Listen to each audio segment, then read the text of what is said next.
What is going on, everybody? We got a nice Friday night. I know it's a little different time, a little different day, but that's what's kind of fun about this. You kind of mix it up and just see what works out. So I know we're up against a bunch of other streams going on tonight. So anytime you spend with us, whether it's the long haul, stopping in to say hi or a replay, I appreciate every single minute you join with us. I truly, truly appreciate it. So I'm not going to waste any time. So the movie club I got going on tonight, we got Sin from Sin's Corner joining me tonight. So I'm going to go ahead and bring her on out. So hey, Hello. Sin.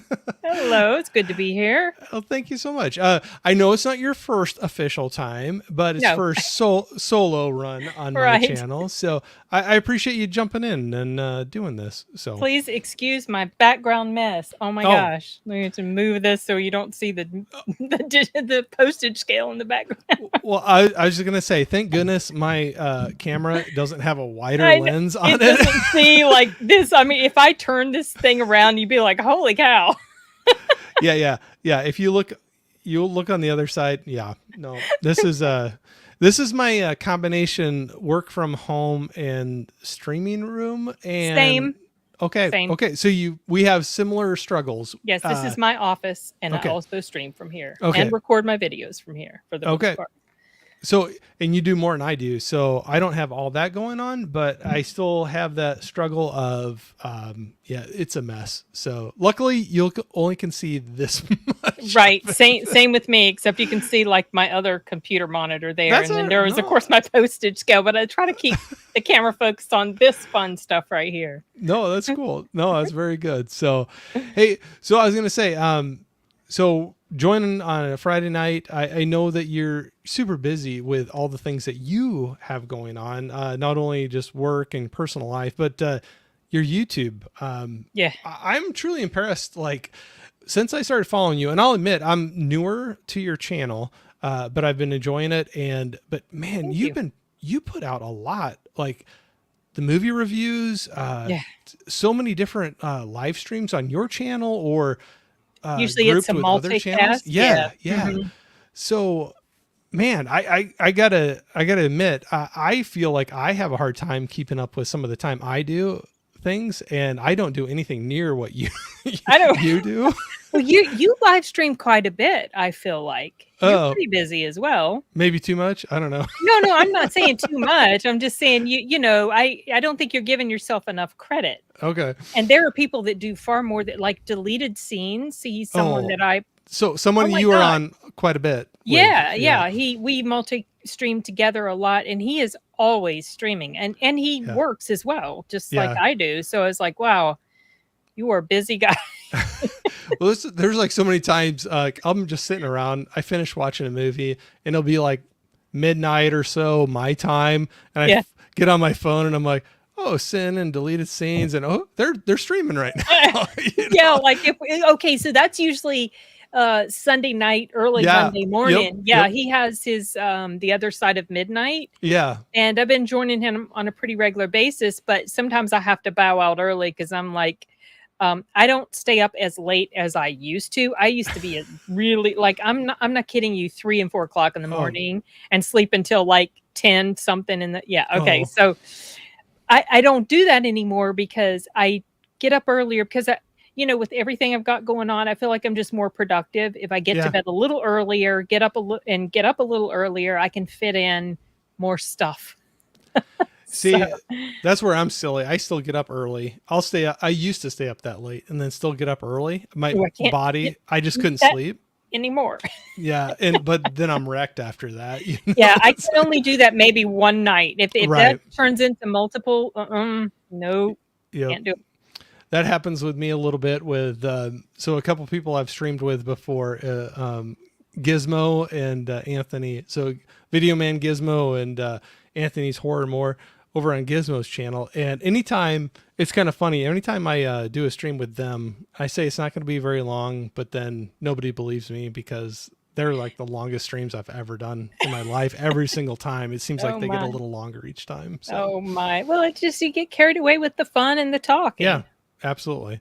So So talking about some of the fun, part of the reason I've kind of got hooked on live streaming is people jumping in the chat, and Yeah. I can see some people going. So if you don't mind, I'm going to I don't maybe mind at run all. through a little bit. Absolutely. Oh, that's like I said, I'm still new to this whole thing. I started with a couple like pre-recorded videos and then got the courage and a little encouragement to do live streams. And then I got hooked. I'm getting I that think you're instant. doing just fine. Yeah, you Oh, thank probably you. are more comfortable at it than I am. I always get a little nervous when I have to host a live stream. Oh, I always joke when that I need to get a different countdown timer because whatever that music is, it's like Pavlov's dog. You know, start, like I hit, yeah, I'm like start getting panicked. My heart starts going a little faster, and I'm like, I got to have a different song for that because now I'm just trained to like start getting a little nervous when That's I start funny. hearing that. But yeah, we got Magic Hands in here saying, Hey. "What's up, everybody?" Got Holland Oates in here. Holland, how's Holland it going? Oates. I love that username. Oh, he's awesome. We always joke with him because we say we have an official live stream when he's on. So, because he's everywhere. I always kind of wonder if he's like AI instead of like an actual person. There are some people that are just that dedicated to watching the channels that they like. That's that person Yeah. right there. Yeah. For sure. That's great. We got Johnny. What's Johnny watching? Saying, "What's up, cool kids?" Oh, Thanks for I'm a jumping. kid. I love that. Hey, I'll take it. I'll take it. Yesterday, I was asked for my ID when I was buying alcohol. So I was it's been a bit since one time I was asked for my ID. And I said to the guy, "Oh, thank you." But then it was really just because I was using a debit card, and they always have to check. Yeah. They're like, don't get too excited. Right? It's just it's not Procedure. your face. It's your form of payment. Yeah, that was probably with mine too. I got kind of happy about it, and she was like, "Nah, I just have to do this, or I get in trouble." We got Adrian James in here saying hello there. Hey, Adrian. We got Jane Doe Latte. Hey. She is my honorary mom. I joke around. So she's my honorary mom. Another good friend of mine on here, her actual son, Jeff, John Doe Gigolo. I got knowing her, and it was kind of a joke because all my friends when I was growing up did that to my mom too. She was mom to everybody. You know, like it was just, "Hey, mom," you know? Yeah. And so I started joking with her about that. And then I felt bad after a while because I started doing some math with Jeff's age, and I was like, "You're probably not that much older than me." I felt bad calling her mom, but she was good with it, so we went with it. I'm Mama Bear at the company I work with, so there you go. There you go. I'm old grumpy guy at my work, so saying hi to each other. Park and Sip Bacon, what's up, man? What's up, Corey? Good evening, chat. Thanks for jumping in, man. And I'll say right off the bat, and we'll jump into your stuff too. Like, so if anybody's not subscribed to Sin, I have her links in the description. And so many people jumping in here have great channels of their own. If you have not checked somebody out, please do. It's so crucial, I think, with so many of us there's so many people out in this space in YouTube. And sometimes it's just hard to find the people, and you might just find your next favorite YouTuber that you want to follow. So I say you're not out any money if you go check them out. Go hit a subscribe, check some of their, follow them for a little bit, check some of their stuff out. And if you love them, keep going. If you don't, no worries. You're not out anything. So, but anyway, thanks for jumping in here, Bacon. Saying hi to each other. I always try to have to run through. I always love people saying hi to each other on this, but I am slow getting through some of those. So well, sometimes there's a whole lot of chat going on. I know. It's a whole nother party between them, and you think it's something that you need to address, and they're just talking to each other. I know, right? I'm still. We'll and see. Then sometimes they might start arguing with each other, and it's like, whoop, I'm not going to highlight that. Well, and then that's when I bring it up. I start reading it, and I'm like, nope. I stop, and I'm like, I'm going to move on to the next one. So I'm getting a little better at that, but trying to. But it's hard to like keep talking with you, looking at keep chat. your mind on. No, I get it. And a little preview before you start reading what actually is there. I'm right there with you. I had my I think it was last Friday. Yeah, I had my anniversary chat, and I was getting so behind with the comments. Right. Yeah. That I was know. getting a little stressful. Oh, I know. I got some grief with that on one where I had a lot of people. Well, no, there's one you were on. So we were. So first, I'm going to say, since I have Laren up here, I'm going to say, hey, Laren, say let's mix it up. Will can sin. So thanks for jumping in here. No, I was going to say. So you were on that chat. That was so that '70s horror Yes, the whole. stream.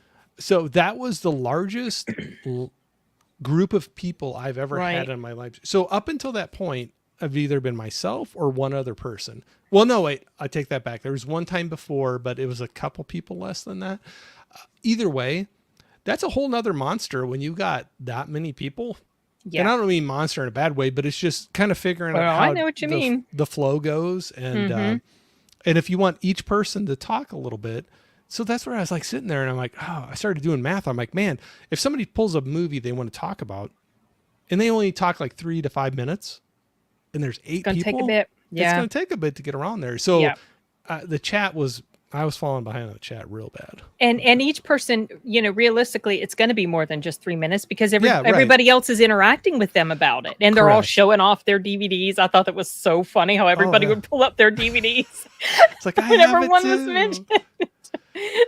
So did you have fun doing? I hope you did. Oh, absolutely! Not to It put was you a on the lot of spot. fun. You don't have to like fluff it. It was a lot of fun. I like I was telling you before, I wouldn't have left when I did. Like, let's see if I'd been here. Yeah. But I was at my brother's house and I'd been getting up super early in the morning. So I knew I had to go to bed. I couldn't stay Right. up super late. Right. So that's why I had to leave. Otherwise, I would have hung around because it was really fun.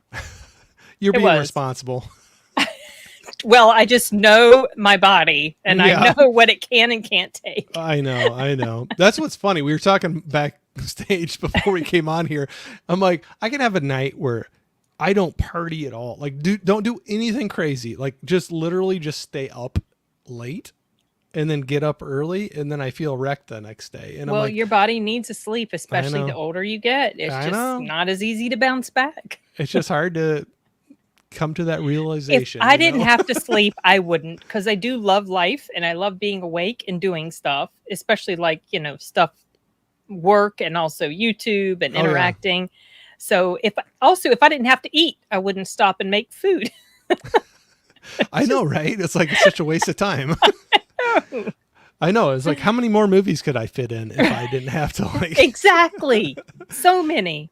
So I'll do that. I'll wake up before everybody else, and so even on the weekend, I wish I could sleep in, and I can't say I wake up and I'm just like bright eyed and bushy tailed, but I wake up and I'm like, Yeah. okay, I'm either gonna lay here staring at the ceiling or I'm gonna do something. I usually get my dog out and do some stuff with him, but then it's like hours before anybody else is up and Yeah. moving around, and I've actually found that's a great time. I can throw a movie in that I know only I will enjoy Yeah. and get that in. So there's a lot of 6 o'clock good me Saturday time in the morning. morning. Yeah, Oh my. I don't get up that early. Wow. Okay.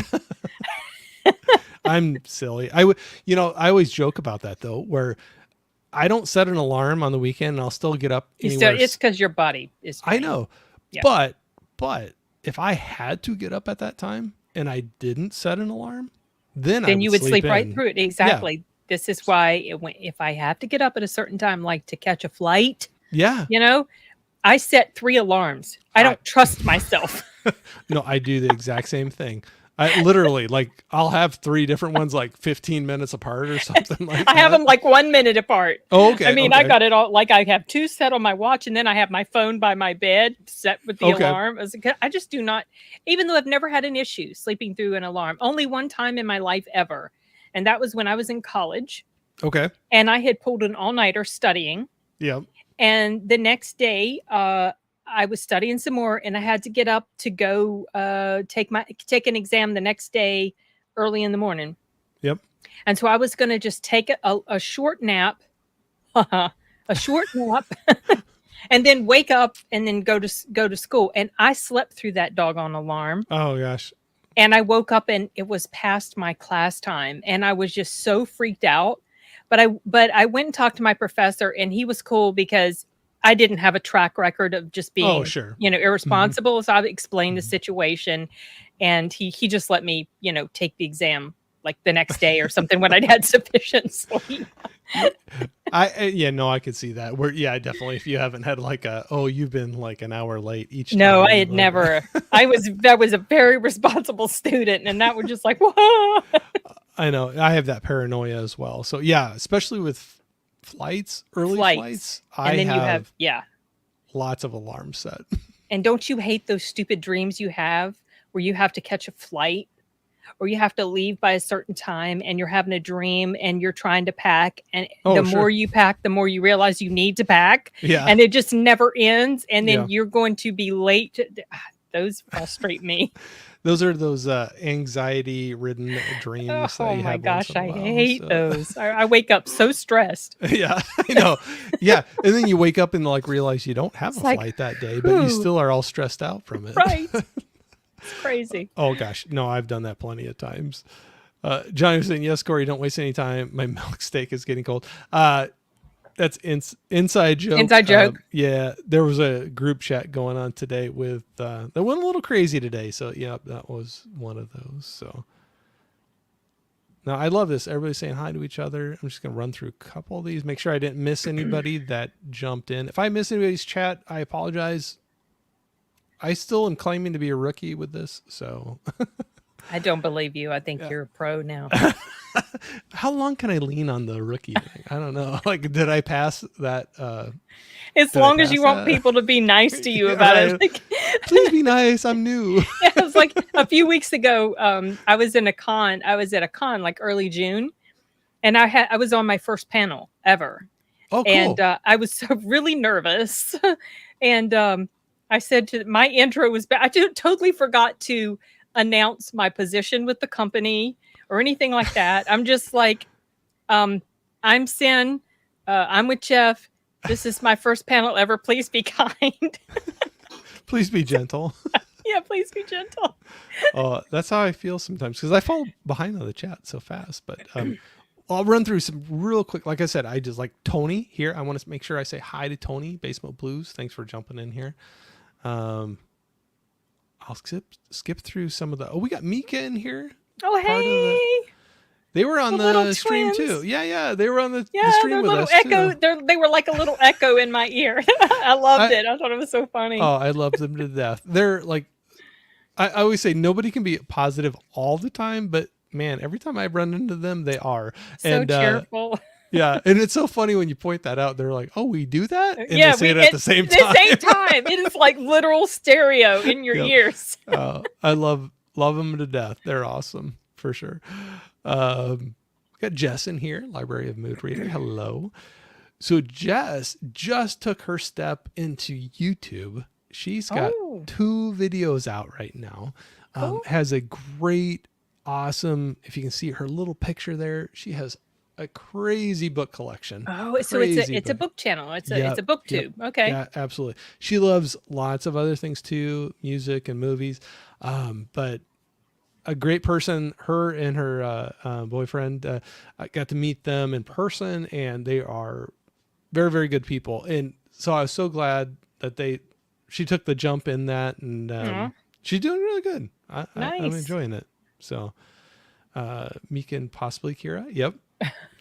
So that was the thing too. So with me, when I started this, it took me a long time. I posted, I created a channel in the channel name, and I probably do it different if I did it again today, but I didn't do anything with it forever. I kind of had that fear of getting out in front of the camera, or what would people say or think. And it took me a little while, and I had some really good people that came in my corner that were supportive and encouraging and got me going out and doing it. So I like trying to do that as well, because it's kind of like passing it along, because it meant a lot to me. So I don't know with you, like how long have you been out on YouTube at this point? So this channel, like I said, I celebrated my 5-year anniversary last Friday, which was the 12th. But were July you doing 12th. Stuff before that? You mean on you? What do you mean? Well, so maybe not. Was that YouTube? So yeah, 5 years on so YouTube? this is weird. So like several years ago, I had started another channel where I was going to do book and movie reviews, and I was using my alias in the literary world because I go Okay. by a different name. Like, because I've done audiobook narration and manuscript editing and audiobook proofing, and so when I do that, I use an alias. Okay. And so I was doing reviews and stuff on that channel. I think I got maybe a total of 4 or 5, but and I burnt out because what I was doing was, and I was busy, I was working plus doing this. So I made it really hard on myself. I was trying to emulate other YouTubers that I admired and appreciated. And so I would have a script. I was trying to read on a teleprompter or, like read my script. And I did it I would film the videos in my vocal booth, my then vocal booth. I have a better one now, but mine was a literal like cubby under the stairs. I called myself Harry Potter because I was like under the stairs doing my audiobooks down or there. the people under the stairs. Yeah. Well, he lived in a little cubby under the stairs. Yep. So that was like me. And I was doing my reviews, and also I would just put on all this makeup, because when you're on the camera, the lighting isn't always kind to you if you don't have makeup. So I was like, I look like a zombie, and I was like, I gotta, I don't wear makeup on a regular basis. Like I just don't, and so that was a hassle, and it was just like, and I was getting burnt out, so I stopped for several years, and then in late 2018, I created Sins Corner, the Sins Corner channel. Okay. And the original idea for this channel was it was going to be a channel about decluttering and organizing my house. I made a total of one video about that. And I just showed like my office when my office was in the other room. And I was like too lazy to continue. That's not going to work. So then I was like, then the channel was dormant for several months. And I'm like, you know what? Let me think about this. What do I really like? I like to watch videos about decluttering. It's very inspiring, but that's not necessarily what I want to talk about and do for my channel. So I thought, what do I like to talk about? Stories. I love to talk about stories, which generally revolves around movies or TV shows. Yeah, books too. Right. But to me, it's much easier to talk about movies because they're so much shorter. The story has been condensed so much, or TV shows. And so it's like, well, I was very inspired by Grace Randolph, surprisingly enough. I mean, okay, Grace. But I was inspired by her doing like trailer reactions. So I would do those. Those were about the only things I had time to fit into my schedule. So I'd be working and then I'd pause during the day and do a trailer reaction or whatever. And I would analyze the trailer from the point of view of a story, like how well did it convey this message, blah, blah, blah, whatever. And then I started to incorporate movie reviews later on in the year. I think the very first movie I reviewed for the channel might have been Once Upon a Time in Hollywood. Okay, yeah. I think. Yeah. And then it just kind of went from there. And then 2020 happened. So like my very first video for Sins Corner, not counting the decluttering, went up July 12th. That's why I count that one as my official channel date. Oh, I would, yeah. And so then 2020 hit. And I was still doing the same thing. My channel was just growing little teeny bit. And, I was in a dark place in 2020, like a lot of people were. Yeah. And I decided I needed some more laughter in my life. So I started doing reactions to comedy bits by different comedians. And the one that actually made my channel not really go viral, but that particular video, went pretty viral. It was a Bill Burr reaction video. And the title of the video that I was reacting to was, I don't think you'll get in trouble for it. It was Vagina Privilege. That was the name of the video. I'm not trying to be crass. No, we're shutting it all down. No, I'm kidding. It was so basically, and he's funny, and that was his videos that I was reacting to. I'd never really heard of him before. Okay. Because I don't really watch a lot of stand-up. I know of some stand-up, like George Carlin. So had you heard of him before? I had not heard of Bill Burr until I started reacting to this stuff. Now, I had seen him unknowingly. I guess I can't remember when I saw The Mandalorian. I don't remember if that was before or after, but I didn't realize that was Bill Burr in there, so I had Yeah. no clue. And people were like, "You never heard of him? Where have you been?" Well, I don't watch stand-up comedy, excuse Yeah. me. So, what it was about that particular video was that okay, this is why it exploded. And I did not see this coming at all. Was he talked about when his girlfriend, his then girlfriend, now she's his wife, Okay. she was physically abusive to him. Oh, okay. Yes. And this was a pattern. This was a pattern that had been going on for a while, apparently, because I read more about it, and he had apparently told her, if you hit me again, we're over. But she was abusive to him. Hmm. And my reaction to him talking about that on that bit, it apparently struck a chord with a lot of people because it really sobered me up. Like, I didn't find it very funny. Mm-hmm. I thought it was terrible. Mm-hmm. And I was talking a little bit about, people that I've known in my life who have been in very volatile, bad situations with women that were abusive to them, and how Sure. it happens much more often than people want to admit to. Right. And I'd had a great uncle that was killed by his crazy wife. Oh.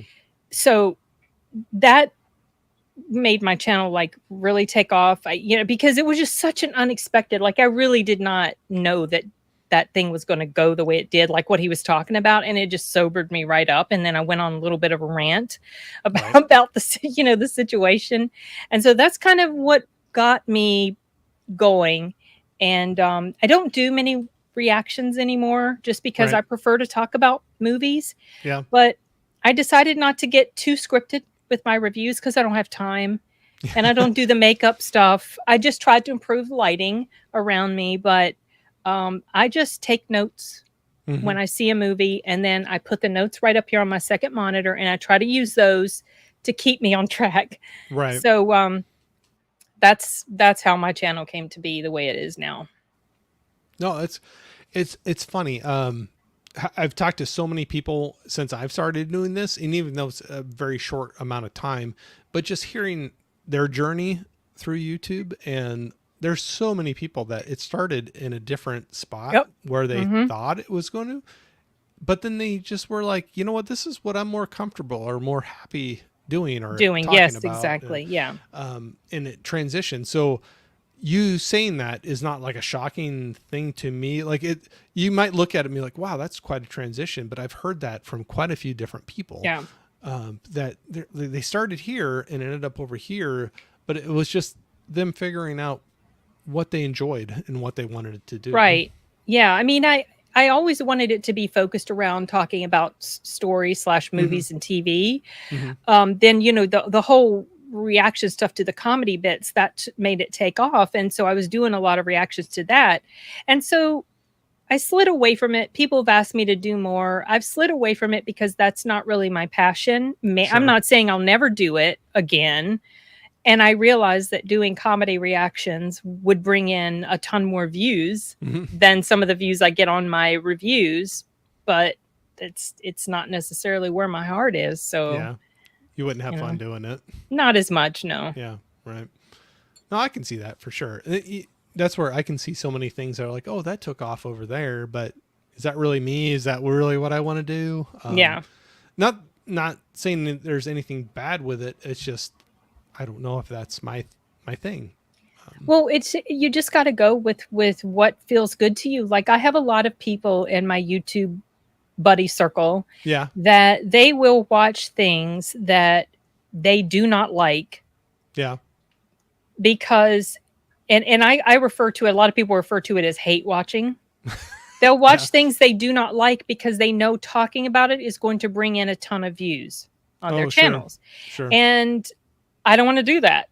Right. If I know I'm not going to like something, I don't want to watch it. I will not watch it because I don't want to be miserable. I don't want to watch something with the intention of not liking it. I want to watch it with the intention that I'm going to enjoy it. If I happen to not like it, like vehemently dislike it, I will let you know. Yeah, you'll be. But I didn't go into it wanting to hate it, Right.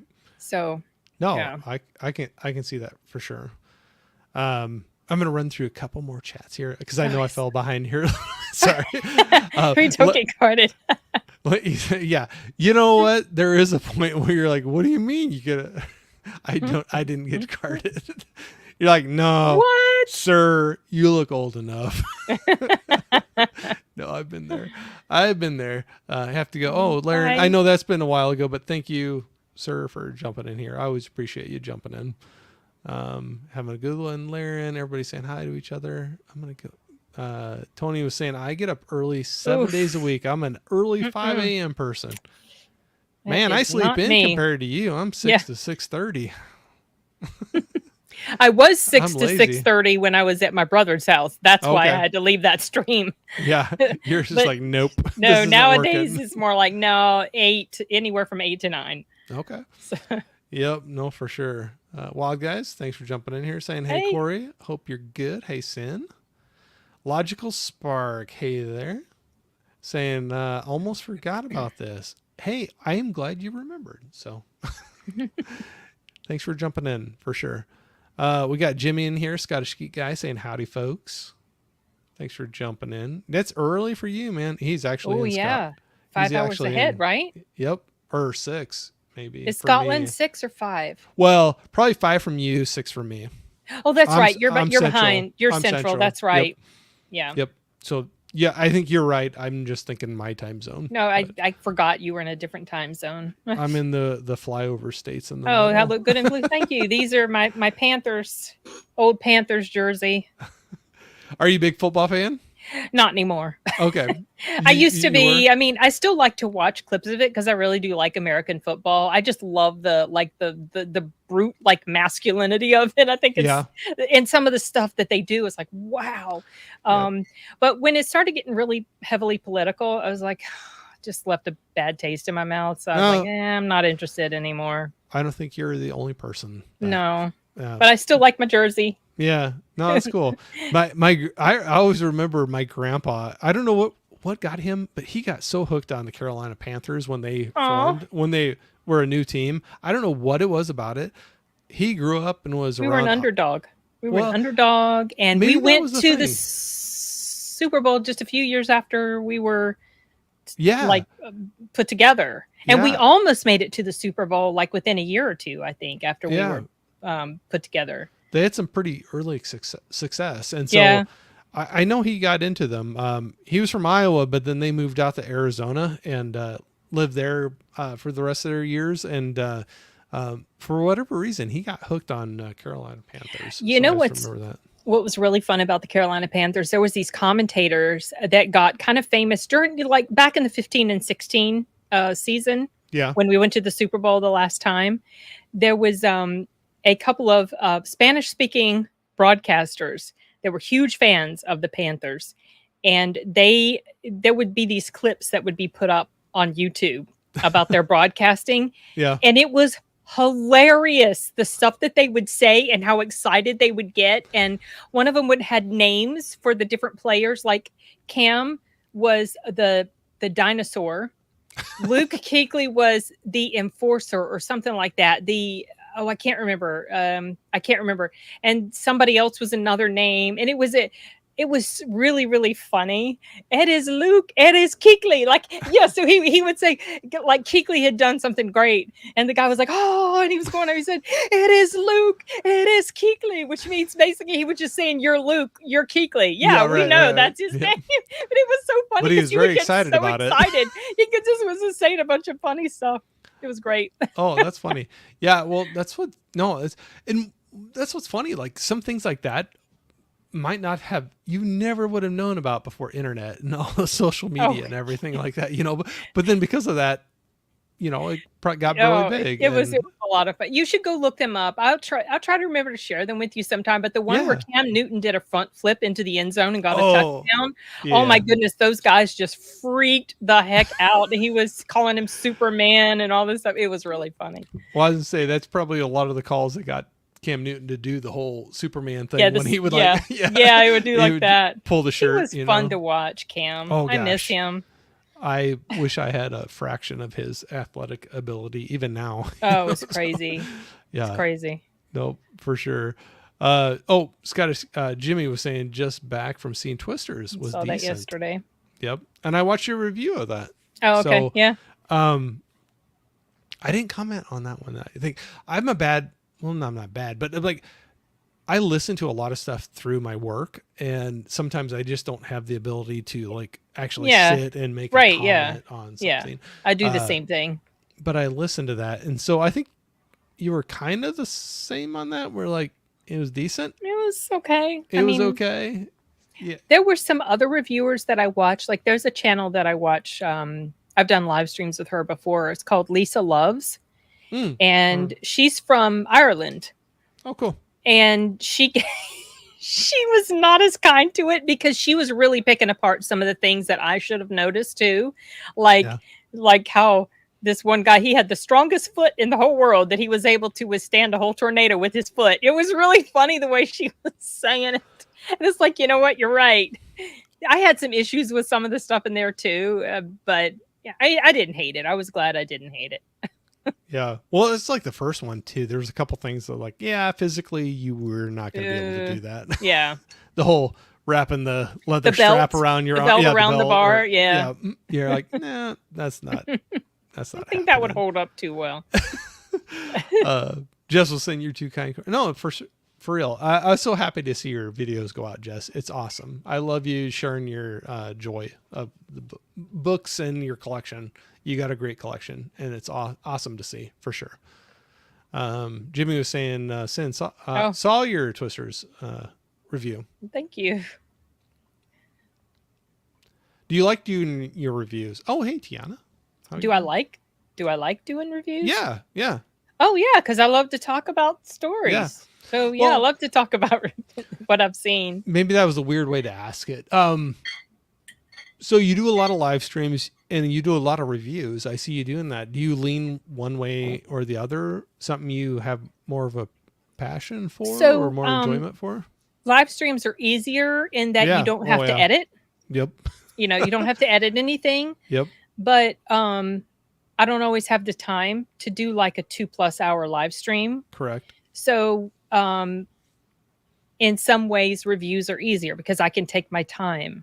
Yep. Also, I can edit when I make mistakes or like say something wrong or whatever, you know, I'll flub my words and I'll go back and, you know, say it again, start it over again.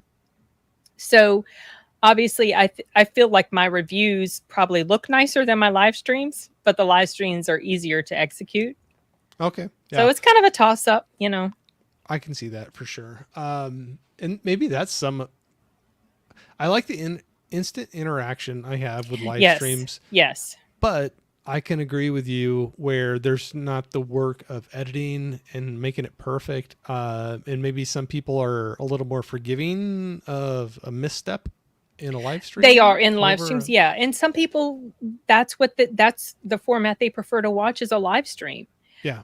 Something you can sort of emulate with a pre-prepared video is doing a premiere. Mm-hmm. And then you just kind of hang around in the chat and you can interact with the chat while your video is premiering. That's kind of like a little bit of a balance between the two. Right.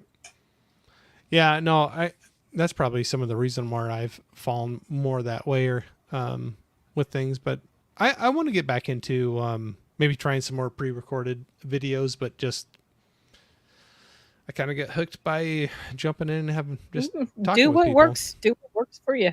Yeah. Prince is in here saying, "What up, y'all? Sin, nice to finally meet you after interacting for Twitter. Yeah. Nice to meet you as well. Thanks for jumping in here, Prince." People saying hi to each other. Let's jump through here real quick. We got Wild Guys in here saying, "Always enjoy seeing you over at Sean's, Corey." Oh, well, thanks for noticing me, man. Thanks for jumping into this one. That's one thing I still have a lot of fun. I did that a lot before, and I still try to do that. But before I started doing my own YouTube thing, I had a lot of fun getting in chats. Yeah, yeah. Oh, in chats, yeah. Yeah, like going to live streams, but being in the chat and right. talking with people. Yeah. And I still try to do that a lot, but life gets busy and and it's there's a lot of hard, you know, streams you have and so many friends and you kind of want to yep, be on all their and you don't always have time to go back and listen to it yep, later, so you try to jump in and interact a bit when it's live, but now I get it. yeah. No, it's hard to do, for sure. So have you tried? So I know you're doing a lot of live streams. You're doing your reviews. Have you? I'm just at the point now where I'm trying to like try out some different things within social media with this whole YouTube thing. Do you find you're trying out different things, or you're good where you're at, and you like running? I think I'm pretty good where I'm Yeah, and at. that's not a bad thing. Yeah, because the only thing I do differently now than I did when I first started live streaming is I live stream now to other outlets. Like instead of just YouTube, I'll live stream maybe to Rumble. I live streamed to Twitter for a while, but now Twitter is saying you have to be a paid subscriber to live stream here. Yeah, So I'm toying with the idea of subscribing because they have different tiers. You know, there's like one that's less than $3 a month if you pay annually, which isn't terrible. And I would just write that off as a yep. business expense for the channel. So maybe I'll get So back to Twitter. I'm Just kidding. trying that right now because of talking to you. Oh With yeah, your I Twitter thing. mentioned that. Yeah. So it is on Twitter now. I'm still new to it. I have not seen a Twitter comment come in through yet, but I don't promote it a lot though either. Right. Well, you know, it's weird about Twitter. I think um, most of the time, in my case, most of the time I would get a lot of views, no comments. Okay. Yeah. And same on Rumble, I would get several views and no comments. So like last week when I was doing my anniversary stream, I didn't Yeah. pay attention to my Rumble um, tab, Yeah. and I saw there had been all these comments, and someone had given me like a sort of like a super chat thing, and I felt so bad because I had not paid attention to my Rumble stream. But it was like they Yeah. never comment, and then of Yeah. course that night they commented. Yeah. Well, and that's yeah, no, it's a different thing. So yeah, I'm just trying that out right now. We'll see what happens with it. But yeah, I know what you said. Like the Twitter thing, you have to, or X, whatever. You have to pay for it now. So I Yeah, did just like, it's oh, a I'll try bummer. it out. You know, I can always cancel it if I don't want to do that. But Sometimes I would get more views on Twitter than on YouTube. okay. But that's where you might get different audiences where Yeah. maybe some just don't comment a lot, but they're They just listening. sit and They're, listen. Sometimes yeah, people just are on the Twitter platform. They just like to hop in and listen to something, maybe right. not even interact. Yeah. We'll see. Someday I think actually I was just watching your live stream the other night, the cinema. Oh, with The Sound Booth Theater. Yeah. yeah, yeah. Yeah. And I think you had, or somebody I thought made a comment of like, oh, I think that's the first Twitter comment I saw come through. Yeah. There was a Twitter comment that came Yeah. through, Yeah. surprisingly. Yeah. So Like, okay. maybe that's the thing. Maybe it's just different audiences drift towards different platforms and they act differently. You know, like some are more Yeah. Who vocal, knows? some are more passive and listen. Or Yeah. Kind of like podcasting. You know, maybe it's yeah, kind of more podcasty folks that are on Twitter listening. Where you listen to a podcast, you're not necessarily interacting, you're just listening. right, right. Well, I think that's where mine now are probably leaning more towards a podcast with the conversations that I Mm. have, the chats that I have with people. But have you ever gone down that route of doing Well, I do. podcasts? I do classify my live streams as podcasts, Okay, so they do get categorized as podcast maybe I should in do the that. YouTube sphere as well. Maybe I should do that. I just See, wish there was a way to connect it to like Spotify or something. right. But no, I think you'd have to just upload separately to Spotify, which is a pain. So I'm sorry I interrupted you. No, you're good. I'm just selfishly like picking your brain to figure out what I'm going to do Oh. with my stuff. You're like, no, this isn't free. You're going to have to pay for Well, I mean, it was free at the time Yeah, right. that I told you. Right. No, it's I'll have to look at that.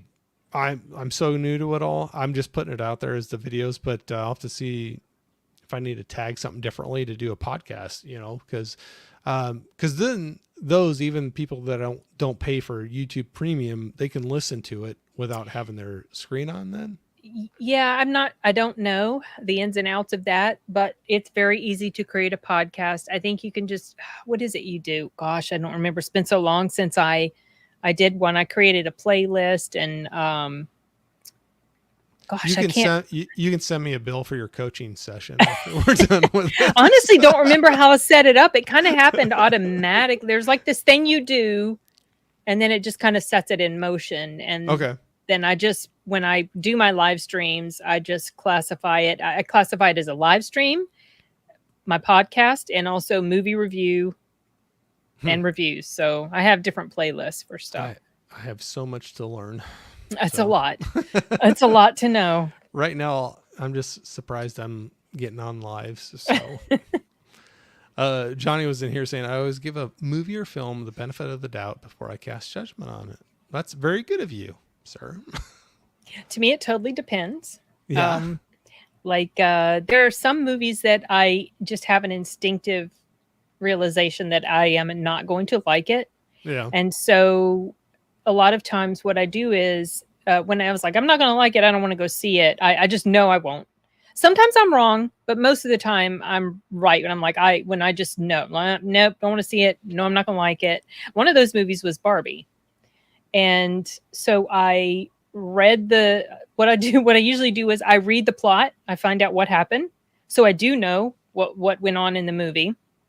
And I watch reviews of people that have very similar mindset to. Right. And if they kind of support what I've instinctively felt, then I'm like, yeah, I absolutely know this. I would have hated this film.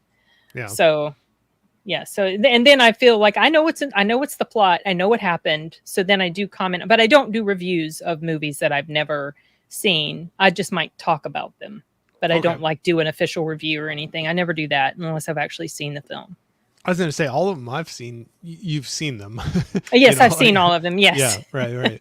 Which is logical, But some people have the viewpoint that you shouldn't talk about a film unless you've seen it, and I disagree with that. I think if you know what went on in the movie, because you can read the plot summary, you can know it, you can look at reviews, and you can watch spoiler-filled reviews. So you have a good idea of how it goes. I think you're informed enough to talk about it. Oh, I don't see an issue with that. But yeah, I would never review something unless I've actually watched it. Yeah, I could see that for sure. We got Patrick in here saying, hey Corey and Sin. Have Cheetah will view. Always great to see you in here. Saying hi to him. Jess was saying, yes, I see this sometimes too. Why waste time with things you don't like when you could be loving what you're watching or reading? I completely agree with this. I've mentioned this in some of my videos before. I used to think that if I had started a movie or started a book, an audiobook, let's say, or a book, and I just felt like I had to finish it, I must finish this. And then I was like, you know what? Life's too short. Yeah. to keep doing something that you absolutely hate. So no.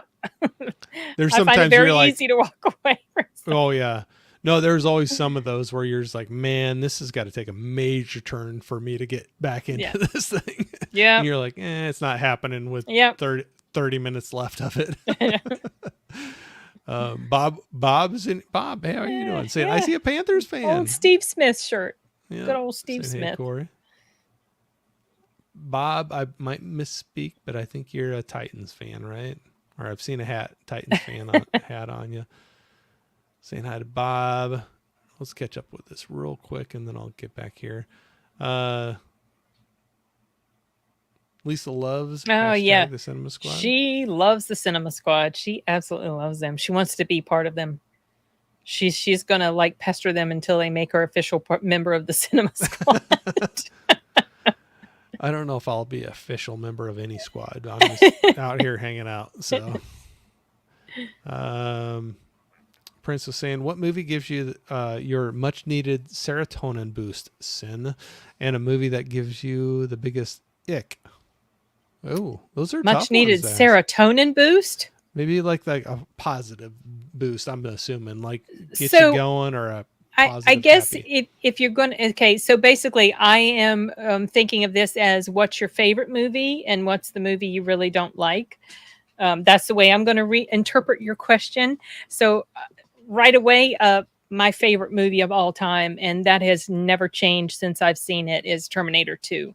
Oh, I nice. watch that thing multiple times a year. I absolutely love that movie. I wish I could go back and rewatch it for the first time over and over again. Before that, my favorite movie was The Terminator.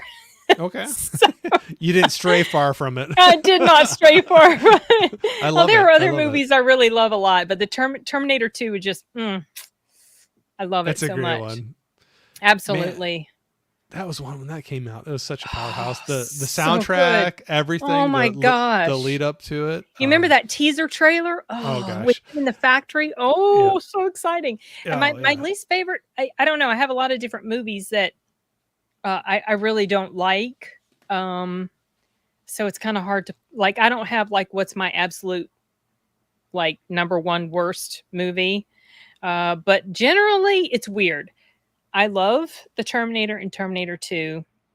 I love True Lies. I absolutely despise Titanic and Avatar. And they're all made by the Okay. same guy. Yeah.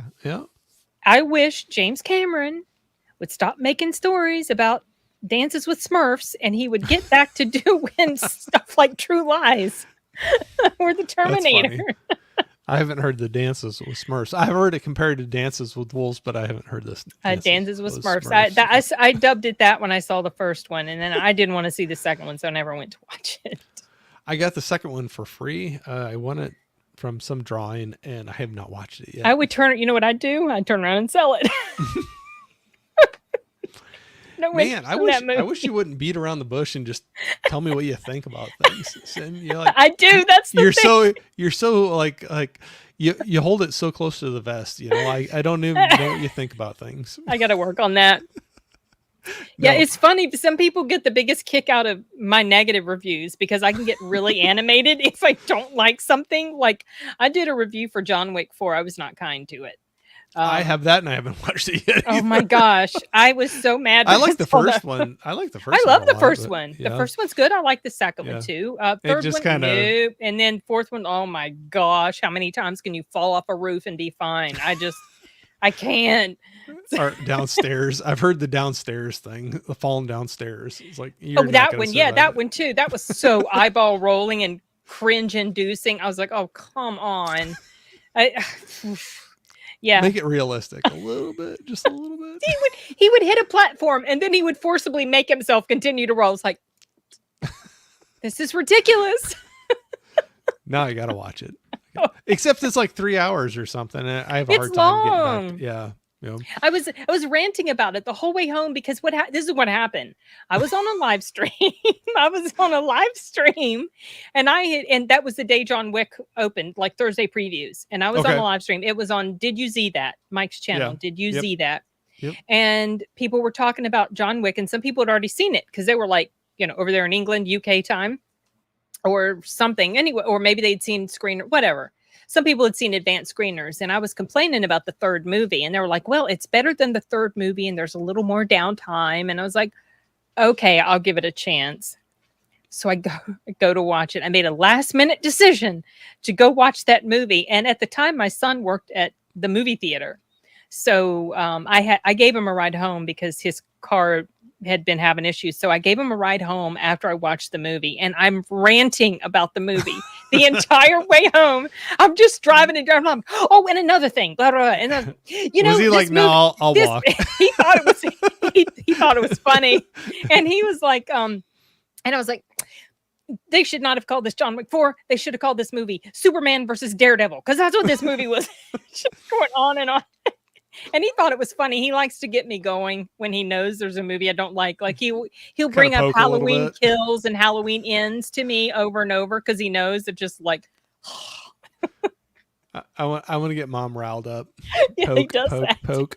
He made a short of me getting all riled up over Halloween Ends. Yeah, kids are good at doing that for sure. Oh, he's an adult. That's the thing. Well, I call them still kids. He's still a kid. That's true. Yeah.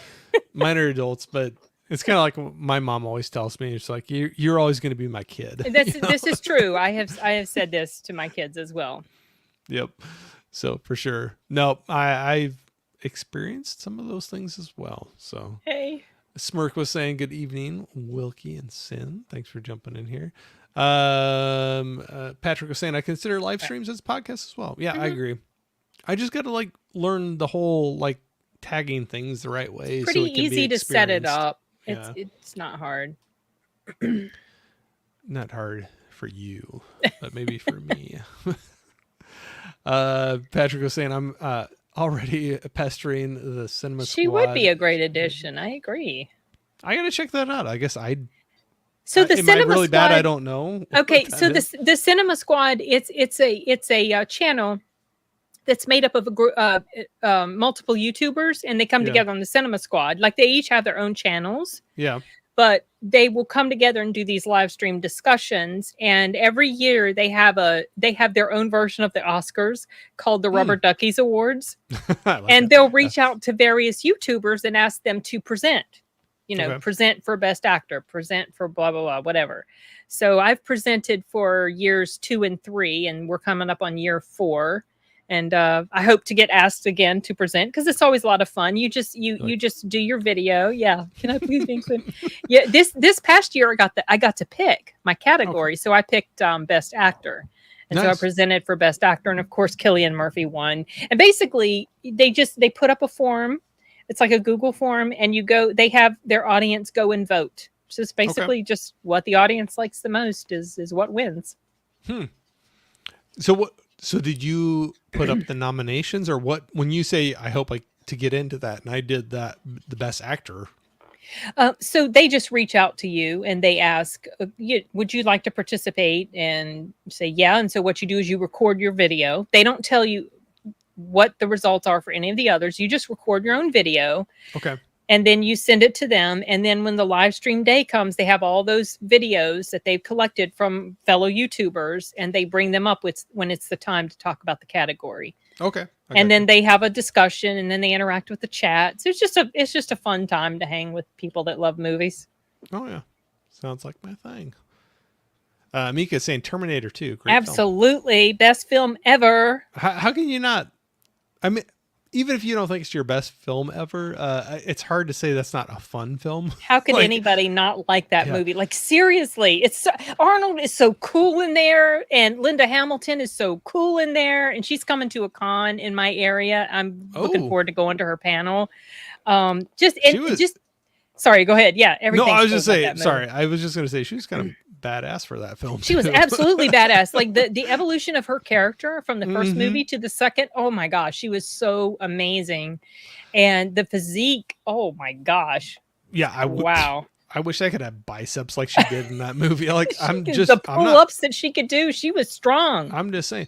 Okay, so not to get in this whole rabbit hole, but I think that was a great story arc for a female Oh yeah, character in movies, where absolutely. she was kind of almost the victim, like clueless In the in first the first movie. one, and then Mm-hmm. she took control and she Yep. prepared herself, and man, she was, yeah, She she's was like one of those, damaged but strong. yeah, right, and she Yeah. was preparing herself. I loved her. I just absolutely loved everything about her character in that second one.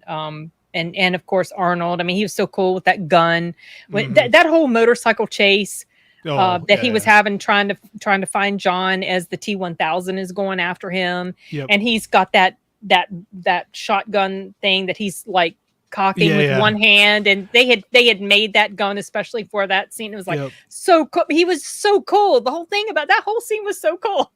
Well, there was the whole part in the mall where he had it in the like the flower Yes, box, he had it in and the then he flower like thing. busts that out, Pulls and it out, yeah. yep, And it was, they tried to keep it secret that he wasn't going to be bad in right, this one, because also, when the T-1000 shows up, he presents himself as a cop. He kills a cop. They correct, don't show you yep, clearly that he has killed the cop. You have no right. idea. And so he's this cop. So you might think, oh, good guy, but no. So I don't know why this scene always pops out in my memory with that, but there's the scene where Arnold and the son, they go to break Linda out of Hamilton out Mm-hmm. of the Mm-hmm. institution, and there's the shooting, everything that goes on, and she goes up to grab the son, She's and he's feeling like, for bullet wounds. yeah, He he's like thinks going, she's trying to hug him. yeah, he's like, he's got that moment for just a second, like she's Hmm. hugging me, and like, and then she's like patting him down, like, okay, you're okay, you're good, let's go. Yeah, yeah. And that always stood out to me. I don't know why, but That's what I mean when I say she's damaged. I mean, yeah, she right. was a in a lot of ways she was a terrible mother to But her she's like, son, but she was survive. also a great mother to her son because she taught him how to survive Yep. and, take care of himself, and she Yep. protected him. Yeah. So she's such a well-written character. Yeah. No, that's a good one. That's a whole stream right there. We just talked about that movie. Tell you. Love it. We have Bonnie in here. Hey, Hey. Corey and Sin. Hey, Bonnie. And Bonnie's in here with. It's like, I hate Titanic. Oh, I too. cannot stand that. That movie doesn't get halfway good until that ship hits the iceberg.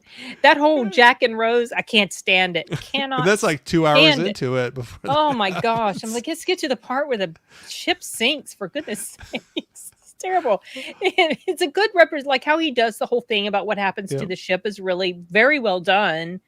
But that whole Jack and Rose storyline, I just can't. It ruins the movie for me. Nope, I can see that for sure. Saying, oh my God, for real. Now, Deadpool and Wolverine is 100% hype. Going to go see that next week. I'll probably have to I'm see avoiding everything. I'm avoiding trailers. I'm trying to avoid any mention of it on social media. I don't want to know anything about anything. I've heard some, it might have been on one of your replies on a tweet too, but I've seen a couple people say the latest trailer that came out gives away a spoiler. They're like, don't. That's what I've heard. I am not going to. I'm so glad I did. And my brother he messaged me. I don't know where my phone is. He messaged me saying something like, "Oh, I think there's going to be a scene in there you're really going to like." And maybe he saw the trailer, so maybe that's what he's talking about. I have no idea. Yeah, no, I've heard that from a few different people. Hey, Mark, what's going on? And what's up, everyone? Can't reply much. I'm driving to Detroit though, to hit safe Michigan. travels. Yeah, don't text when you're driving, but thanks for listening in or saying hi. I appreciate it for sure. What is Patrick saying here? Wonders if anyone knows John Wick copied a lot of his fights from Falcon Rising. I'm not heard of that movie. Yeah, sorry, not me. Maybe it sounds like one I need to check out. I hope it's better than John Wick 4. But, there's so many movies that are homages or like pulling from other things. It's like there's so many movies that do, because it's like I'm not gonna get down that rabbit hole, but there's so many movies that you'd be like, oh yeah, that's pulling from this one or that one. You can see the inspiration in for different films. Saying I didn't watch the final trailer though today, but I have heard that what's in it, and stay away from it. Yep. Out of a 1 to 10 scale, how excited are you about seeing it Thursday? Probably like a 7.5. That's pretty good to me. Or is that what's your scale? Everybody's rating scale is different. so like, well, it depends. I very rarely get to a 10 because I've had my expectations for films pretty high, and then I watch them and I'm disappointed. Yeah. And I found a lot of times when I go into something not really expecting anything or not totally expecting to be blown away by it or love it or whatever, a lot of times they end up walking away from those with a much better result than films that I'm super excited about. Gotcha. So I am excited about Deadpool. I think a lot of it is just the Deadpool and Wolverine. A lot of it's probably the nostalgia stuff. Yeah. I've seen more than I wanted to see. Like, I did not want to see him in the yellow outfit, but of course that showed up. I agree with you. In set pictures. I didn't want to know this at all. And I've heard things about people that are in it that I did not want to know. I wanted to be surprised. Yeah. So I'm the same. Because I am going to see it Thursday, very first showtime in my area.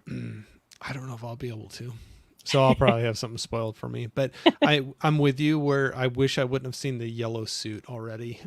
That was the Wolverine I remember from comics. Well, same when I used to read comics. Yeah, absolutely.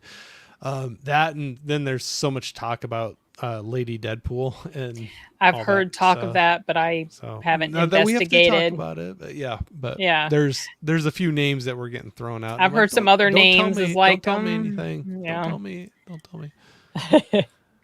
Patrick's saying rubber Rubber duckies. duckies, yeah. The Rubber Ducky Awards. They're fun. And Captain America, Brave New World, Red Hulk. I think Marvel is coming back to form and quality with the new Deadpool and Captain America. They're back in business, fingers crossed.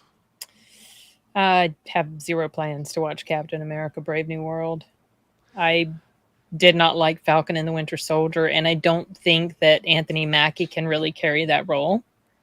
Yeah. So I have pretty much no excitement level at all about that. Well, and part of me is I know those will be on streaming really soon, and I know people will be like, "Oh, you hate movies because you don't go see every single thing that goes into a theater," and it's just I don't. I'm further away. It's a It's half harder for hour you. to the Logistically, it's yeah harder. Yeah, I yeah get it. yeah, and so I have to pick and choose Yeah, which what sure. the time, and the closest one I have to me is a half hour away, and then there's money too. I mean, you just throw that out there where you're And you just kind of have looking like the at what you're Regal saying. Unlimited in your area. No, Like you're we not don't have. see. So that's No, so I do, and I take great advantage of that.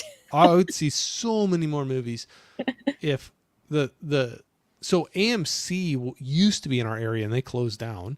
Yeah, they And have a pretty good subscription plan yep, too. I've heard a lot of people talking about that. So now ours is Marcus Theaters. It's the ones that's right Oh. around me, and they had one, but they didn't offer it in our area, but they did in other states. But then they canceled it and said something new is coming out, but they have not released that yet. So I'm hoping, like, I would take advantage of that in a heartbeat. Does Movie Pass work in your area? That's not super competitive, but still, it's I think so, but I have never dove into that because I've heard yeah. mixed things about it.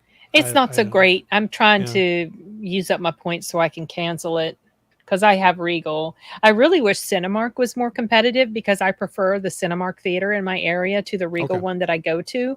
But their plan is not competitive at all with AMC or Regal. So, as much as I go to the movies now for my channel, I just had to make the decision to cancel my Cinemark membership and go with Regal.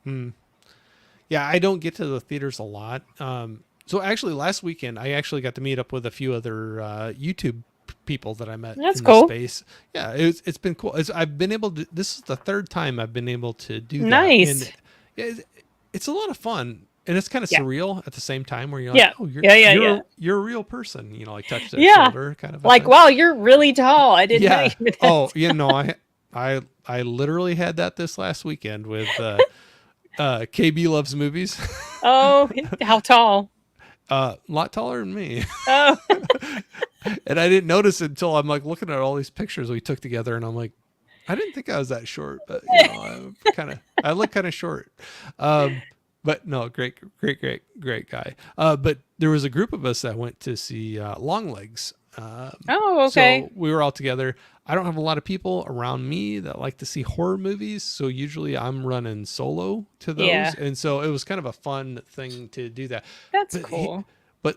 Jake from Steelbook Obsessed, he lives down around the area that we met up at, and he's like, we got to go to this theater to watch it. And it was one that had like pull up tables and everything, and you could order like full meals and drinks and everything. And even during the movie, you could push a button and they come Yep. sneaking up. Was that the Alamo Draft House? No, but he said it's very similar. Very to it. similar. Okay, It's called yeah. Was it like Flicks Draft Oh, okay. House or something? Okay. He's like, if you've been to Alamo, it's the same thing. It's just Sounds different exactly the company same. doing Yeah. the same thing. Okay. But I couldn't get over that. I'm like, they come out during the movie, and he's like, Yes. oh, he's They like, come you won't. crouching down, Yeah, trying to be real quiet. yeah. So one of the gals scared me because he was like, you won't get over it. They're pretty sneaky about doing that. And I'm like, really? And I pushed the button, and all of a sudden she's like, what you want? Kind of a thing. And I'm like, oh crap, I didn't know you were right there. And, but it's funny, they're like really good. they had a little light, and you had a little notepad, and you write down what you Yep. wanted. And that was a crazy experience. I never had that before. So Yeah, it was, that's it was fun. I have one not too terribly far away from me. I've gone to that. The Cinemark that I go to, they used to have a lot of stuff on their menu. They would bring you sometimes your food, but they're not quite as stealthy as the folks at like Alamo Draft Oh, House. Yeah, but that's cool. I don't really order food from the movie theaters because pretty much 99% of what they offer, that's not part of my diet. right. They used to have a coffee machine at Cinemark, and then I ordered coffee and the machine broke. Hmm. And they haven't made coffee anymore since then. Um, So I sneak my own stuff in. I oh, sneak there you my go. coffee in.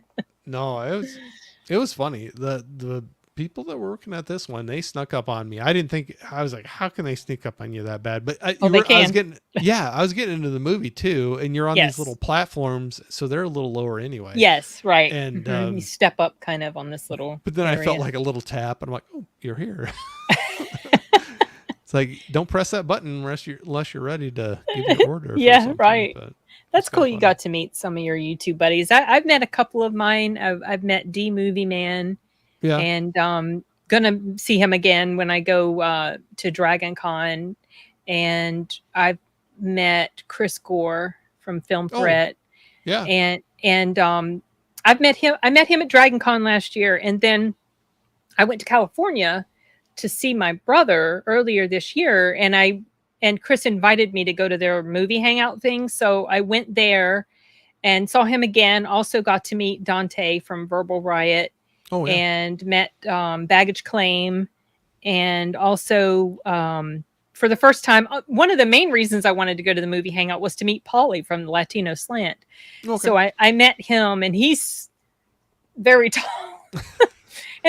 And he had told me how tall he was, and I was like, Polly, I was gonna bring you a Blue Beetle shirt because I know how much you like Blue Beetle. But when you told me how tall you were, I realized there's no way this size small is gonna fit you, so I didn't bring it. You wouldn't have it. I got to find one. I'm going to zoom in real close, but so KB and me, I felt like I was such a shorty. Look at that. Oh, you're not that short. I felt short. How tall is he? I don't know. I'm like, He looks like he's half a head taller than you. I don't know. He was taller than I thought. People were like, "Oh, he's taller than you think," and I'm like, "Yeah, he is." But he's a super sweet guy. Super sweet guy. But yeah, it's funny when you meet people in real life. It's so surreal. But I've had such good luck because that's the third time I've done something like that.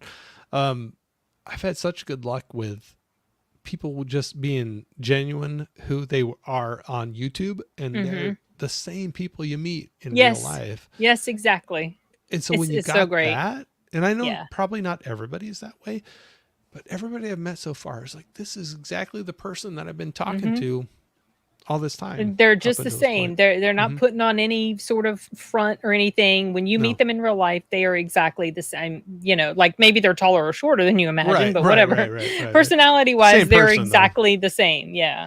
So kind of like going back to what you were talking about earlier, when you were jumping on and you're like, oh, I got to put makeup on and I got to do this or that. And, Yeah. but like, I think, or at least I went through that as well. It's like, maybe sometimes you're trying to put too much thought into like, how do I present myself? And then you finally realize, just present yourself. Just be yourself. Be authentic. Just present yourself. Yeah.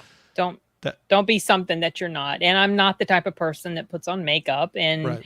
I don't have time to script, and I can't do it naturally. I can't do the whole teleprompter thing. That doesn't come naturally to me. And there are other YouTubers that do a really good job at that. I don't, and I don't have time either to write a whole script. Right. So I just talk about stuff about the movie that I liked or didn't like. Yeah. That's it. I think I fall into that as well.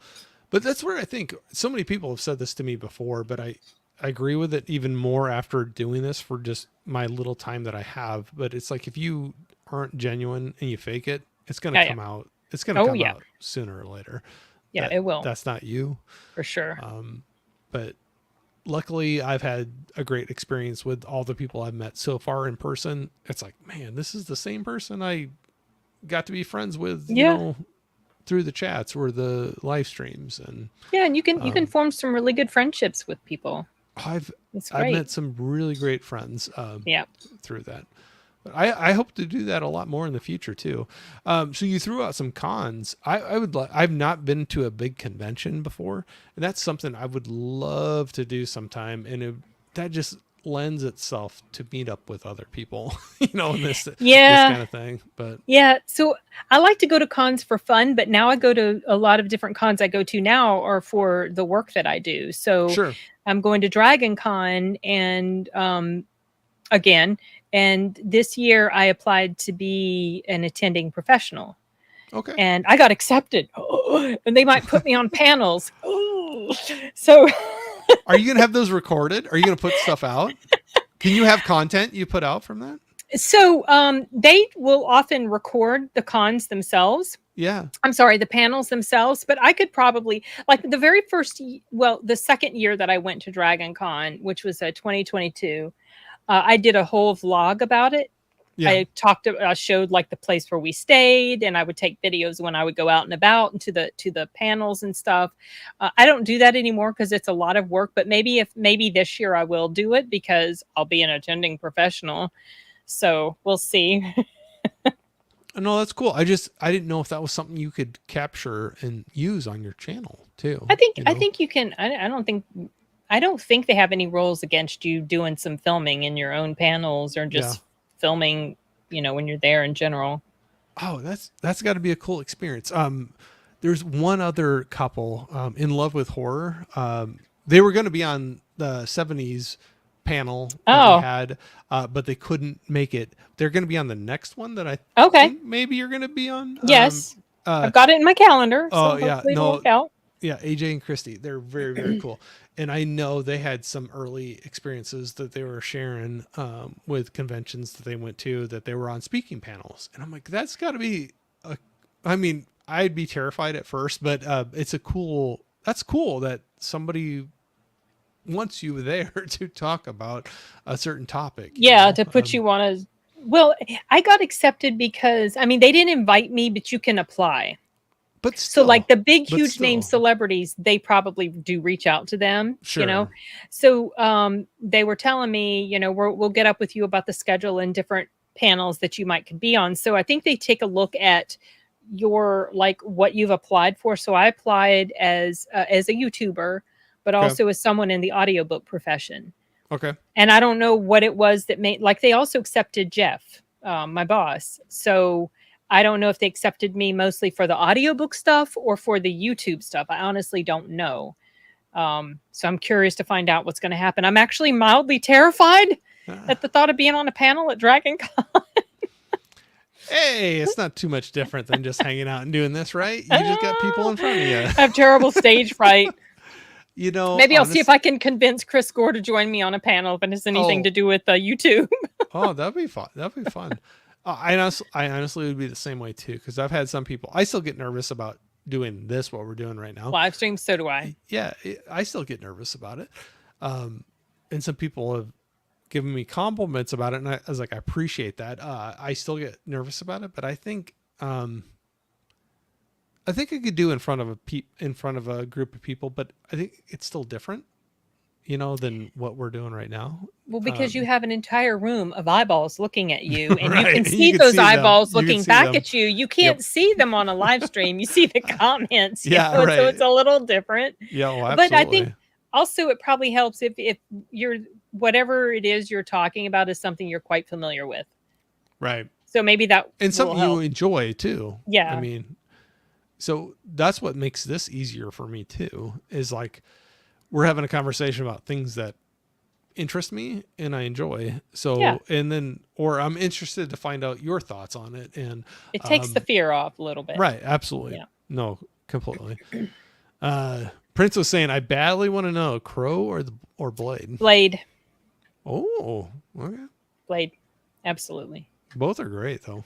Yeah. But the Blade has the Blade. Listen to me. The Crow, the Blade, the Blade 1 and 2 have more rewatchability for me than the Crow. Okay. The Crow's good, and I watched it on the big screen not long ago. I talked about that with you, and it's a beautiful movie on screen. It's so dark. Yeah. And I just have a sense of just overwhelming sadness the whole time I'm watching it. Just because you think about the whole storyline. Yeah, the theme of the whole movie is about death, and just knowing what happened to him is extremely sad to me.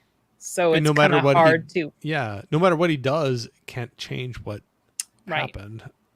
I Yeah, mean, it's hard to we're- enjoy that as much as I would like to. And also, whenever I see the actor that I know, oh, accidentally during the kill, movie it just, too. yeah, they were filming a scene, and it makes me sad for him because I know that haunted him for a long time. He quit acting for a little bit after Oh yeah, the guy um, that had the guy that shot the accident. gun. Yeah, Yeah, yeah. because it was no fault of his own. But No, it I absolutely couldn't wasn't. imagine the guilt that you would, even if it's no fault of your own. Have Oh, you ever he had watched? terrible guilt. Oh yeah, and rightfully so. I Yeah. couldn't imagine how you couldn't. But have you ever watched the Cursed Films series? I have seen different things about cursed films. Like The And Exorcist was one. yep, Um, The Crow is The one of Crow, them, yeah. and it's interesting to go in. It was a good watch, but I agree with you. It's hard knowing everything that's behind it.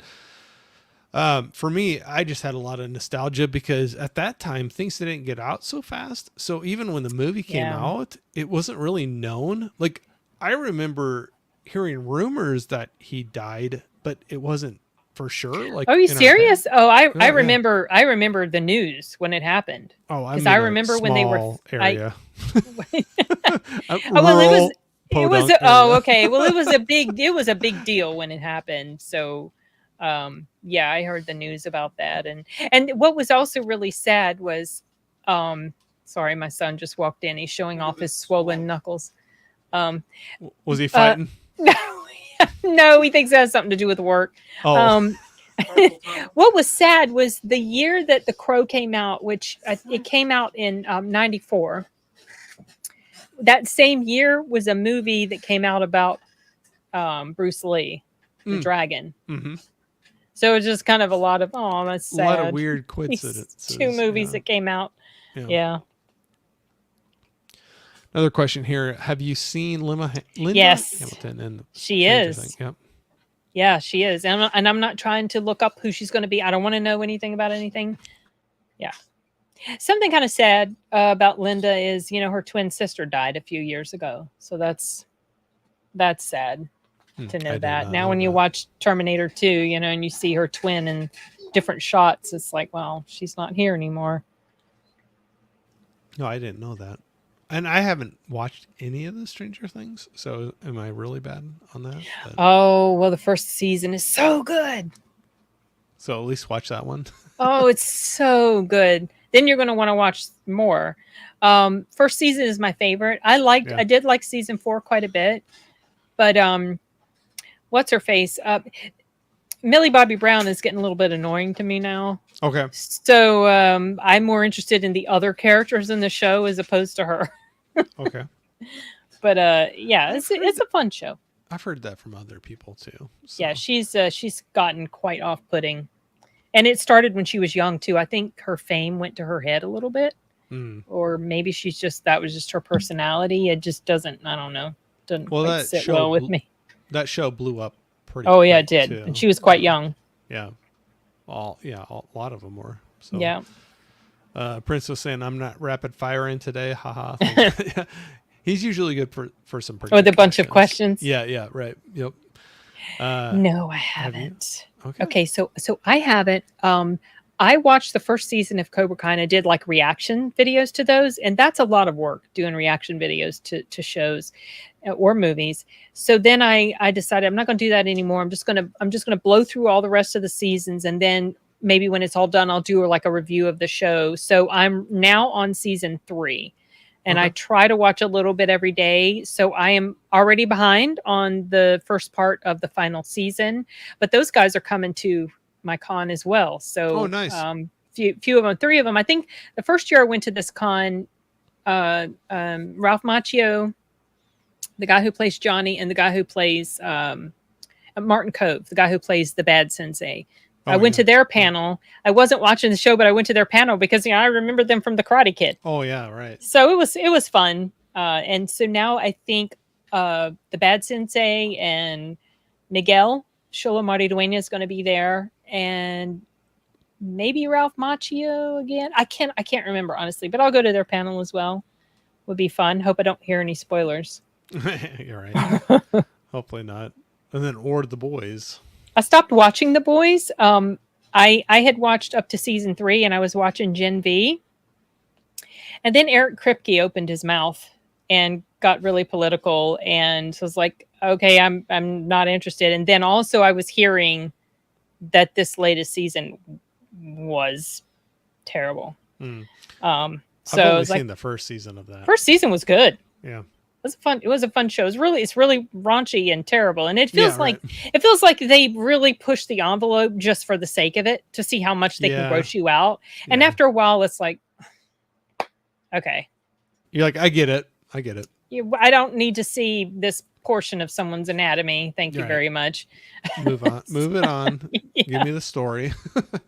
No, I'm right there with you too. I kind of thought the same thing, but I have this weird thing of I don't follow series, even if I like them. I kind of fall out of them. They're a time commitment. Yeah, right. Yeah. And maybe that's the thing. I lean towards Movies more. Same. Yeah. So, Same. and then the longer they get, that even gets harder for me. You know. Yeah. Sometimes I take days to watch a movie. Mm-hmm. So I want to see the New Horizon. I saw the first chapter. I want to see that, but I know it's like. But so now at this point, I'm like, do I just wait because I heard Netflix is picking up? Okay, so is it even in your area still? Because they've already pulled the second chapter. Second chapter is not going to come to the theater. I don't know if that's just a temporary decision. I went to go see that like a week and a half or a couple weeks ago. I bet you it's for sure at this point. I was a little disappointed in it.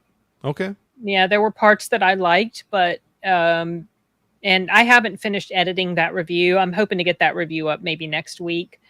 But yeah, there was it had some potential, but felt like it just kind of fell short.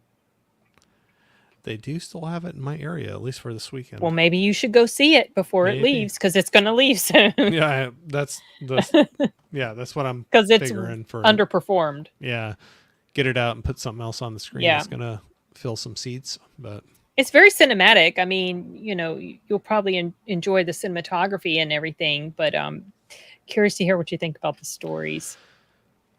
Yeah, that's what I've heard a lot of people saying, that he was trying to go his own route on Yellowstone, and they're like, yeah, this would have been more of a miniseries than a theatrical release. This would have served better as a miniseries or limited series that lasted many episodes. If he Right. was supposed to be 4 chapters, right? So 3 let's say hours a piece. Yeah, let's say make a yeah. Well, the second one is like 2 hours and 45, very close to 3 hours. But Yeah. it could have been. You could have done it a really solid job, I think, if you had like a 10 to 15 series. Yeah. I mean, episode thing set up, and maybe an hour plus for each episode. But yeah, it's a lot. Yeah. No, I would like to see it, but I don't know if I'll see it in the theater. So like I liked have you ever seen Open Range? With Kevin Costner? Yeah, who else was in that? Yeah, who else was in Robert Duvall, and yeah, man, if I saw that, it was Annette Bening. I might have seen that a long time ago. I don't remember anything about it. That was a long one. I know a lot of people were like, oh, it's long and kind of slow, but that was one I enjoyed. I liked it quite a bit.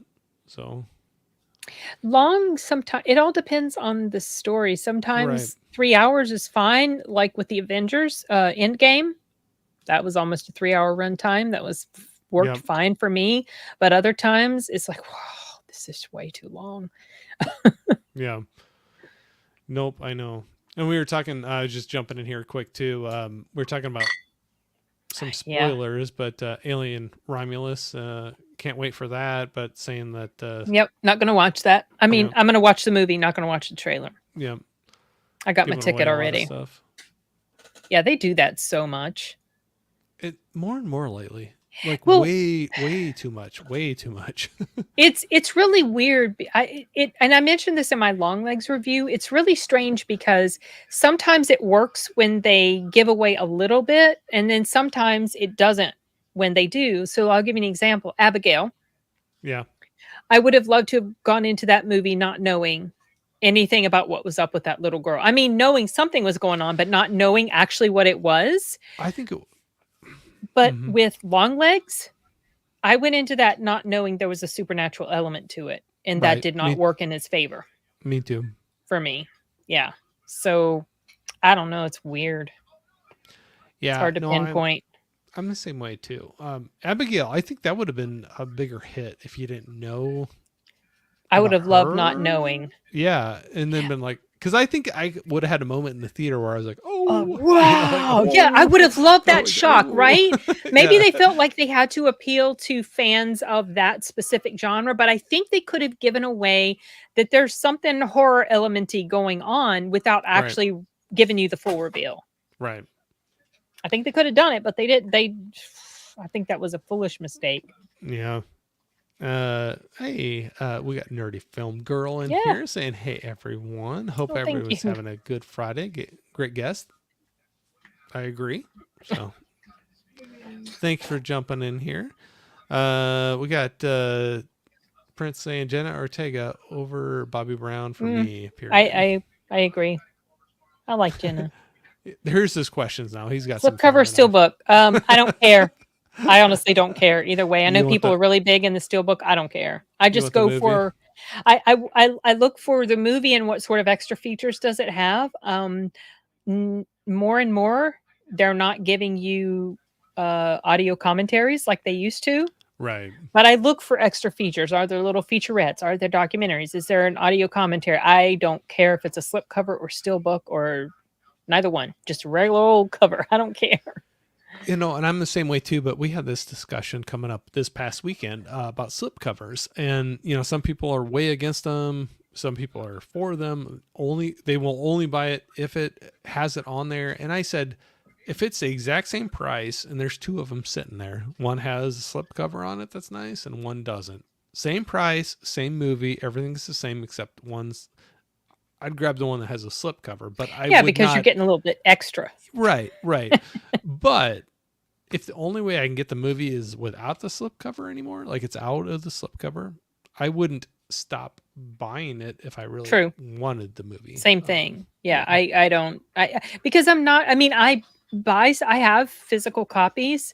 I buy stuff. One of my latest purchases was a Blu-ray of Silver Bullet, Oh and yeah, it's got nice. like audio commentary on it, maybe it's documentary. It doesn't have a slip cover. I don't care.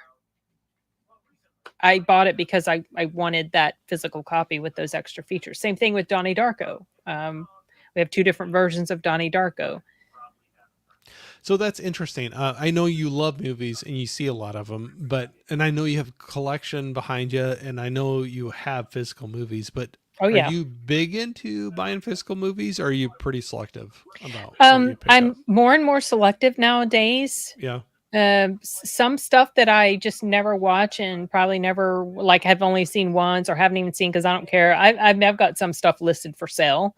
My yeah, husband also will bring some stuff from Goodwill, yeah. and I'll resell some of those. But I do try to be a bit more selective about what I buy. But I do think physical media is important Yes, because it's way too easy and I have a big Voodoo library. Oh, still call it Voodoo. It's now called Fandango at Home. I Whatever. I'm do the still going to same. call it Voodoo. Me too. My brother and I, we share this large Voodoo library, 700 plus movies. But you never know. One day they may decide, well, this movie is too controversial. We're going to remove it from your library Or edit it. or edit it, or Yeah. give you a warning. Well, due You, to when this movie came yeah. out, there's maybe sensitivity. I was like, get out of here with that nonsense. Yeah. Don't need that. No, I know, but that's what's funny. No, I'm the same way. I stream a lot of stuff. I have a lot of digital Same. library. I Same. like physical though, like you're saying. They can't change what you already have sitting right there. Right. And they Like can't take it away from you. But they can't. also, this is an important one. If the internet goes down, And we've had that happen before. same. So we're pulling out our old All in the Family DVDs, Yep.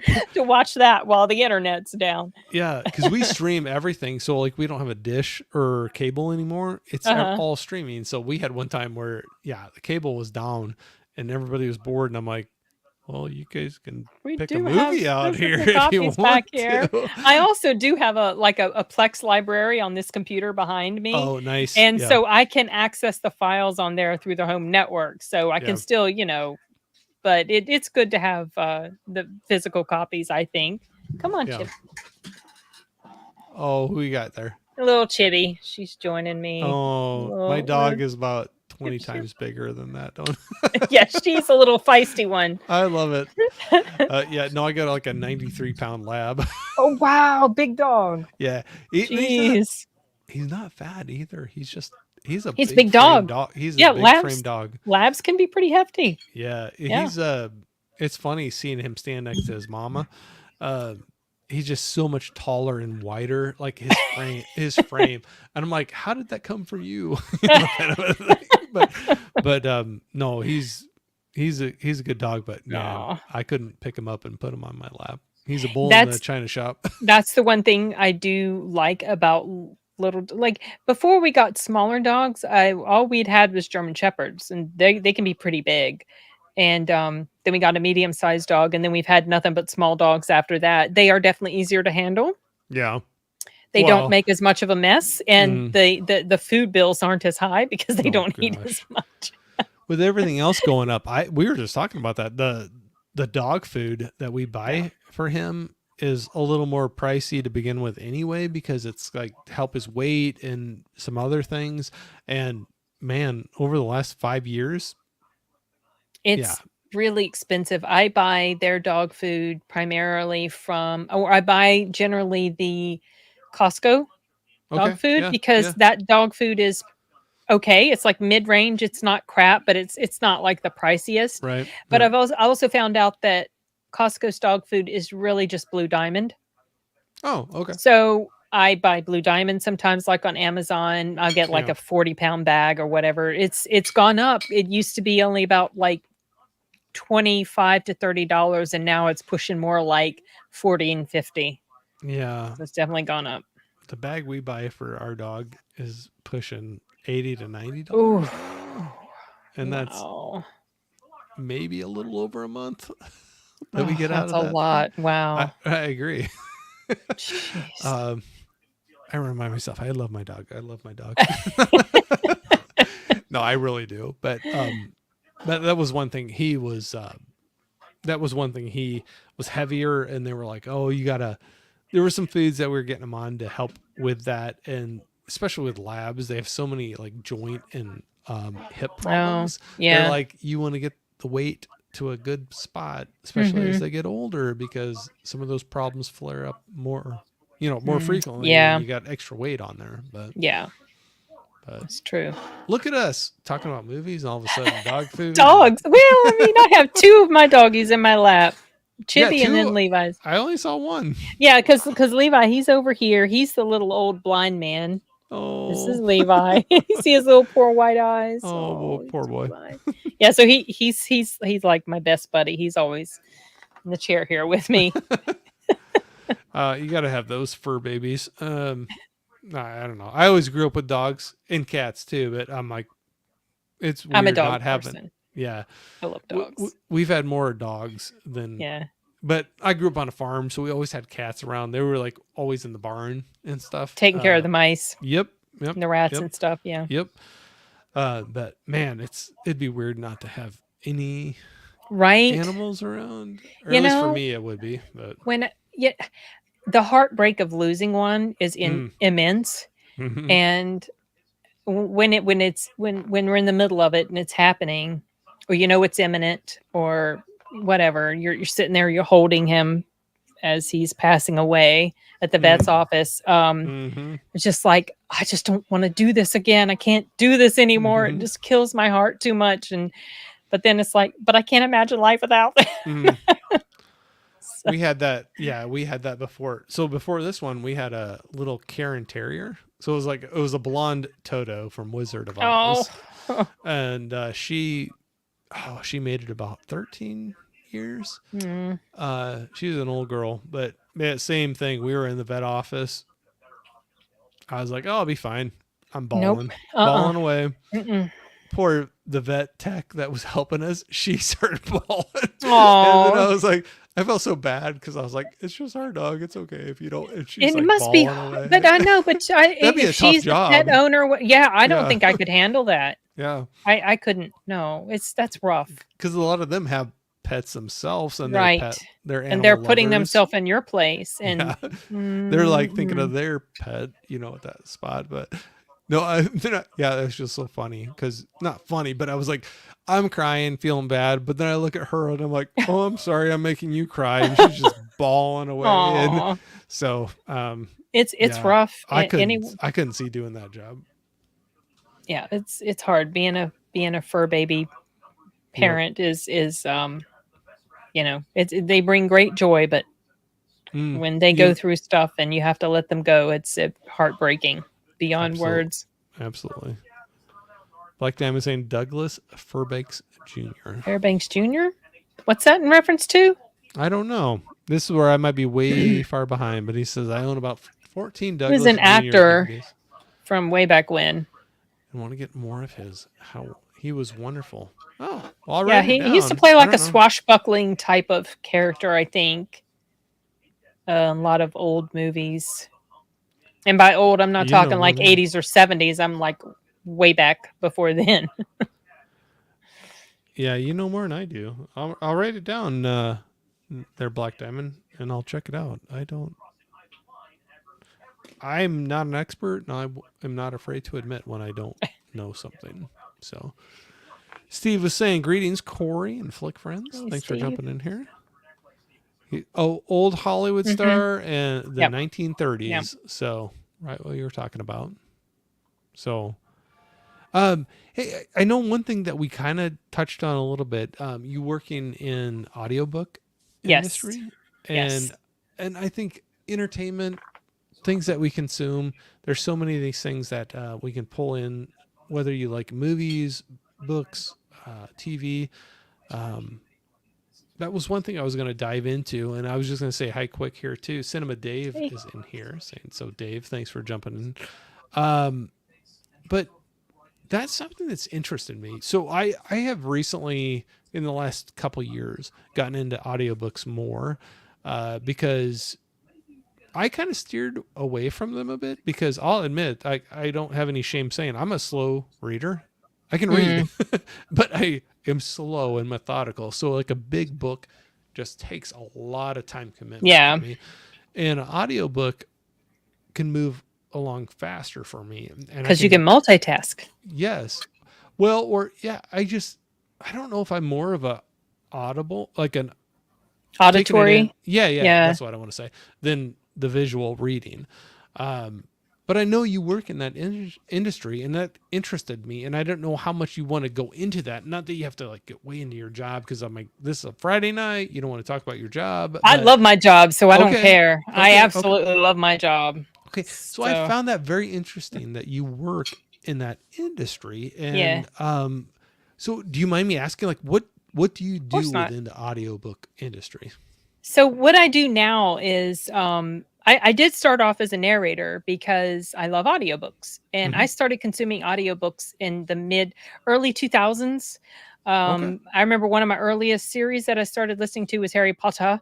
Okay. And Jim Dale, the narrator for that, the American version narrator for that, even though he's still British, Stephen Fry did the British version. He did the American version. He was so freaking talented. Mm-hmm. The voice, he won a Grammy for his performance, I think, in Order of the Phoenix, and he created like hundreds of different voices for it. Was just, he's fantastic. So because I loved it so much, I wanted to get into it, but I mostly narrated like nonfiction. I've done a couple of fiction things, not full on books, just short stories. And then I met a narrator um, because I was on this mailing list. I'm kind of going through how I got into it because Yeah, I yeah, guess it's go. kind I'm interested. Yeah, go of for it. I was a narrator, Mm-hmm. and I was also starting to network with people on Facebook who are narrators. And I also joined this mailing group. It's called Audiobook Boom or Audiobook Blast. It had both names at one time and then changed names. I don't know what it is. And I don't even know if it still exists. But I got on this mailing list, and they'll give you a free audiobook in exchange for a review. Mm. So Okay. that's what I started doing. And I found this book I was interested in, put in a request, got the code for it, was listening to different books as they came in. I was listening and reviewing. I found another one. This one was about a witch. I was like, oh, this looks cool, supernatural, witchy stuff. And I put in a request for that. And the narrator wrote me back and said, oh, I'll be happy to give you this code, but I see you haven't yet listened to this first one that I gave you a few weeks ago. It's like, oh, okay, sorry, I'll get right on it. And, I was like, and I get it, they want you to listen to the book, give a review to help, their rankings and stuff. Right. Well, at the same time, I was on the lookout for a narrator for my brother's second book because that was a smaller book and he wanted to make that into an audiobook. Okay. And so when I went back and listened to this book that narrator told me that I hadn't listened to yet, I'm listening to this book and it was called The Anonymous Source by A.C. Fuller.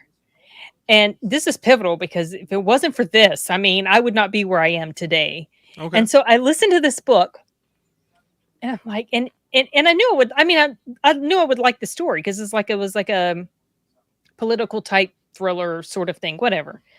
And I was like, wow, this book is really good. And wow, there's like all these different voices. There's like he has a woman working on here. There's a black guy working on here. There's this white guy working on here. There's these other people. Wow, it's such a big cast of characters. I was so impressed, convincing too. Gets to the end and it's like narrated by Jeff Hayes. It's Like, just him. wait, what? Yep. What? He was the girl? And he was the black guy, and he was this guy, and he was that. What? And so I wrote my brother. Oh, and so then I hooked up with Jeff on Facebook, like became Facebook friends with him. And so then I contacted my brother. I said, I think I found the narrator for your book. Okay. So he got in touch with Jeff, and they talked like amongst themselves. And then he sent Jeff a sample of his second book, and Jeff liked it so much he recorded like the first chapter or so and sent this audition, I guess, to my brother. Yeah. It ended up that Jeff did the book, and because I had helped my brother do the manuscript editing on both of his books, we both listened to the audiobook to make sure everything was right. Right. And to correct him on pronunciation on some things because, some regional things he was pronouncing incorrectly because he didn't know, whatever. And so then after Timothy's book gets published, the audiobook gets published, it goes live. Jeff reaches out to me and he says, hey, how would you like to be like an audiobook proofer? Help me do proofing audiobooks. Because up until then, Jeff was just doing it all. Right. And that's what I was doing too. You record your book, you proof your book, you do retakes, you do editing and mastering, fix the audio up, make it work for the system. So I was like, well, I never even thought about anything like that, but heck yeah, that sounds like a lot of fun. Of course, I'll be an audiobook proofer. Yeah, I love it. And so that was in November of 2016, and we started working together. And then eventually he formed Sound Booth Theater. And so now it's like an official company, and we started bringing in more people doing work, more narrators, more people doing like audio engineering stuff because he couldn't do it all. And now we've formed into this big company. And so, well, big compared to what it used to be in the beginning when it was just Jeff and me. Yeah. And so now what I do is I still do audiobook proofing, but I get to be more selective about what I proof. So one of the reasons why I started my YouTube channel was because I worked on a lot of stories that I did not like. So like the genre that our company is sort of dominant in is called lit RPG or game lit. Okay. And think, Artur, what's the name of that movie? Ready Player One. Think movies like that. Where a guy goes into a game world. All right. And basically, that's what the story is. I'm not the hugest fan of that genre or most of the stories in that genre. So I was like, well, I want to talk about stuff that I like. So that's why I started doing my YouTube stuff. Sure. And so, but now I've been with the company so long, they know like, oh, Cin's not going to like that. She's not going to like that. And I'll be like, I am definitely is that lit RPG? No, I'm not really interested. But then if a story comes along that I really like, I'm like, I call dibs on this. I get to proof this. That's And mine. I finished proofing this one that's going to go live in the next, I don't know, couple months, called Time Marked Warlock. Okay. And when I finished it, Jeff and Justin, one of the other guys with the company, they were asking me like, what did you think? Did you like it? I was like, oh, I loved it. It was so good. And they were like, yes, send like something. But anyway, so I do that still, but now I'm director of operations with Sound Booth Theater. It sounds so important, but Sounds way more important than I'm what I do. I'm just mama bear at Sound Booth Theater. Basically, I just kind of help, get productions, keep it on, on top of like, is the audio done? Do we have the cover art yet? I get the web pages prepped. I do all that for the website. So just like a bunch of different stuff I do. Plus, I'm doing the movie discussions with Sound Booth Theater Oh every yeah, month. absolutely. No, there's like so much. I was just talking about that before coming on this with you, and I'm like, there's so many things that are probably behind the scenes that I just don't think about with that. So, like, I go out, I purchase an audiobook, Oh, or so much work or or involved. or I go to a library and check it out. And I keep on hitting my microphone. Sorry. Oh, I didn't Uh, even hear it. It's fine. okay. I always joke if I tied my hands together, I wouldn't be able to talk. Like I I swing them do the around all same the time. thing. Oh gosh, I about hit people. Yeah, don't be standing next to me when I'm talking. But like even with the library, there's like some apps that I can check out an Hmm. audiobook and listen to, and I know that's like an end product of something. There's so many things that are probably behind that, and Oh, the work is immense. that's what And what we do is very different from the industry standard. So, like when you okay. listen to an audiobook, most of the time it's going to be just one narrator. Mm-hmm. And even then, there's a lot of work that goes into it. So, let's say if you listen to a book that's 10 hours long, Mm-hmm. okay, so the narrator has to read it, Mm-hmm. and he's going to mess up and he goes back and he fixes his mistakes, but then he's got to go back and he's got to listen to it and he'll find Mm. more mistakes. And then he's got to go back and do those retakes. Right. And then at some point now this is if someone does it all on their own. And now big companies, they kind of farm out, they do have people do all this different stuff for them. But if you're starting out, this is what you do. Then you have to listen back through it and you have to do the editing and mastering. You have to do things like removing all the mouth noise that sounds bad. You got to make sure your background noise sounds good. It just is so much work. But what we do is even more. Yeah. We do multicast on pretty much everything now. And sometimes multicast is in, we have at least one male and one female voice. Okay. And sometimes we have sometimes we'll have up to 5 different actors involved in a story. And so our format is so crazy and wild. The process is typically we have a script, we get the manuscript. Right. My daughter or somebody else, but my daughter's like been doing this for a while. She takes the manuscript and she puts it into an Excel worksheet, runs all these macros, and she splits out the dialogue. And then she goes and she labels who's talking. Mm-hmm. So creates kind of like a screenplay. Sure. And she color codes it according to the actor that's going to be doing the character. And then the narrator will record the book. We record in Ableton Live. So he records his track in what we call the narration track. And then we got all these different tracks for the different actors that's going to be doing their lines. Mm-hmm. And so then it gets handed off to the first person who's going to be doing lines. He opens up what we call it a set, Mm-hmm. and he goes and he finds all his lines and he records all his lines. Everybody does that. And then it goes to someone like me. I go through and I listen to it, make sure words are pronounced, try to make sure to the best of my ability that words are pronounced correctly. The pacing is good. The performance is good. Right. The timing, I do a whole bunch of stuff. Like I correct people on their performance. The inflection in your voice is off here. This pronunciation is off. It's saying he's yelling and you're just talking normal. You need to Right. like be, that sort of stuff. Yeah. So then they go through and they do their retakes, and then it gets sent to our polisher who cleans up the audio, and then it's exported, and then we either upload it to Audible or we put it on our platform. Now that's a simple audiobook.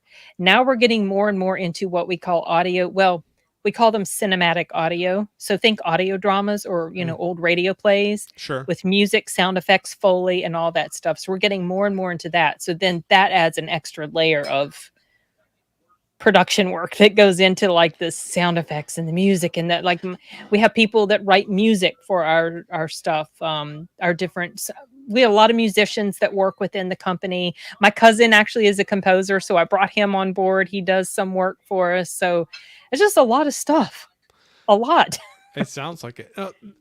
I know it had to be, but I just, until you dive into it, you don't know how That's why much they're is so going. expensive to make. Oh, I can imagine. Uh, I and can and imagine. and but the cool thing is, um, we don't have to have a theater. A theater. We don't have to have a studio where everybody gets together and records. We all Right. have our own, our own separate vocal booths, and they record their lines. And then that's the beauty of the internet. If it weren't for the internet, we wouldn't be able to do what we're doing. Sure. You know. So yeah. So how do you get to that point even when you're talking about all you're putting into recording a book? Like how do you get to that point even like to get the book to be able to record? Like Oh, so a lot of authors approach us now because we're becoming more bigger? and more known. Yeah, Yeah. bigger and bigger.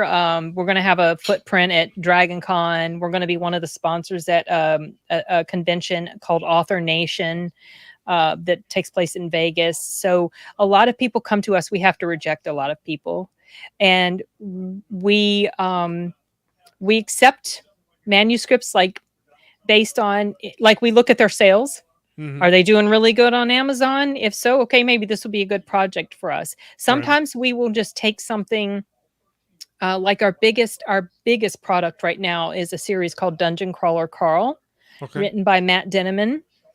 That that series is huge, and how we got that was someone recommended for Jeff to read it on a live stream because he would do like live stream readings of different authors' books if they wanted him to read his stuff. Okay. And he liked it. So he and Matt worked out a thing where we ended up agreeing to do it. And now it's like huge, like seriously huge. People are cosplaying as these characters. We got Patrick Warburton to come and do a voice for us. If you don't know who Patrick Warburton is, Okay. um, Explain to me, but okay, he explain Patrick Warburton yeah, to you. yes. Yeah. Sorry. He's an actor. Um, have you ever heard of the movie The Emperor's New Groove? Yeah, yeah. Okay, he was Kronk. He Oh, was he was okay, okay, okay. yeah, Kronk. He's Sorry. Kronk. Yeah. So yeah, I know you might not know his anyway. So this is why we got Patrick Warburton, Okay. because when Jeff started working on this series, he decided to narrate the voice of the main character in Patrick Warburton's voice. Okay. The whole book sounds like Patrick Warburton. So then we're like, well, okay, it only makes sense that when the father of this main character shows up in one of the books, we got to get Patrick. Yeah. So Jeff and Emily, our marketing manager, they went over to Los Angeles. They met up with Patrick. They did a directed session with him. We got it on a video, a little short 1 minute video on Sound Booth Theater's channel. I did a reaction to it Yeah. of them, directing Patrick Warburton. We even got the Critical Drinker to do a voice for us, one of the characters.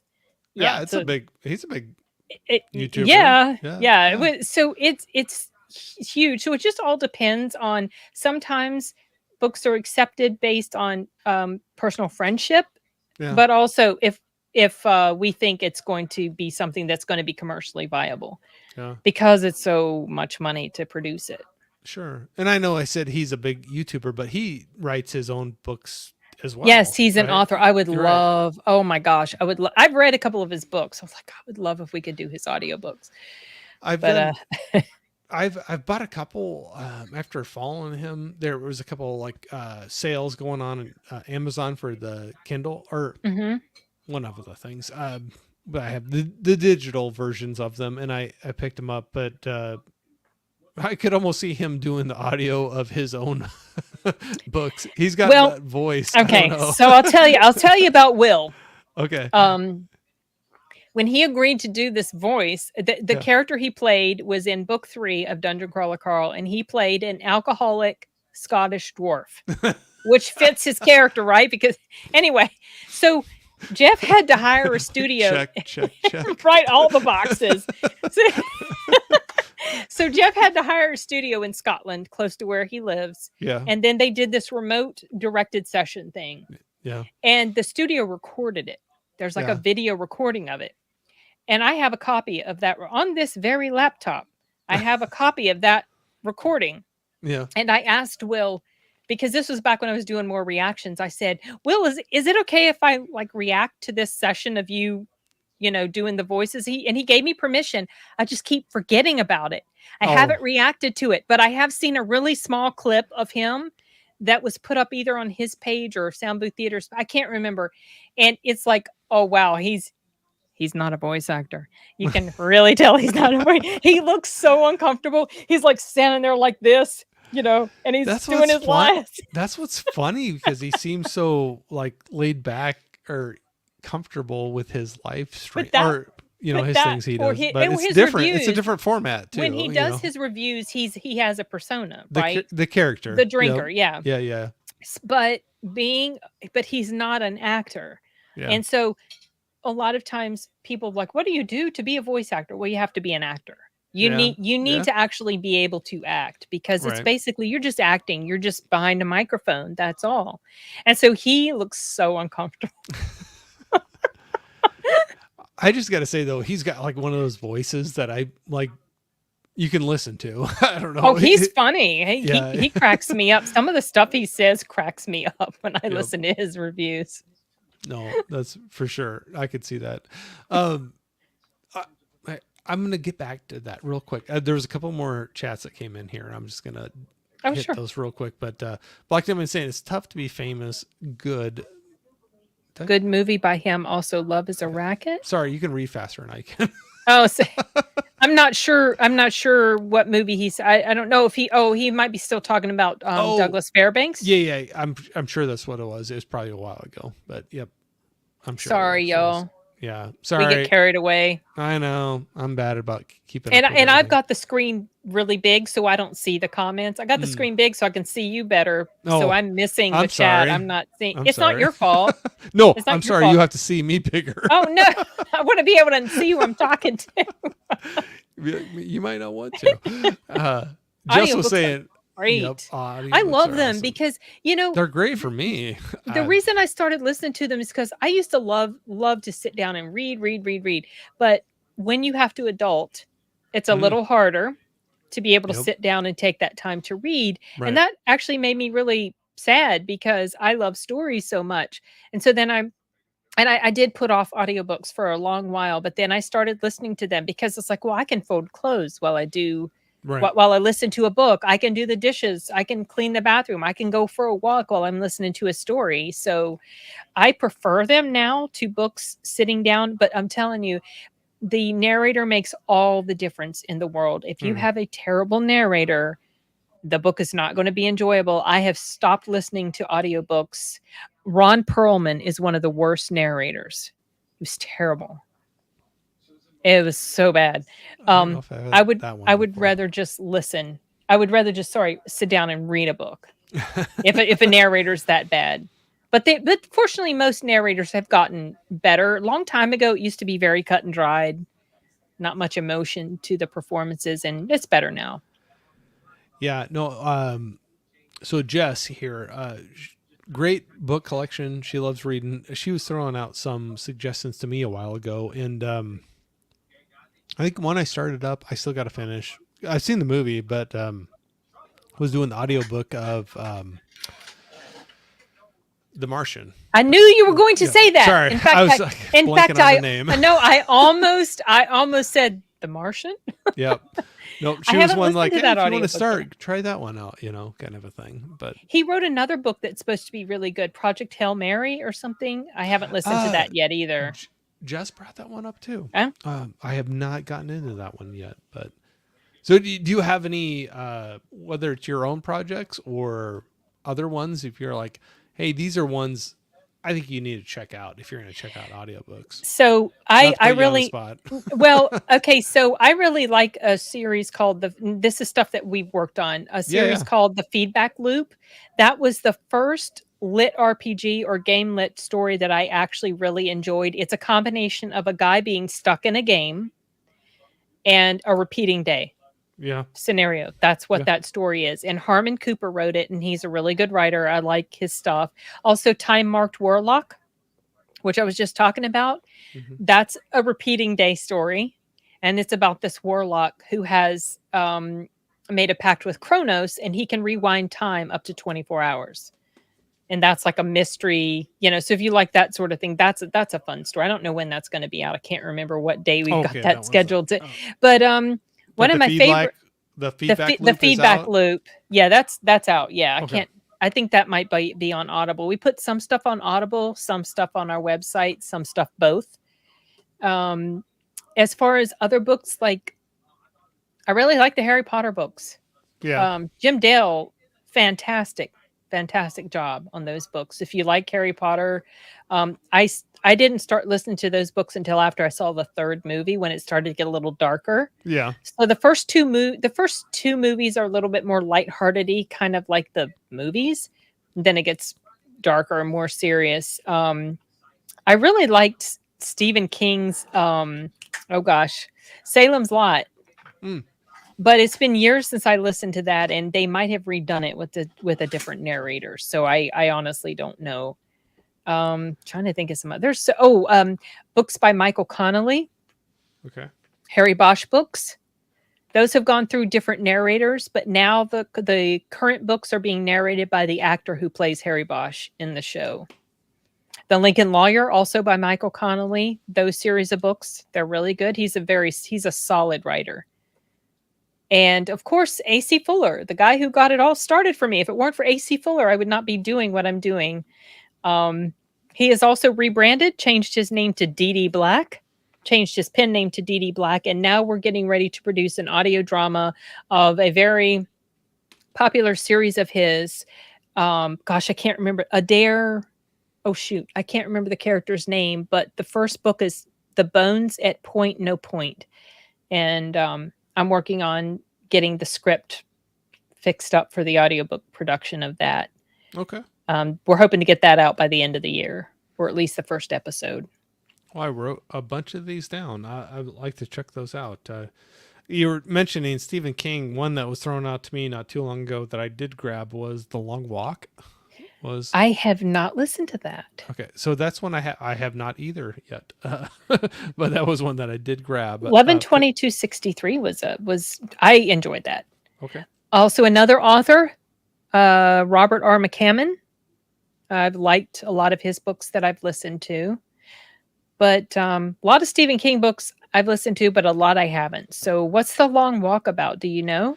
I don't. Okay. Other than some good friends were like, "Hey, this is one you should check out," and it's a lesser known story. Lesser by known. him. Yeah, and so I grabbed it, but I have not started into it yet. But I love this though. I that's what I always love doing these streams, whether it's movies or books or now audio books.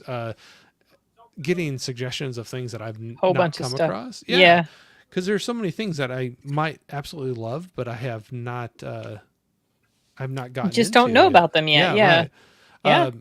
So Jess was throwing out there 11/22. Oh, There's a that book. favorite Oh my gosh, at you the guys, moment. that book. I gotta tell you a story about that book. This is before I was working in audiobooks, but I was listening to 11/22/63. Yeah. And anybody who's heard this or has seen the show will know exactly what I'm talking about. At the end, there is just such a heartbreaking, bittersweet, touching moment at the end. And I have told this story. I know. Because I never forgot it. Because that part in the story, you've gone through this whole journey with these characters, and then there's this moment at the end, Yeah. and because of the situation, it's just heartbreaking. Right. And the way that was written, oh my gosh, I started bawling, and I'm bawling And I cry when I watch the show too. I've watched it twice and I still cry at the end, but the book Yeah. did it so much better. Anyway, I'm just falling. And then, and then my husband asks me for some help, like doing something outside, like taking helping him lift something outside, like the Yeah. back of his vehicle of his vehicle, like truck or van or whatever. And so I come out there to help him, but I'm all teary eyed and I'm crying a snotty nose and everything. Is like, what's wrong with you? What happened? I'm Are like, you I okay? just finished listening to this really sad book. You're And like, he was who? like, what the heck? He's like, who died? And you're like, I finished the sad I book. was this book. It's so Oh, sad. but people like movies are the same way too, where you can get Oh just my completely goodness. wrecked I if you just know. get emotionally involved with Yeah, right. them. You're so invested in these Yeah, yeah. characters and you have this attachment to them and when something happens you feel pain. Oh, absolutely. No, I completely agree with that. Jess was saying she liked Michael C. Hall's Oh, narration of Pet that's Cemetery. that's a new narration because I listened to the other narration of Pet Cemetery from before Michael C. Hall did it. So they've gone through a lot of Stephen King's older books and they had them redone with newer narrators. Um, so that'd be interesting to maybe listen to that one. Yeah, she's one I've gotten a lot of book and audiobook recommendations Nice. from. She's like I said, she was putting out her new channel. She just got started out, got a couple videos out on her YouTube channel, but long time book lover and has a great collection. It's amazing to see what she has in that. But Cool. yeah, absolutely. Um, but that's what I love to see when people cross.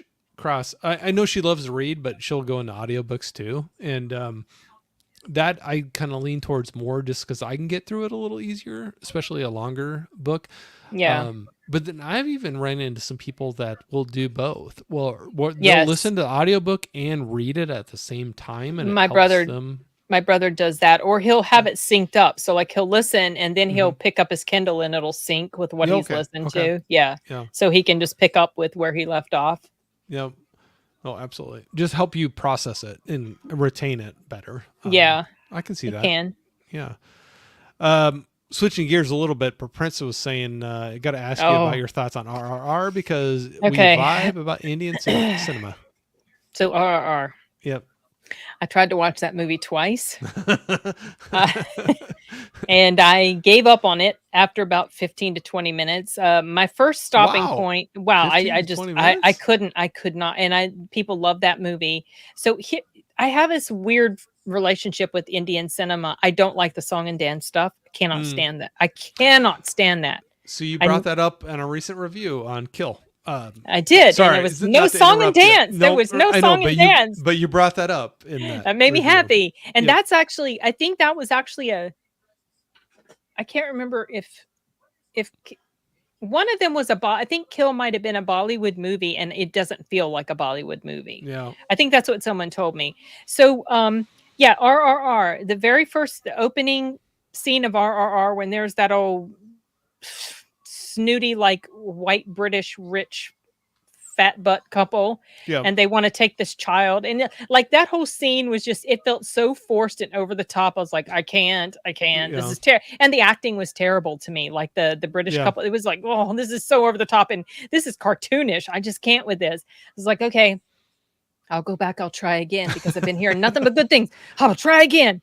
So I pick back up again and I get to the part where there's like the facility, like I don't know, some structure is surrounded by all these people. There's a mob Oh. outside the gate and Hmm. they're like rioting and stuff Right. and someone outside like throws something in and whatever, and so they send one of the main, it's like the main character, I guess one of the main characters threw something in, they send the other main character out there to get him in the Right. midst of this throng of hundreds of people. And he goes out there and he manages to beat all the ones off that are attacking him. Okay. And he manages to find this one guy and fight his way back inside. I'm like, I can't. I'm out. Check out. I cannot. It was too over the top for me. And I know a lot of people really loved that movie. But I'm telling you, um, I got spoiled by the very first Indian movie that I saw. I got spoiled by that one because to me that was so good. It was called Minal Morale, and it Hmm. was a superhero movie, and there was no song and dance. And I felt like that was a fantastic story. It might still be on Netflix, I don't know, but I got spoiled by that story because I expected all of them to be that caliber. And then I started running into stories with song and dance, and I'm just like, takes me right out of them. I just oh my gosh. I saw Pathan, and then I saw there was another one I saw. Shoot, they both had Shiru Khan in it. Pathan and another one, Jawan. Those both had really like over the top crazy action. It was really John Wicky and too much, a little bit too much. It was fun to watch because he is such a charismatic actor. I Right. really like watching him perform. But the song and dance numbers is like, oh, so cringe. I still So I still remember watching RRR. oh gosh. Nobody else. I was by myself until like right at the end. Especially, it's like crazy the time they walked in. The rest of my family, and it was the ending with the whole dance scene and the. I've heard of some of the Oh, dance numbers in okay. there, but I don't know I if didn't you I saw it. never finished. I never Okay, finished it. okay. I couldn't finish it. See, I had to I'm skip. spoiling it. I'm spoiling it I for don't you. care because I'm not going to watch it Okay, because I was just like, I just mentally checked out and I could not return there's to a it. big musical dance number at the end Yeah. of it, and people in my house walked in while that portion came They up, probably and wondered what the heck was they going on. like literally they said out loud like what the heck are you watching? And I'm like, no, it's an action movie, and it was up to that point, but yeah, no, I remember getting a little bit of a reaction from that. That's funny. Yeah, But it was really popular. And the thing is, Indian cinema, and there's the different I want to say factions, but that's not really the right word. But there's the different like regions of right, Indian cinema. yeah, Bollywood, Mollywood, and other ones. Like maybe 5 different regions or something yeah, like that. And Bollywood has a lot of the song and dance stuff. That's is very popular with Bollywood films. And so in my mind, I associate Bollywood movies with kind of goofy stuff, really over the top action. But they know their cinema. The filming of certain shots, it's very cinematic. mm, And I recently saw Kalki, and I haven't put up I'm just going to do probably an audio review for that. But I saw Kalki. That was a 3-hour movie, okay, and that was very cinematic. It was very big budget. It was like the biggest budget Indian movie so far, like 75 million, I think, okay, was what I saw. And they kind of put a lot of our 100, 200 plus budget movies to shame with mm, the stuff they did. But I couldn't quite get into that one because some of that stuff was just the over the top stuff. But some of the shots in there are so cinematic and beautiful. Like you could take a snapshot of it and it'd be a gorgeous photo. mm, They really know how to put this stuff together, and they actually have pretty decent stories, but some of the stories are just too much for me, and the right, song and dance, I can't. I just can't with that. It takes me right out of the story, especially if right, it's supposed to be a serious story. So this is why it surprised me that Kill didn't have one, because apparently it was Bollywood, but Kill, if they'd done a song and dance with Kill, it would have felt so out of place because that movie is so dark and violent and just very heavy. The one on the train, yes. So I'm glad they didn't have to. Yeah, he's is that the one? But yeah, he's heard me talk about it. No, I'm good. Because I want to. I had a good friend that wanted me to see it really badly, and last weekend we had a meetup with. We were talking about some people from the YouTube community, and there was one day there was just going to be a couple of us left, and he was like, "Oh, I saw this. I really want you to see it again." It was Kill. He was like, "I want you to see it so bad," and it was pulled like. So that was Sunday. They pulled it. Oh, The Friday was the last of night that they showed course. it in the area. Oh, bummer. So I didn't get to see it, but he was like, please, please, please, please, please. He was like, promise It's me you will see intense. That movie's Kill. like, whew, wears you out. Yeah, he But wanted me to see that one. it was a lot of action, but I felt like it was paced in such a way that it didn't desensitize you to it. Okay. Well, for me anyway, because sometimes, if I see so much blood after a while, it's like yawn, Right. you know. But it worked. It was decent. No, I need to see that one. I promised him I would Oh, the do it. choreography, like in that train. The small confines of the train, Oh yeah, the way they had to fight, like, wow. yeah. It's amazing what they. So it makes me think of like Monkey Man, maybe, where they choreographed. I'm not saying the whole movie, but they had some fight scenes that There I'm was a like, lot of intense fight scenes in Monkey Man. yeah, Yeah. I where had they Jeez, I had had forgotten about that movie. choreographed it, and you reviewed it. Come I on. did. I had No, I'm just forgotten. I kidding. know. You review a lot of movies. I did. Man, that's been like a couple months since I saw Monkey Man. I think I went to go see it right before I was getting ready to take off See, for I was out of late town or to something. it.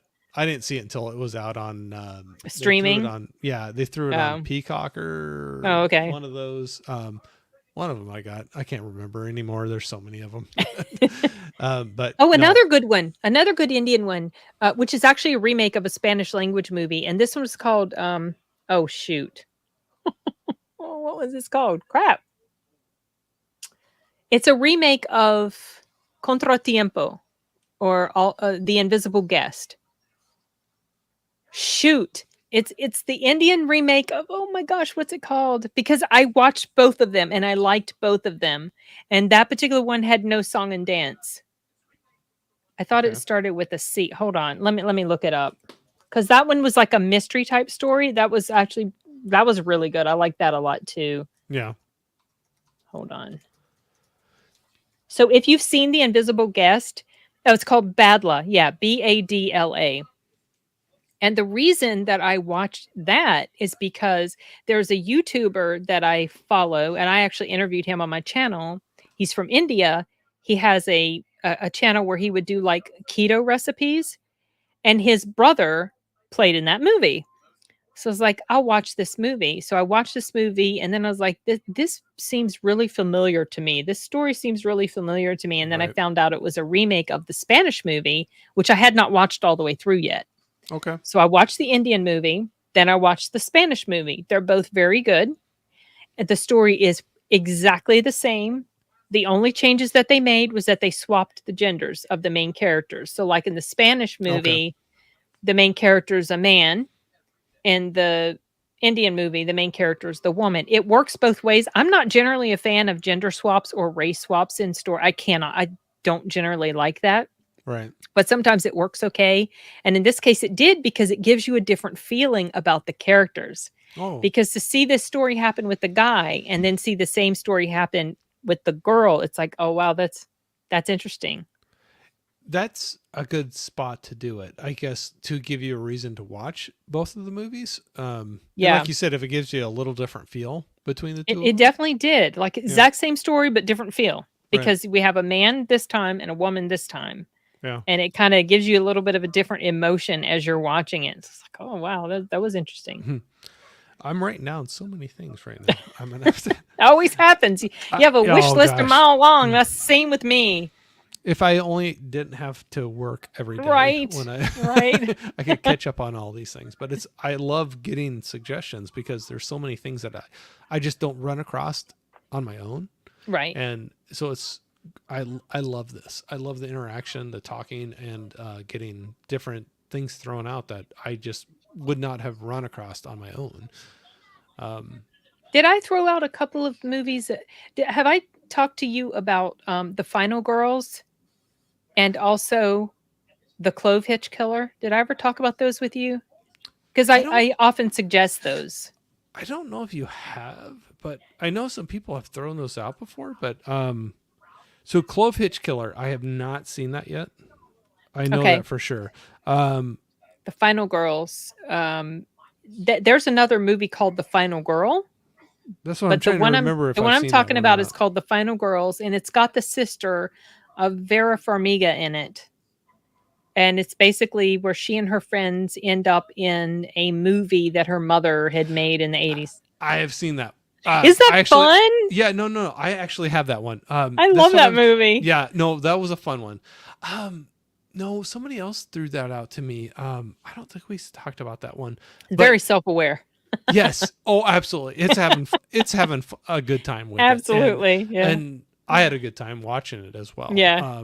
So no, definitely that was fun. But Clove Hitch Killer, I've heard that thrown out many times, or not many times, but I've heard it before, and I've not seen that. So I'm putting multiple stars by that one. That's a I didn't see quiet that one. little movie. It's about this guy who suspects that his father is a serial killer. Right.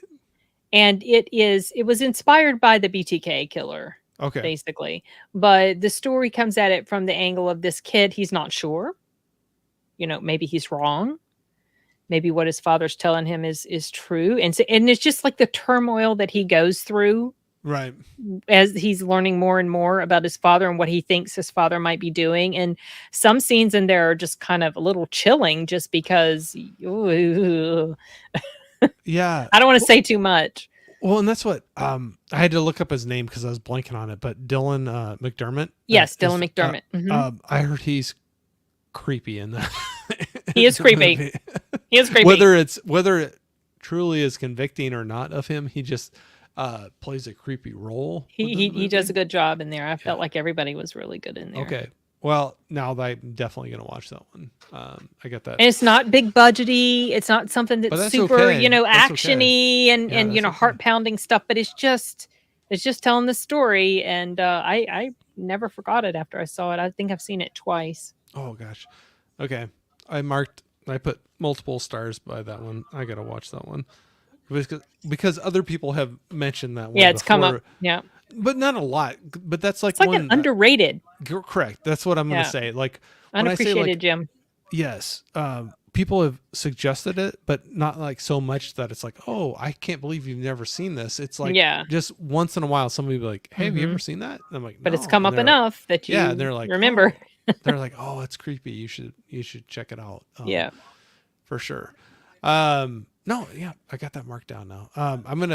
Let's run through a couple of these here real quick. Logical Spark was saying, hey, Sin, are you coming over to Troy's team soon? Oh, this is probably like a half hour ago. Sorry. Oh, sorry about that. I don't always I'm jump in I don't always jump in the comments on his streams. Sometimes I do. Like the Friday night streams are pretty casual and fun and just kind of like whatever comes up. I do sometimes jump on those, but I don't know if I will tonight. It all depends.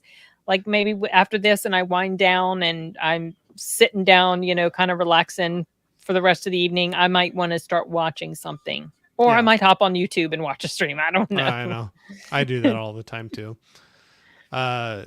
Chris C / dude. I know I fell behind, so I don't know if you're still in here, but thanks for jumping in. But saying evening everyone on my lunch break. I know he's West across Coast, the world, West or Coast, is he? Oh, West Coast, okay. But he might be working a later shift. Yeah. But no, thanks for jumping in. Sorry if I didn't get to it soon enough. Yeah, we got a little carried away again. I get that way a lot of the times.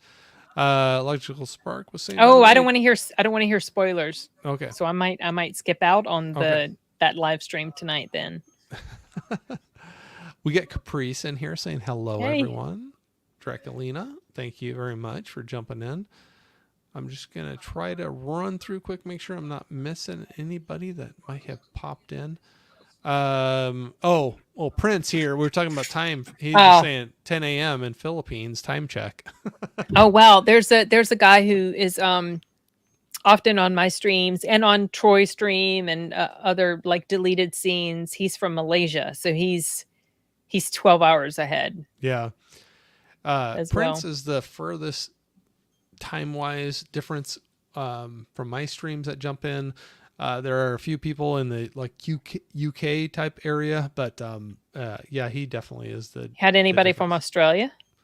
Not usually in my live streams, but I have had a couple on. It's a brother and sister from Australia that were on my one of my live streams doing this, and it was kind of crazy because it was late afternoon or almost evening for me, and it was late morning for them the next day. So, so definitely that was different, but very, very cool people. But so I have had that before. But so have you done a lot of live streams with people or just like?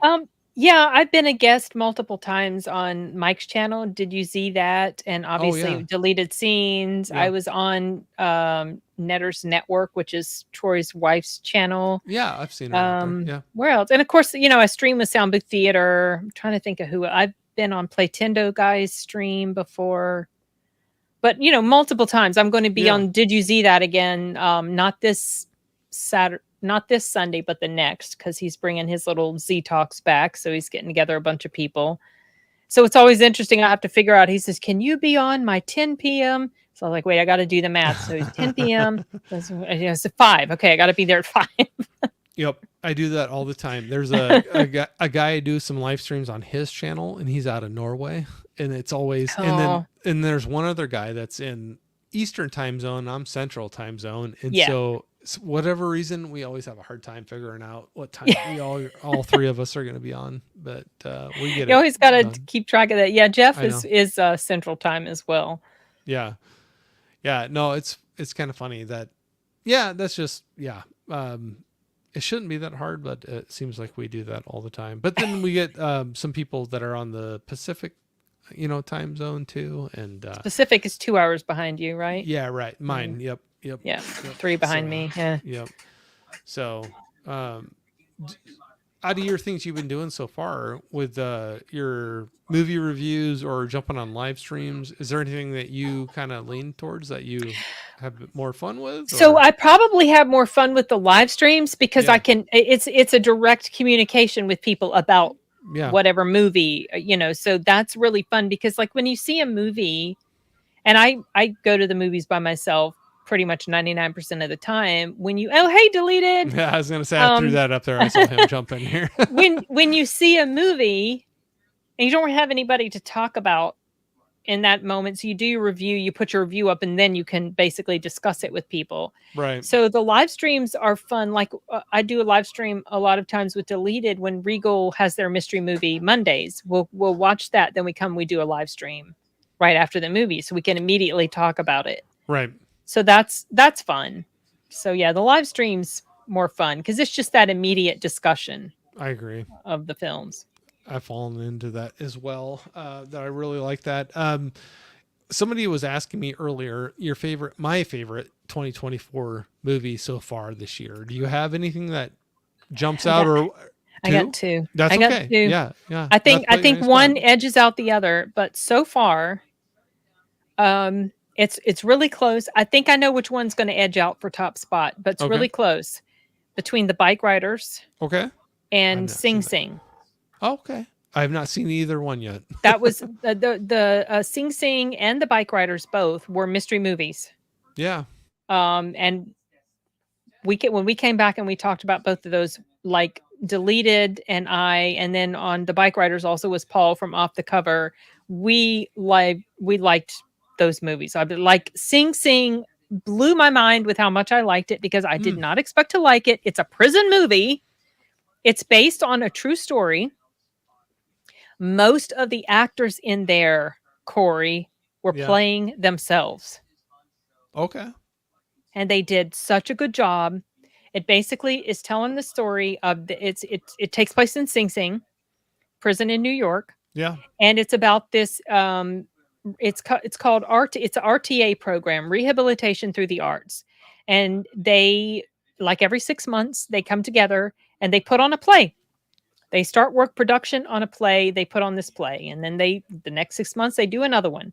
So this tells the story of them working on one of these plays, and it's basically sometimes they do plays that have already been written, like some Shakespeare stuff. But this particular time, it's one that has been written specifically for them for that performance. So they kind of threw a bunch of everything in it. They've got Freddy Krueger, they've got time travel, they've got Shakespeare. It's kind of funny, how they make up this story. Yeah. But the joy of that movie, the beauty of that movie, is seeing the interaction between the characters and how this program does truly help them to rehabilitate, helps them to appreciate life, gives them a reason to get up in the morning, helps them feel like, there's actually hope for them beyond this situation that they're in. Right. And so Coleman Domingo plays the main character. The real life character, he did not play himself, the character that Coleman plays. Right. And there's like 2 other established actors, but everybody else, especially the main co-star, they were all playing themselves. And they had all spent time in Sing Sing. Okay. So when they came back to film this movie, I have heard 2 stories. I heard it was filmed in a defunct prison, and then I heard it was filmed at Sing Sing. So I don't know which is accurate, but whatever. They came back into a prison environment and filmed this movie, and it was quite it was challenging because these guys were out Yeah. already and they came back and they were playing them, a version of themselves for the movies. But it was beautiful. Coleman Domingo's performance, I hope he gets nominated for an actor. He was so good in here. I just wanted to give this guy a hug.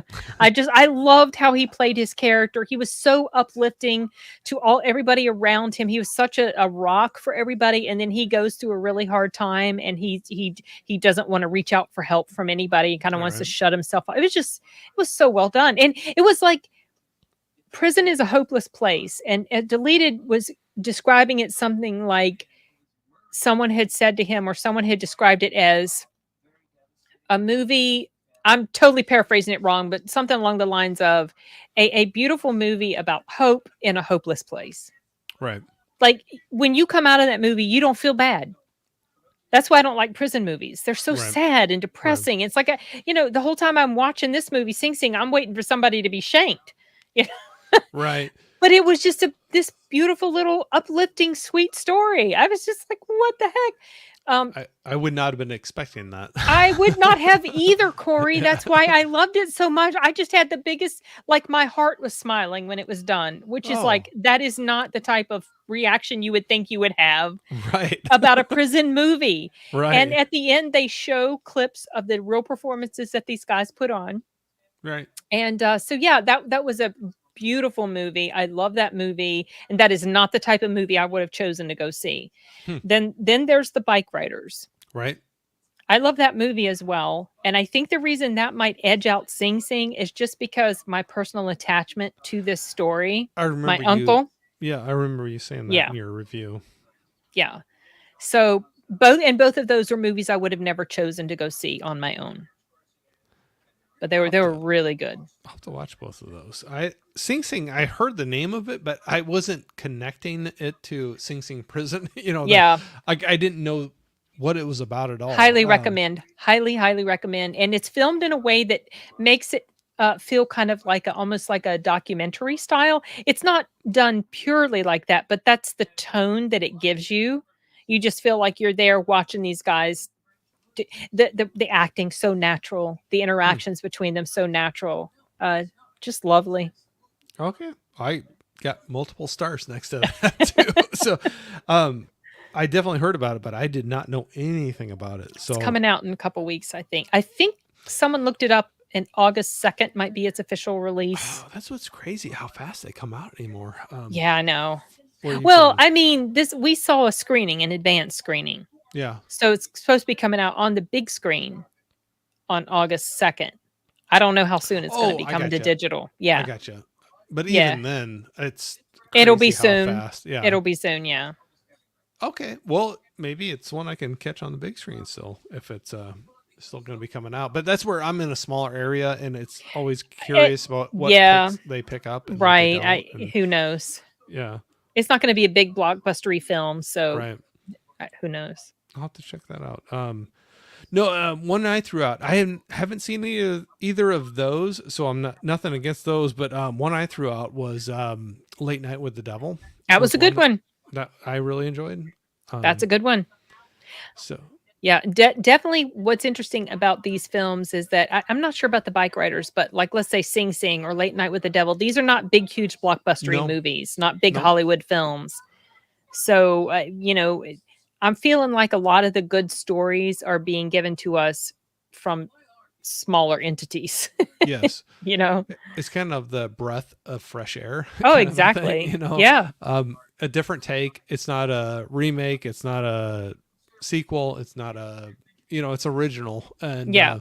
I enjoyed that. And actually, that was you were one of a couple YouTubers. The only reason I knew about that movie and I was able to catch it in my theater before it was out was your reviews. So Okay. you had one. There was a couple other people that threw it out. There was like 2 or 3 of you on YouTube, and I didn't hear anything else about it. But as soon as I heard a few of you kind of talking about it and Mhm. giving it some praise, I went and looked, and I'm like, oh, tomorrow, Monday night, is the last night Yeah. that is going to be in my theater, and it's only been in there like a week. It didn't spend a lot of time No, on the big no, screen. I no. think it was on my big screens here a little longer than maybe it was originally going to be, because I Yeah. think it was doing a bit well. So I saw a screener of it. So I Okay. watched it Yeah. at home. Yeah. And then I saw it was gonna be on the big screen, and I was like, "Well, I didn't go see it because I'd already seen it, and there was other stuff I was watching, but I kinda wish I had gone to see it on the big screen." Yeah. No, I literally watched it the last night they had it in the theater Oh, around me. nice. And like I said, the only reason I knew about it was people like you, and there was like one or two other people that were throwing some uh, good reviews out about it. And I'm like, I'm going to go Mhm. check this out. I literally that night, so it's not a busy night, small area anyway, but it was a Monday last showing of the night. I was literally the only person in that theater watching that, and it almost creeped me out a little bit. I was gonna say, did you get creeped out? I did. Um, don't make fun of me, but I moved to the back row because I didn't You want didn't want empty anybody seats behind you. behind me. So I I don't, always try to go in the very back row oh, anyway, but I can imagine you feeling creeped out. oh, It some was people were creepy. giving, yeah, some people were giving me crap about it, but it started up, and I'm like, I'm literally the only person in here, and I like scooched back so my Do you back have was against the reserved wall. seating at your theater? Yeah, Oh, you yeah, did. So you're like, nobody here. I'm going to go back there. yeah. Well, like I looked at my app again, and like nobody else had there was no other seats sold. So I just went back. I don't But blame you. I grabbed my normal. They had it in one of the smaller theaters that they had there, but I usually do like kind of a middle, halfway up in Oh, middle of the yeah, screen type okay. of thing. Uh-huh. And this was the smaller of the theaters they had, so there was a few rows behind me, and I just was like, I would have yeah, felt I'm gonna. creeped out too. But even the back row, you're not. It's not a bad seat. Still, Yeah, but because, yeah, something could come up I was being behind you. weird. I was being weird. I know I get a little creeped out too by some films. Well, even during that movie too, like I don't know if it was the ventilation or the air or something would kick on, and I kind of look around. I Like, what's hear a that noise? noise. Yeah, and like nobody else is there. I'm like, this is weird. I've never ever been in a theater by myself. Like, I've gone to a Oh, movie really? I've gone to a movie by myself many, many times, but other people were in the theater. But that was the first time Oh. I was completely alone. Have you been Oh, completely I've alone I've before? been completely alone multiple times. Oh gosh, no, it's the first time for me. Yeah. Yeah, of course it's that movie too. And I'm like, Yeah, I know that is a I'm like, creepy one I'm to like, be come by on. yourself. Yeah. That little I, girl was creepy. oh gosh. Woo. Yeah. So I was excited that was getting some physical releases that were coming out here. So Yeah. um I didn't splurge for there was a cool big old deluxe set that had a VHS tape and everything. Oh, cool. But I was like, I can't do that. It was pretty pricey, but there's a steelbook that I think I might be going for that when it comes out. Did you see his interview so I'm kinda kicking myself that I didn't jump on this sooner, but, because I'm like an accredited film critic, Hmm. in Georgia Okay. with the Georgia Film Critics Association. Okay. That's how I got the screener, and then I got like, they were also saying, you could also potentially, set up an interview with David Desmalchin if you wanted to. Well, I was like, "I'm not gonna have time."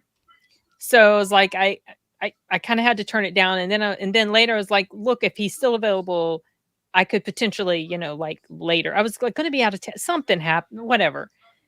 And they did write back and said, "Well, maybe if his schedule opens up and we'll let you know." Well, I guess it never opened up because they never let me know. But he did go on Film Threats channel, and they have Okay. a cool interview with him. So I I'll have checked to that check out, and that it was out. yeah, he's such a nerd. He's such like a comic book, yeah, like he has all these comic books behind him. He like you can tell he just loves that type of stuff. So it was really fun to listen to his interview. Yeah, that was one that I wanted to get out to the theater, and where I'm probably going to buy that steelbook because I want to support that. Like you said, it's not a big budget. It's not a huge, but man, I think that did. When you look at the overall number, it might not seem like much, but when you look at the Yeah, but budget compared to what they brought in, like, exactly. yeah, Yeah. It's on that's, Shutter now, I think. yeah, it is. Yep. Yeah. or at least it was, because I started watching it again the other night because I have Shutter, Yeah, I and do too. it was one Yeah, of I watched those. it a second time as well. I haven't gotten all the way through it, but it was one night that I knew I wasn't gonna make it through a whole movie, and I saw it was on, or remembered it was on there, and I was like, I'm gonna watch that a little bit, and I got through maybe about half of it, and I might Oh, go back okay. to it again, but um, I just knew I couldn't stay up for a whole movie. But I don't know. Do you ever do that where you're like, I can't do a whole movie, so you throw something you'll like it Yeah, and just hit some of it? or I'll try to start an episode because a lot of times Oh, like a episodes of show. Yep. whatever aren't super long. And then a lot of times it depends on what mood I'm in. Oh, I used sure. to try to have a schedule. Yeah. I'm going to see this and this and this. Well, it's like maybe I sit down and I don't want to watch that type of Right. movie. Right. So I'm not very regimented No, um, I'm not either. or good about that sort of thing. So I just kind of go with my gut, what I feel like watching at the time. Yeah. So, series, do you have anything you're digging through right now, or? So right now I'm trying to finish watching. I'm really behind on this, but this is one Chris Gore told me about back in March. Uh, Three Body Problem. I'm still trying to finish Hmm. that. I don't know. And there was a series that I screened a little bit before it came out, and that was Parasite the Gray. It's based on an anime, and I felt like that was really well done. Um, what else? I don't watch a lot of series like you. I'm not as Yeah, I into it. fall Just away it's from such them. a time commitment. Yeah. Um, but I'm also working on Cobra Kai, like I Yeah. already mentioned. Yeah. No, I'm the same way. One thing I was going to try to start digging into, I bought it last Black Friday, so a long time ago, but Blu-ray complete series of Twilight Zone. So I Oh, wanted to, like the original way back yeah, yeah, when. yep, Oh wow. yeah. So I wanted to get. I remember watching a lot of the replays, the reruns of that, but I know I had not gotten through probably even half of that How many whole years did that series. run? I don't even I remember. don't know, but it's a big. There's a lot of Oh discs in that wow. thing. It's I going to take a bet. while, but that was one that I'm like, I just should throw that in. Like some night I know I can't do a movie, just like run through Little short one or episodes. Yeah. two of the Yeah. episodes and get through that. But yeah, I don't. I fall in the trap of I jump out to YouTube and I do start watching too. people. Like I But should be watching something and I'm like, let's see what's yeah, going on with my friends on YouTube. well, yeah, but you have so many people that you like to support that they're doing things Yeah. and have stuff Yeah. out there. And But also watching them gets me excited about watching movies. okay, Like so watching people talk about that. getting excited about movies. Do you have anything like big coming out that's going to be in the theaters that you're really looking forward to? Deadpool Deadpool. Yeah, versus yeah, yeah, Wolverine. yeah, That's yeah, probably the biggest. yeah. Um, what else? I'm looking forward to Nosferatu. That's in Oh, December. so many people have been talking about that. Yeah, yeah. Gladiator 2. You are looking forward to it. I actually, that did end up on my top 10 most anticipated. Okay. We'll see. I didn't watch the trailer. Well, that's Um, okay. I'm also, okay.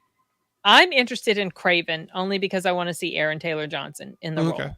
Okay. It's a comic book movie. I know of Craven. I just don't know much about him. It's probably going to suck, but I'm still going to go see it. Yeah. There's some others. Oh, Wolves with Brad Pitt and George Clooney.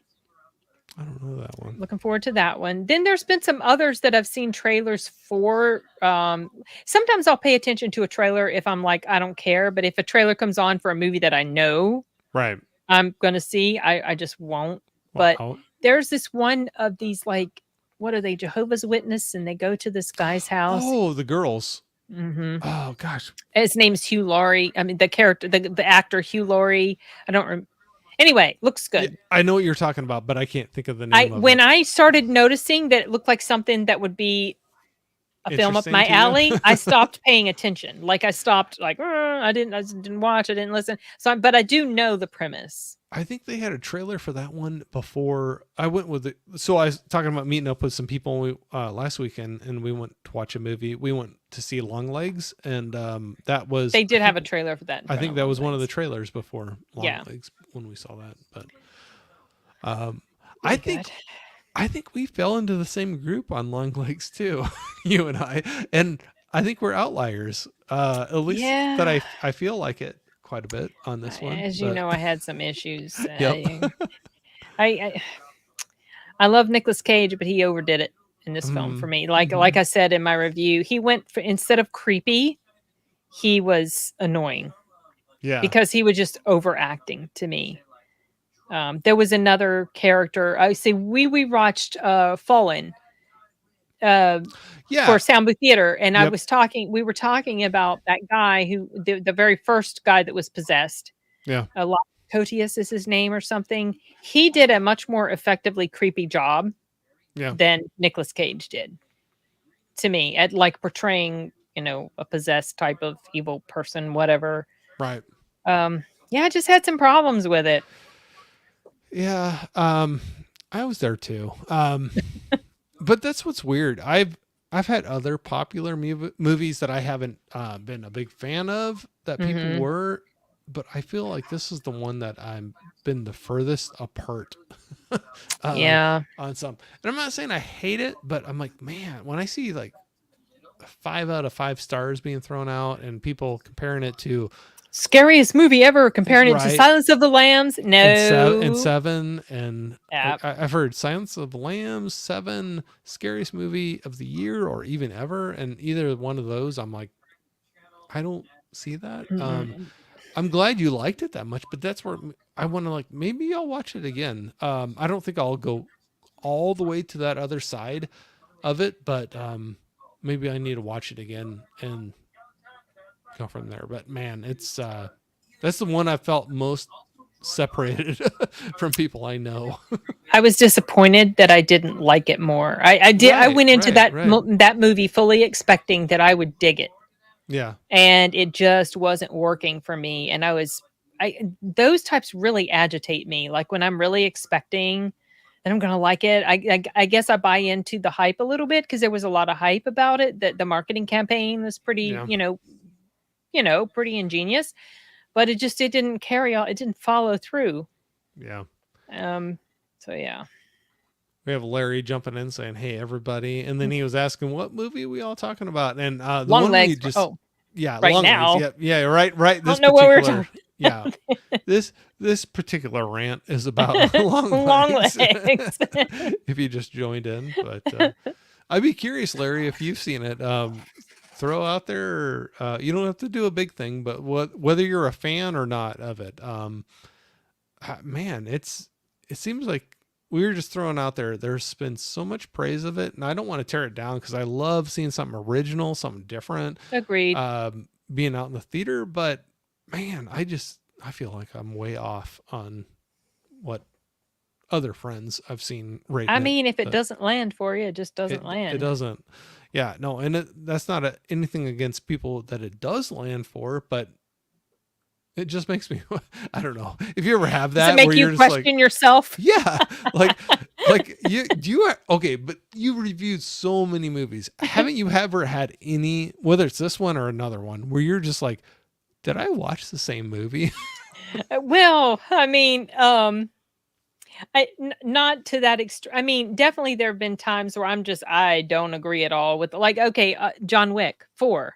Okay, A lot of my YouTube buddies just absolutely love this movie. Some yeah, people got mad at me. Not any of my YouTube buddies, but I did a short video from my full-length video talking about why I didn't like John Wick 4. I got so many people you were got some really hate. annoyed with me about it. Yeah. But yeah, I'm trying to think of one like that is just like absolutely not, doesn't work for me. I mean, whatever. Any of my ranty videos, something like that. John Wick 4 is just the one that comes to mind often because I got really fired up about it. Fired up and you heard some stuff back about I it. was annoyed. I was annoyed. Wow, I can't wait to watch that. I can't believe I haven't watched it yet, but I have What, it John here. Wick 4? Yeah, I have Okay. it. I have it, and I have actually Have you seen the never third one? Yes, What do you think about the third one? I thought they went downstream. Yes. So I really liked the first, and I think second was pretty good, but I think they kind of went downward. Yep. That's exactly how I felt about the third spiral movie. on them. I decided I'm done with John Wick. And then I think part of the reason was so annoyed with the fourth one is that I talked myself into seeing it based on Yeah, that live stream I was And you're like, dang it. Why did I do that? And I love Keanu Reeves too. That's the thing. I mean, I hate to like have a bad feeling about anything he's in because I like him and Right. he's seems like a absolutely wonderful human being and he's a great action like movie person. But nope. See, I'm getting called out right now. Prince was saying, "What? Corey, you haven't? What the fudge?" It's weird. I've owned it for quite a while, but I have not I haven't watched it. When you get to that 3 hour mark, it gets harder for me to It's a throw it in. long film. Well, And its original cut was 4 hours, I think. Yeah. And I'm weird where I don't like to split movies up over multiple days or nights. Oh, I do that all the time. I know, but I'd like to try not to do To it watch if it I can. all. Yeah, in I one like sitting. to watch it, Yeah. run through it. And so there's so many nights where I'm like, I can't do a 3 hour movie. And so I look like, what do I got that's like a, 90-minute to under 2 hour type of movie and go with that. But no, whatever reason, I haven't watched it yet, but I own it. I've owned it for quite a while, but I have not gotten to it yet. Well, I'm not going to highly recommend it to you. So. I was going to say, the way you're talking about it, I'm going to throw that on tonight when I go get off of this stream. I'm going to go watch that, right? So you threw those out. Are you looking forward to? One that I was kind of curious about was Alien. Oh, I got my ticket for that. Yes, I am looking forward to that. So you're looking forward to that? Hope it's good. Knock on wood. That looks good. I hope they go a good direction with that. But yeah, we'll see. I haven't watched a trailer. Staying away from the trailer. Yeah, I know. I've seen the first trailer. There was a teaser I saw, and then after that, I'm like, nope. Yeah. But that's the hard thing when you go to the theater and they have like 20 minutes to a half hour worth of trailers before. Oh, Regal is the worst at that. Oh my gosh. And I know 30 you minutes. talked about that. Yeah. But for real, like I think any theater you go to, minimum 20 minutes, you're going to have. Yeah, at Cinemark, it's typically 15 to 20 minutes, generally closer to 20. But Regal pushes to 30 minutes. It's like, what the heck? But in front of the mystery movie Monday night for Sing Sing this past Monday, there was only one trailer. What? The movie started within 15 minutes after it's posted showtime. That was a first. Yeah, that was a first. Well, so do you normally try to get in there closer? Like, do you build closer that in? to when I think the showtime is going to be? Yes. Yeah, right. So, like, if it says the showtime is supposed to be, that is mine. This is yours? Yes. One scoop. Just one? Yeah, that's all. Okay. He's trying to steal my protein powder. But I thought you already had a protein powder. That is my protein powder. I mean the other one. No, that's collagen. That's not protein powder like that. Nobody's stealing protein powder. Where'd you get it? I ordered that on Amazon. Sweetened with monk fruit. Wait, does it have probiotics? I don't know. I'm about to forget what I was telling you, Corey. I do order something.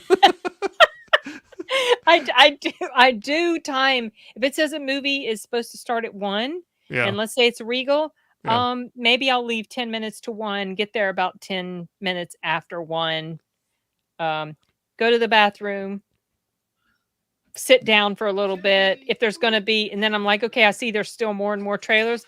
Maybe I'll make a bathroom trip again. Okay. And then I come back and sit down. Watch them. Yes, I do time it. I was going to say, that's what's hard. It's one thing at home to avoid trailers, but if you go to sit in the movie and get there on the time they tell you, you're going to have a lot of movies. A few of them thrown out in front I've been known to just walk out and just wait outside. Sometimes I will sit there with my ears, with my fingers in my ears and doing like a Darth Vader Ujjayi yoga breathing, to make noise in my ear so I don't hear what's happening. It's like, text me when they're over. Yeah, it's so stupid. So a lot of your household go to the movies with you? The one in my household that goes to the movie most with me is my son. He's got a channel on YouTube as well. He does. Oh, really? Yeah, he does. What's his channel? His channel name is a combination of his name and my daughter's name. They Well, he originally thought they were going to like have a dual channel. Okay. So it's like a combo of both of their names, and it's really just his channel, but he still kept the channel name. It's Arturelia, Arturelia. And he does like some of his own content. He makes little short films and stuff, and he does reviews. He likes to talk more about games probably than movies. But Yeah. we've done some collab reviews before. You guys need to see Halloween Ends. That's a Oh. beautiful Nah, that's one of The your review. favorites, There he right? goes again. There he goes again. See, he always brings up Poke. Halloween. Poke, poke, Right poke, after poke, the- poke. it is such a great episode. Yeah. I ranted about that movie. Oh my gosh, that movie. Yeah, but I put my spikes to it. I'll have to check his channel out. I'll go look for that. I love that. So that's what's cool. I guess that's interesting. So multiple of you in your household do this. Like the Yes, whole my YouTube daughter thing. has a channel as well. Okay. She's got actually multiple channels. She had one where she did a cartoon show. She did her own animation. She organized the voice acting for it and everything. And that one was called Sally and Chica. And it was a whole series that she did. Yeah. And she put a lot of time and effort into it. And she kind of stopped producing it because, she's a small channel, not getting a ton of views. Sure. Now she does. I can feel the pain. Yeah, I know. It's the same thing. Like, I don't get a ton of views on my review. Like, okay, there's outliers. I reviewed Godzilla -1, and that got maybe 25,000 plus views. That was huge, That's a huge lot, for yeah. me. That's a lot. But then I'll have other reviews where maybe I get 100. Yeah. So it's just I stopped. I gave up trying to figure out the algorithm. Whatever. yeah. I just talk about what I'm going to talk about. And then I'm like 100. Yay. Yeah. But it's weird. You'll log in and say, but also you kind of focus more on live stream stuff. Yeah. So it's different. Yeah, It's different. definitely different. But yeah, she has another channel now. I can't remember the name of that one. Sky Z maybe, but that one's where she takes gameplay that she does in Fortnite and she's crafted a story out of it. Okay. And she has like different voice actors to do, add their voices and stuff. So yeah.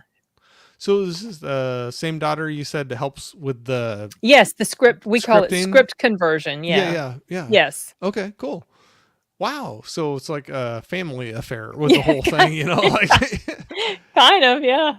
So did you encourage them to get into the YouTube space or something they just kind of searched out on their own? It's kind of maybe a little bit of both. Yeah.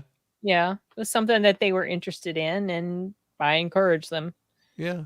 Well, But if they're interested, you encourage them. Yeah, into it. exactly. Yeah.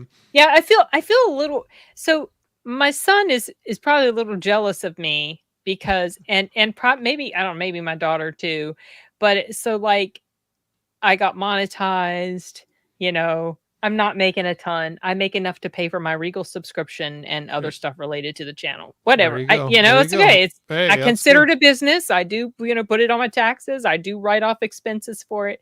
But I feel bad because Arturo, a long time ago before YouTube changed their rules, he was monetized. And then they're like, no, you need to have 1,000 subscribers, 4,000 watch hours. They took away his monetization. And I'm monetized and he's not. Same thing with my daughter.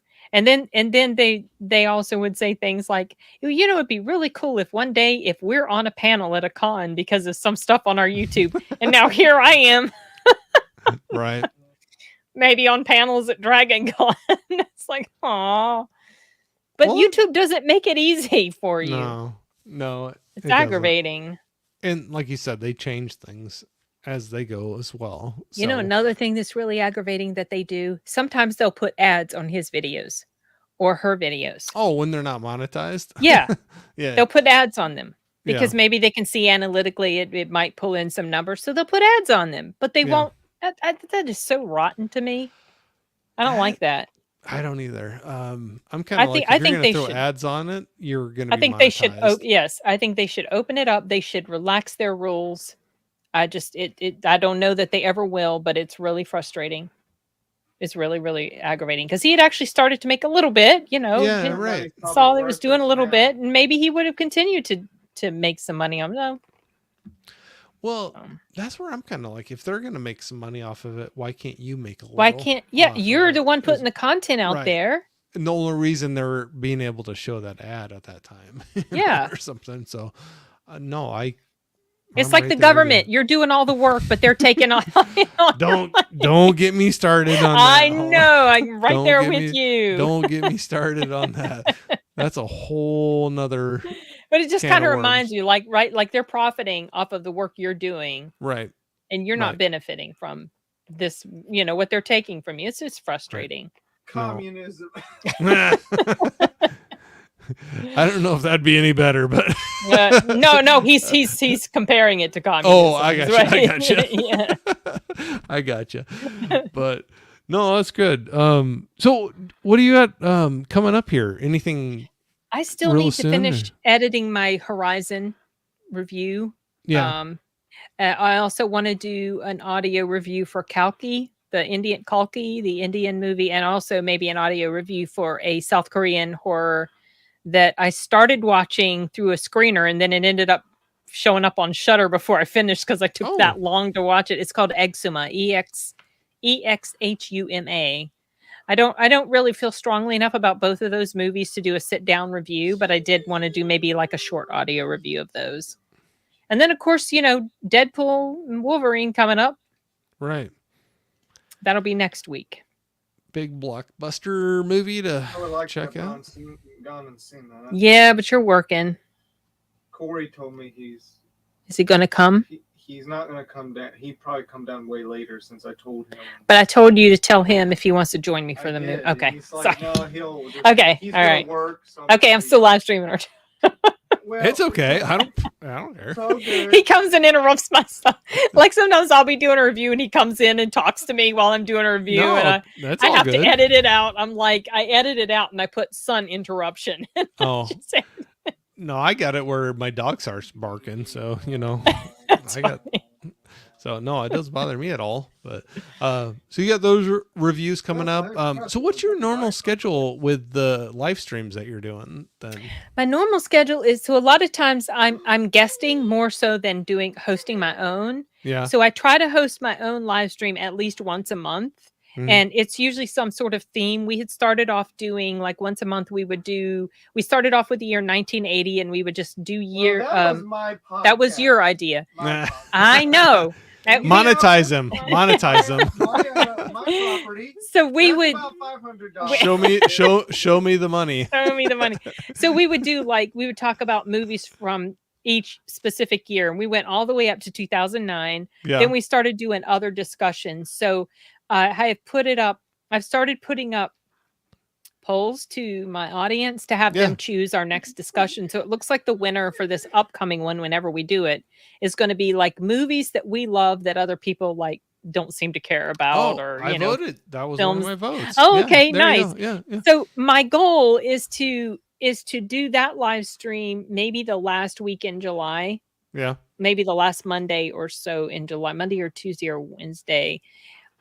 Otherwise, I'll have to bump it to maybe first week in August, but then that gets screwed up in September because I'll be in Dragon Con. Gotcha. That stretches, so, Yep. I try to do it once a month. That's my regular live stream, the one I host. But anything else that shows up on my channel as a live stream is stuff like I'm doing with Deleted or stuff I'm doing with Sound Booth Theater. Okay. And Sound Booth Theater is now every second Wednesday of the month is when my segment with Sound Booth Theater will go up. Okay. And with deleted scenes, what's that? Deleted scenes is so a lot of times I'm on his late night show, the Other Side of Midnight, and then whenever Regal Mystery Movie Monday comes around, which there's an AMC mystery movie coming around this Monday, but it's not showing up on Regal's app yet. So I don't know if we're going to have a live stream Monday or not. That just all depends on the movie theaters. But that's kind of fun. You all hit the same one and then do the live stream after. Yeah. You're back So from it. Paul goes to AMC because that's the one closest to him. And almost 100% of the time they show the exact same movies. There's been like once that I know of that they haven't. Yeah. So. No, that's cool. So that's funny. How did you get connected up with all of them then too? I mean, that, Just through networking with the different yeah. YouTubers, just meeting people. I think I met Deleted on a live stream that I was on with Paulie at Latino Slant. Sometimes I'm Okay. on his live streams too. I forgot Yeah. to mention that. And that's how I met Deleted. She wants you. Maybe one day I'm going to be on Chris Gore's live stream. He said he wanted to get me on his verses, but they've been talking about Star Wars, The Acolyte, and I'm not watching that. You're like, I'm Nah, after that one. I don't see that. Wait. But yeah, that's how we met. That's how I met Deleted. Oh, here he's going to show you Chibi. There you go. Her little face. Poor Chibi. She's like, "What are you doing?" Poor little. Okay. Poor puppy. So, and through meeting Deleted, that's how I met Troy, you know, and Netter's Network, and all those folks. Yeah. And then, of course, a while back, one of my really good YouTube buddies, D Movie Man, he and I bonded over our dislike of the Green Knight several years Okay. back. Yeah. And so then we started doing some, you know, he started joining me on my live streams. We've done live streams about Halloween. So yeah.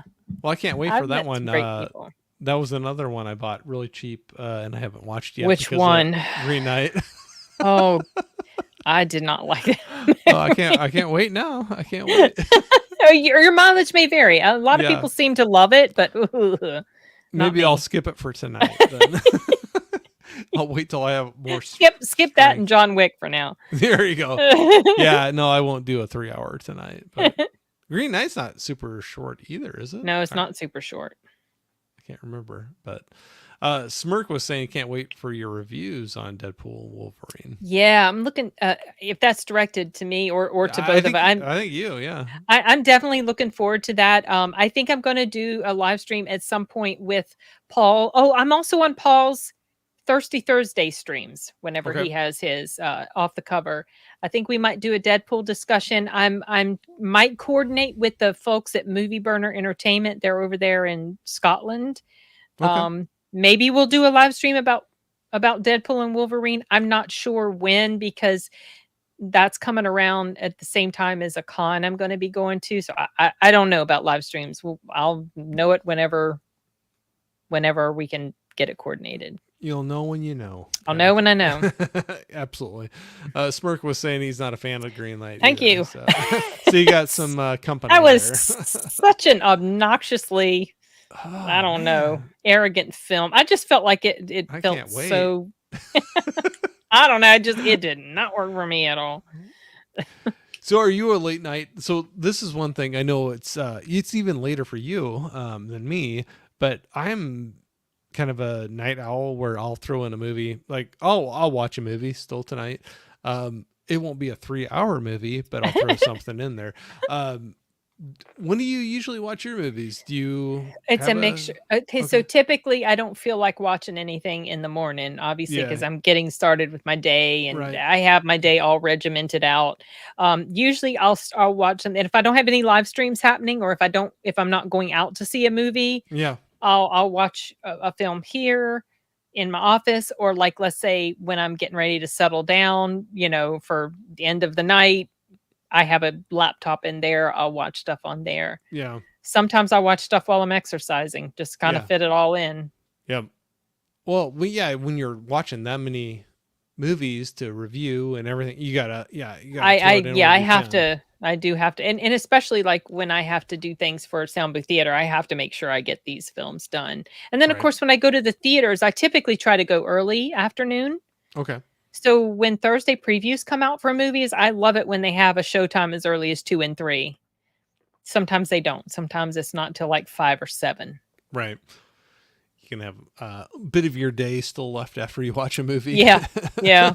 And do that. But no, I see that as well. Yeah, that's the struggle. I love watching movies, but fitting it in. Got to fit it in. Yeah. Yeah, it's challenging. But I'll do that Saturday mornings. It's weird, but like I said, I'll You get wake up up. early. Yep. Yeah. And nobody else will be up, and I'll have something I can watch with headphones in and crank it up as loud as I want and watch. Do you the have a movie. big like So, movie theater room? where I really like to watch my movies is in our basement. It's a living room area, but it's a 70-inch screen. Oh. So to me is huge. To me, it's huge. That's big. Okay. Some people are like, that's okay. Well, some people have bigger ones, but right. 70 is still big. To me, it's a very big screen. But even in our upstairs living room, I'll watch there. Sometimes it's a 55-inch TV, Okay. which to me still is. That's still big. I think we have a To me. 55-inch in the bedroom. Maybe Yeah. this one here is a 50 or 55-inch in my Yeah. office across the room. I think it's a good size, especially if you're sitting close to it. Yeah, it is.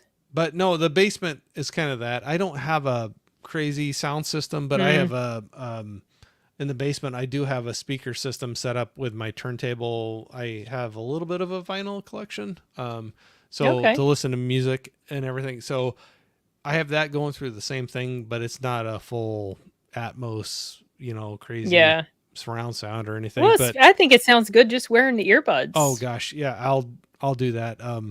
Like I said, I'm just fine with that, and I don't bug anybody. I can crank it as loud as I want in my ears, and nobody's waking up, and Yeah. so I do that quite a bit. So yeah, so tomorrow morning I'll So probably that's what I was sit going to down there. ask. What are you going to be watching tomorrow morning? Do you know? I don't know. The Clove Hitch Killer. Actually, that is a good. Now that we've talked about this, I gotta see. Well, no, I'm not teasing at all because so many people have recommended that, and I know I need to see that, but I gotta see if it's on a streaming thing or not. I don't. Let me look it up because it used to be on Hulu. I don't own it. I know that for Okay, sure, let but me see. It's in my cart in Amazon, and I watch for things to go on sale. You're on Letterboxd, right? Yeah, Okay, I let think me look. I I think we haven't- might be following each other, maybe. I'm horrible about figuring out all the things to follow people on. I know, because there's so many platforms. Right. So the Clove Hitch Killer. Okay. I was just trying to look too. Okay, it looks like it's on Netflix right now. Oh, for real? Oh, I That's got what that. it's saying on Letterboxd. AMC Plus, Canopy. It used to be on Hulu because I think that's where I first saw it, but it might not be on there anymore. Oh, if it's on Hulu So- or on Netflix, I'll. Yeah, I guess it left Hulu and went to Netflix. So looks like it's on there. I mean, that's what it's showing right now. Oh, there it is. Nice. All right, I can watch it. You have no excuses now. I know, right? Now I can watch it. Except how long of a movie is? It's not terribly long, is it? What does it say? What does it say for the run? 149. 149. Okay, so less than 2 hours, longer than an hour and a half. Not bad. Like 3 hours, I'd be like, no. Yeah. Or not tonight, or even in the morning. Yeah, but 3 hours that's a hefty film. yeah, nope. Cool. I didn't realize it. It's crazy though how fast things switch between streaming services. The platforms, I know. Yeah. And then That's- like, oh, it's not on there. And like, oh no, it is.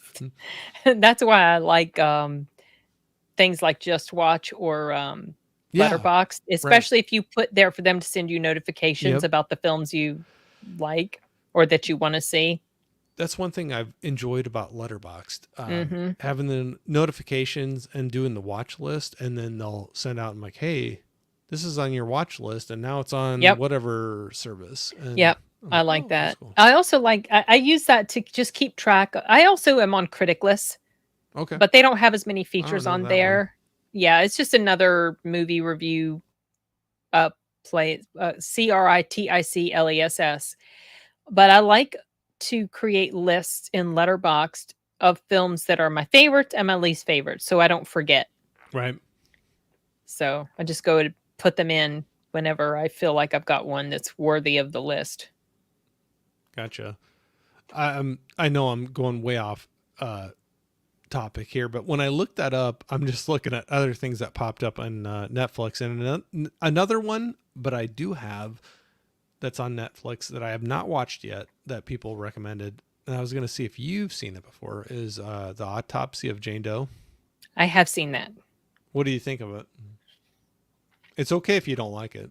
I didn't. Okay, so I didn't. It's a decent film. Yeah.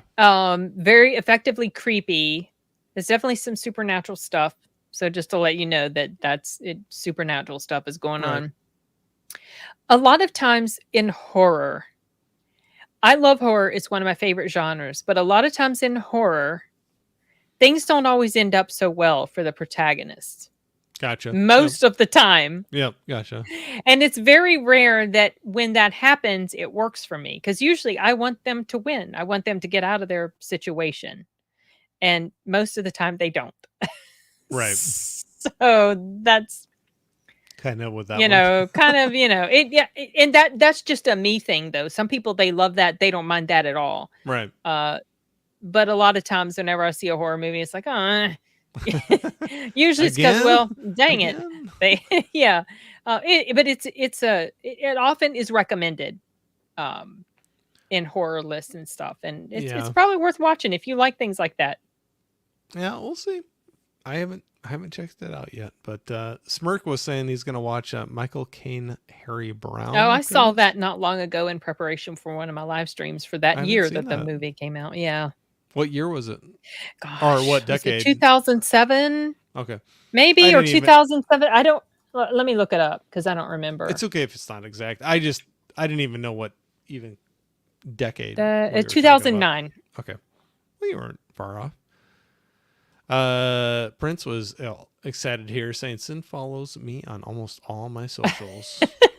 Well, if there's some I'm not following you on, it's either I didn't know you were on there or maybe I'm not on there. I've done that so many times. I try to follow everybody. Oh gosh, yeah. There's not a reason I don't, but there's so many times where I've had people that I'm talking to, and they're like, "Oh, you're not following me on such and such," and I'm like, "I didn't know I wasn't." Yeah, it's not following intentional. you." It's just Yeah. there's so many, and I don't really like a lot of like. I'm not super crazy about Instagram, but I'm Yeah. on there because a lot of my YouTube buddies are, and I post stuff on there. I'm on Twitter probably a lot more than I should be, especially lately. But my favorite is YouTube. Okay. I'm not on I Facebook was as gonna much, ask but my you. favorite's Yeah. YouTube, just because that's where this like home base for me. Yeah. But Well, I do kind of try to pay attention to, you know, and then you, of course, you got Letterboxd and all that. People there. Sorry, go ahead. No. No, I'm glad to hear that. Because I'm just gonna say that I've been dabbling. I'm newer to YouTube, so I've been dabbling in other things, and just whether it's getting more involved with that or using it to help promote what I want to direct people to. Yeah. Is interesting. I've been playing around with it, and like I said,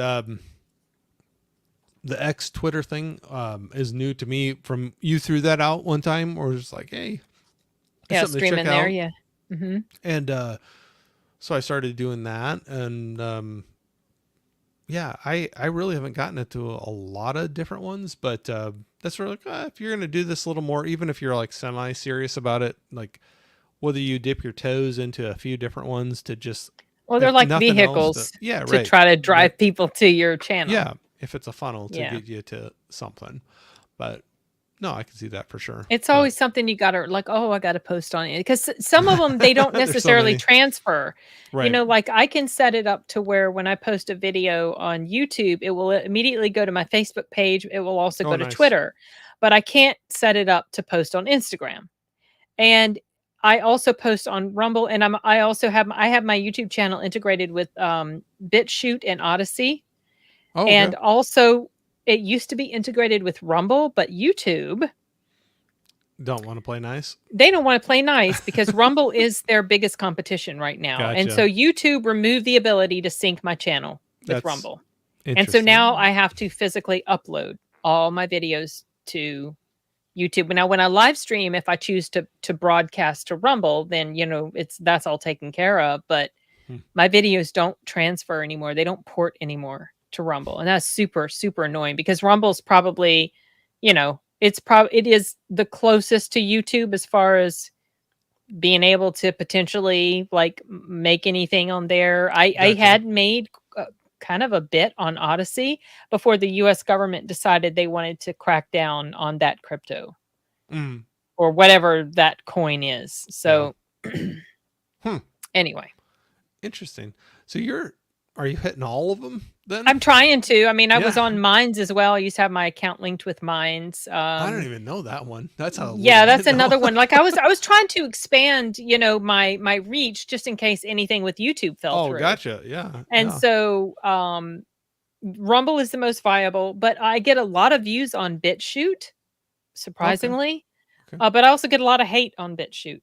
It's like BitChute is kind of like the outlier You're for like a lot of the "Eh." people that just like don't really play nice at all on other platforms, and maybe they get kicked out. All of their bitchiness is over there at BitChute. So yes. So maybe I want to stay away. I might be too delicate for that at I this mean, point. I kind of just put it. I mean, I do interact with some of the comments, but the reason I have it over there is it is really all for the purposes of putting my presence out there. Gotcha. And if they ever want to, go to the source of it, which is actually YouTube, but it gets reach out there and Yeah. whatever. I was going to say more exposure, right? Yeah.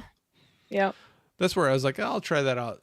When you threw that out about Twitter, I'm like, I'll try that out. And I probably haven't been promoting that as much as I should be, but I'm like, it's not going to cost me anything extra to do that. And Well, if you want to put it out there. stream on there, it will. Oh, gotcha. Yes. So To stream, yes, yeah. I got you. Yes. You're talking about like to just have an account. Yes. Yeah. Yep. No, I agree with what you're saying. Yeah, and that's a recent change too, right? Yes, it's When very they- recent. It's super annoying. Gotcha. No, I can see that for sure. Prince is asking, would you pick Winter Soldier or Captain yes. America Civil War? Yes, Winter Soldier is my favorite MCU movie. So, I mean, I like Civil War, but Winter Soldier for me is just fantastic. I love it so much. I do too. That's where I was getting. There was some night I was talking to some people about some of these movies, and I was getting a little bit of grief because some of my favorite ones were the original Iron Man and the first Civil War, or not Civil War, Captain America is what I want to say. Those original ones, I don't know why. I just maybe it was because it was the kickoff of the Iron what was Man's gonna good. come, and The first Iron Man is really good. I still Yeah. like that a lot. Now, the first Captain America, that was a bit of a disappointment to me. okay, So, that's fine. Yeah, I don't know if part of the reason why I love Winter Soldier so much is because to me it was just exponentially superior to Yeah. the first Captain Yeah. America, yeah. or if it was the storyline or both. I honestly don't know. Is that kind of like the Empire Strikes Back of the Maybe. of the Not quite as MCU? sad Well, as right, the ending, but yeah, kind of like so much better than the first to me. Maybe. yeah. Oh, that's cool. I like that. So with you hitting all the platforms right now, is there anything that you haven't reached out to yet that you want to? I can't think of any others. Okay, I What was gonna else say, would you there named be? off- I mean, I honestly can't think of them. I don't know. That's why I was asking, because there was like ones that you named even right there that I haven't heard of. I Not was that I'm- exploring options early on because at one point my channel was taken down because of copyright stuff. Oh, okay. And I've always successfully been able to fight against it. Yeah. And get my videos, I go as far as counter notification, Yeah. which it could be potentially very serious. I don't really get many copyright claims anymore because that usually happened when I was doing a lot of reactions. At one point I was doing a reaction to the new Dexter. Oh, okay. The latest Dexter series that had come on, like New Blood or whatever. And it was funny because I'd put in a counter notification, and because I truly felt like it was fair use. I was, transforming the material. I wasn't just broadcasting it. I was like adding something to it. Right. And the lawyer from like CBS called me and we had a talk. It was really funny. Wow. He was very nice. He wasn't like ugly. He was just explaining like, look, if you could edit it and just do this and this and like whatever. And so I finally did get it right where they didn't keep claiming it. But he called me and we had this discussion and he was explaining to me, this and this and this. And at one point, because it's like about copyright infringement, and I told him at one point, he was such a nice guy. I told him at one point, I said, "You are infringing on my fun." Did he laugh? He thought at all he from that? thought it was funny. No, Well- we didn't have an ugly conversation. He was fine. Yeah. But because obviously they don't want to. They're wanting to protect their whatever, but they don't want it to go as far as court. But a counter notification means it could potentially, Go to you're court. saying it could, but pretty much nobody ever has taken it that far with me. Yeah. So yeah, so what happened is the reason I started attaching my channel to all these other locations was just in case Cover my channel bases. got deleted. I had other Yeah. places I could put my stuff Yeah. if I wanted to. Well, that's smart. I mean, as much time and effort you've put into this, it's smart to have those. A backup. Yeah, right. Yeah. I mean, for me, not that it wouldn't be smart to do that, but I have a lot less into it than what you obviously do. Well, you also have a lower chance of something happening to your channel Correct. because you don't show a lot of things Well, that could potentially be copyright claimed. Right. And I'm not monetized or anything. So Yeah, and there's not anything sketchy gets talked about, or hot button stuff gets talked about. It's just your movie discussion channel. Well, sometimes no. There's some people I gotta rein in everyone. No, I'm just kidding. Just kidding. We have fun, but no, I agree. It's a lot lower chance for me in those things, but no, but good. Well, I was gonna say, I've had you 3.5 hours. Oh wow! It has been 3.5 hours. Not that I don't mind at all, but I just looked at the clock. Yeah, my little doggies need to go to bed. I was gonna say, but that being said, I'd love to pick this up another time and sure, do more. I know you're possibly going to be on my channel at least one more time. Yeah, for that upcoming stream. Yep, for another I horror. put it in my calendar stream. already. Oh, gotcha. Yeah, good. I'm glad. As long as you had fun with that. That's one thing. I hope with all of those. I just want people to have fun with it, and it's no pressure. But if it works out, I hope you have a good time, and just another excuse to get together with people and to talk movies. Talk about what we all love. Yeah. Yep, absolutely. That's what makes it fun. So I'll at least have it on there. But maybe we can pick this up again another time. Sure. But like I said, I appreciate you hanging out as long as you did. You're a thanks for having me. It was a lot of fun. I'm glad you think that. Well, it was. I'm always, I hope that it comes off that way for anybody that comes on here. So I'm very glad to do that. But like I said, anybody that's joining in replay or live, Sin's Corner, I got all of our links in my description. So please check it out. It's definitely worthwhile. I've enjoyed your reviews and checking you out on other live streams that you've been doing that we've been talking about too. So definitely for sure.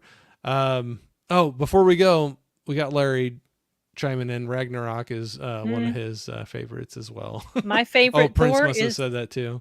Is the first one. That's I my gotcha. favorite Thor. Oh, it is a good one, but that was a fun one. It is to me. But it doesn't get talked about a whole lot either. No, a lot of people are not. They're not super crazy about it. But for some reason, that one really worked for me. Ragnarok was okay. But then he was starting to get a little bit too goofy. It took a turn on a different turn on that one. It's because the director. And then I never went to go see the last one because Natalie Portman came back, and I don't like Natalie Portman too much. So I was just like, nah. And plus, everything I heard about it is like, yeah, I don't think that's going to work for me. Wait, they made him like a goofy laughing stock type. No, I can't. And that's even Ragnarok. He went a little goofy, but it's a little goofy. There were some fun moments in Ragnarok for sure, and there was some comedy in the first one where he's a little bit the butt of some because he's kind of a fish out of water, when he comes to Earth. Yep. But to me, it worked well. Well, Kenneth Branagh directed that, so okay, But I think the latest one, which I have not seen either. They went way overboard. Yes. With some of the stuff. Yeah, the horror cat dad. Yeah, that was saying. Yeah, I really like that one. It was a really good one. Fun. I like the stuff that took place on Earth more than the stuff up in Asgard. Yeah. But that was just because he was like I said, a fish out of water, trying to figder out how to fit in there, and everyone around him was trying to figure him out. And I just thought it was done well. Yeah, she's definitely not mine. But I've that's never okay. really. That's I tell you okay. what, Yeah. I've never really cared for her too much. She didn't bother me too much in the first Thor, but after the second Thor came out, she said something that kind of made me feel like, okay, well, I've always known there was something about you I didn't like, and now you've gone and confirmed it. So in the second Thor, Mm, for anybody that's seen the second Thor, hmm. her character goes up and slaps him because he's been away saving the world and he didn't call, so she's mad. So she goes up and slaps him. Okay, well, that's just something her character does. It's not a Natalie Portman thing, right? Right. But she talked in an article about how when they filmed this scene, she just couldn't do a fake slap. She just couldn't do a fake slap. And so she had to actually slap him. So she was literally actually slapping him. Okay. In those scenes. Now, could you imagine if an actor said he couldn't do a fake slap? So he's literally slapping the girl. So she Yeah. gets away with literally slapping him. Okay. Well, that's all right. Okay. Whatever. But then what she said after that really pissed me off. She said that she really liked doing it. I'm paraphrasing, but it was something along the lines of she liked doing that slap because it felt like a slap for all womankind. Mm, hmm. I was like, okay, bitch, don't like you anymore. Don't like, no. A slap for all womankind? What the hell are you talking about? Number one, the character was saving the world. Why do you feel like that's okay to talk that way about men? I don't appreciate that at all. And that's how she actually feels as a person. That was Right. not her character saying that. That was her saying. So I was like, I knew I didn't like you. You were like, Now don't I know speak why. for me. Don't speak for me on that one. Just I did not appreciate. And I Oh, I know had she's that got a one. lot of Yep. fans. But boy, after that, I was like, yeah, no, and then, she's coming back and I was like, oh gosh, she's back. She's going to be Lady Thor or whatever. She's going to be the female Thor. And she's going to be so badass. And I was like, nope, not doing it. Yeah. Once I've Wasn't your thing. decided I don't care for somebody, It's it done. usually sticks. It's done. No, that's all right. That's all right. I know a lot of people. Yeah, that happens. But Oh yeah, Larry was that saying just rubbed me was wrong. he was agreeing not good for. Yeah, I've I heard. know you said you haven't seen it, but I have heard a lot of bad things about it, so it really does sound like that. And I feel like Chris Hemsworth wasn't super crazy about the way Thor was treated, the way the Yeah. character was treated. yeah. But see, that's And where every movie hits somebody different. Prince here is saying yeah, thought it was decent. some people thought it which was, is which is good. At least you enjoyed it. It's all subjective, obviously, and Yeah. we're all going to feel different things about different movies. Yep. Larry was saying they wasted Bale and Crow, I, in my opinion. yeah, Those are some heavy hitters to have in that yeah, film too. But yeah. And and Bale's a great actor. I mean, I like Bale.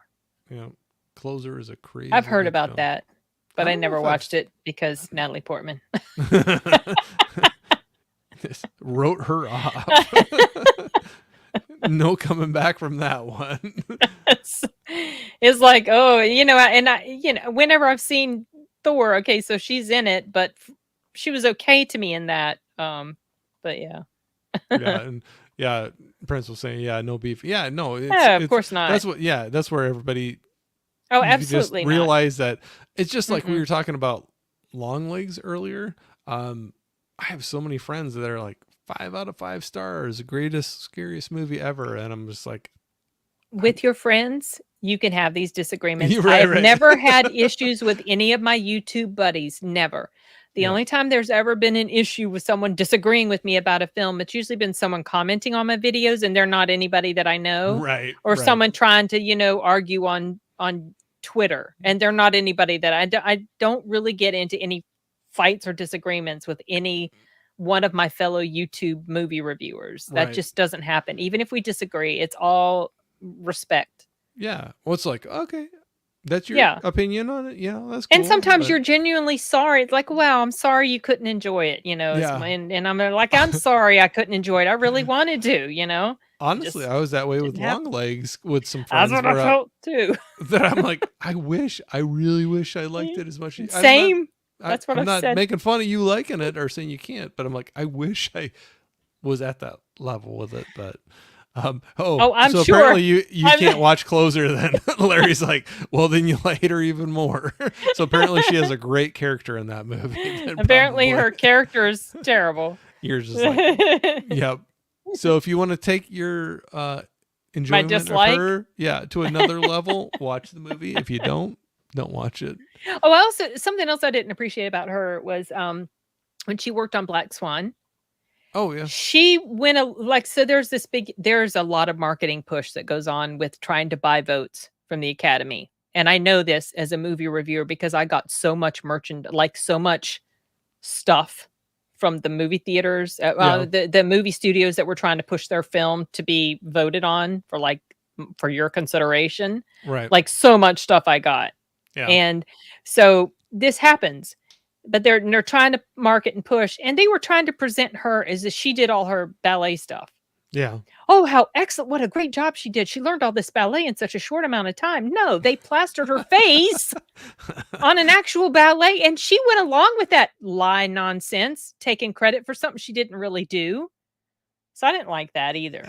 You're like, nope, you're not helping. No, yeah, unfortunately, her cat dad, I mean, it didn't work out. I mean, I don't outright hate it, but it just didn't work for me like I wanted it to. Larry was saying, dang, no love for long legs. So believe me, Larry, we're outliers because apparently everybody else I know absolutely loves it. I wish I did. I wish. Yeah, I wanted to. No hate against like anybody involved in it. It has nothing to do with that. It's just the story just didn't work for me like I thought it would.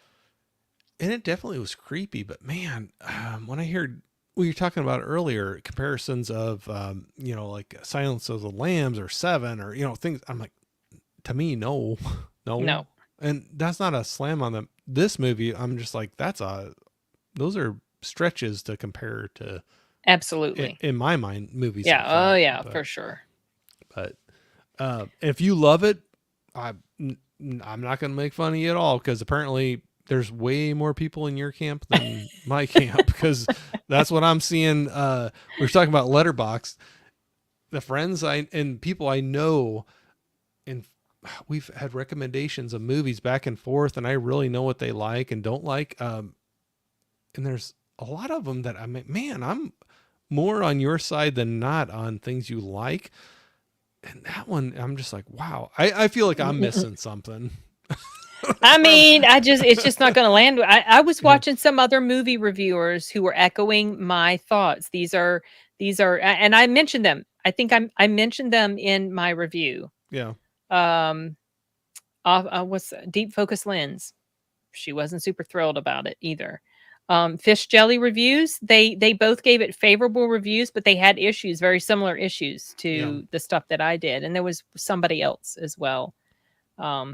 So, no, I haven't seen the new Romulus trailer. I'm not going to watch the new Romulus trailer.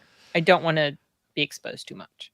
I was going to say, we were talking about that earlier where I definitely want to see the movie, but I just don't want too much given away. And trailers anymore, they don't hold back. And man, there's been so many times where I'm like, if I just didn't know about that going into the movie, it might have taken it to another level where you were surprised during the movie. So no, I have not seen it either. Larry, I did see a clip for that pop up in my YouTube feed and I scrolled past it. Yep. So, but I'm very much looking forward to that movie though. So I hope the little emojis there mean it's good. Looks like. Yeah. But, or maybe he's saying, they said way too much too, but that's where I'm staying away from him. But that's where I think there's Larry is saying I can't wait. I can't either. That would be one forward to it. Now I definitely want to see that in the theater for sure. That's one of my biggest ones that still hasn't come out yet that I want to see. It's gonna be soon. Yeah, not too much. August sometime. I was gonna say it's next month, isn't it? Yeah, I think so. Yep. I thought so. I don't remember the exact date, but I have my ticket already. I don't have my phone to look at it and see the specific date. You got your ticket bought already? Yep. I bought it as soon as it went on sale. Wow. And I bought ticket for Trap as well. That's the new M. Night Shyamalan film. I want to see that, but I'm hoping that's better than The Watchers. But again, I almost wish I didn't watch the trailer for that one. They are showing too much in the doggone trailer. I agree. I would have. I tried to avoid that, and that was one where I was like closing my ears, but the sound was so loud I could tell what the premise is. Yeah, no, I saw the trailer for that one, but I didn't realize what the I movie wasn't was. looking. I wasn't looking Yeah, at it, but I no, could hear stuff. I've watched it full on, and I wish I had not. That was before Long Legs as well. When we were, or at least at our theater. They've shown that multiple times. Yeah, So. but I saw it just on YouTube. Somebody threw out the name of the movie, and I did not know anything about it. And it just kind of sprang up. Yeah, yeah. And I went and watched it, and I was like, I wish I would not have seen the trailer. There's probably some other big twist, I'm assuming, with Shyamalan. Well, we'll see, because he doesn't always throw twists. Yeah, right. He didn't in Knock at the Cabin. Is the twist that there's not a twist? And that's what I mentioned in my review. The twist is that there's not a twist. Something like that. Yeah. So maybe there won't be, but I wish I wouldn't have seen the trailer for that. Because so not to ruin it for anybody else, so I won't say anything, but there's just something going on with a character I know they give it away that I wish that I wouldn't even known about, give it to away. begin with. Yeah. So well, we'll see. Is that next month too? Or when is that? Yes. August 1st is the Thursday preview. Oh wow. And I got my ticket for that already. You do better than I do. Well, I check my app every day. I check my app every day to see what movie tickets are being offered. So, and if it looks interesting, I'll buy it. So you have the Movie Pass thing that you're doing? I do have Movie Pass. I have Regal Unlimited, and I Yeah. got Movie Pass so I could potentially keep going to the Cinemark that I like. But Yeah. the Movie Pass is very restrictive. They don't let you use it on more than just one at a time. So, like, if I gotcha. want to bring somebody with me, I can't use it for two people, which Gotcha. is annoying. So Yeah. now I'm trying to just use up my points, and then I'm going to cancel when I use up my points. How many? And you have to buy the ticket that day. Like, you can't buy ahead of time. I gotcha. Yeah, that would be annoying. That would be annoying to me because it is annoying. Yeah, because I like to plan my movies out. Right. No, that wouldn't be a good thing for me either. How many movies do you see in a theater a month, do you think? Well, it all depends. Like last week, I think I went 3 or 4 times. In the week? In the week. Okay. Wow. So let's say I go to see movies now more than I did before COVID. Oh, wow. Okay. As soon as movie theaters opened up, I was back. And that was when my channel was really starting to pick up as far as for that. So probably, depending, maybe anywhere from 4 to 8 to 12 movies a month. Okay. Wow. Depends. In the like, theater. yeah, on the big screen. So like maybe I go once a week because there's nothing else I'm interested in. Maybe I go none, and then maybe some weeks I go 3 or 4 times. Wow. It just depends. Wow.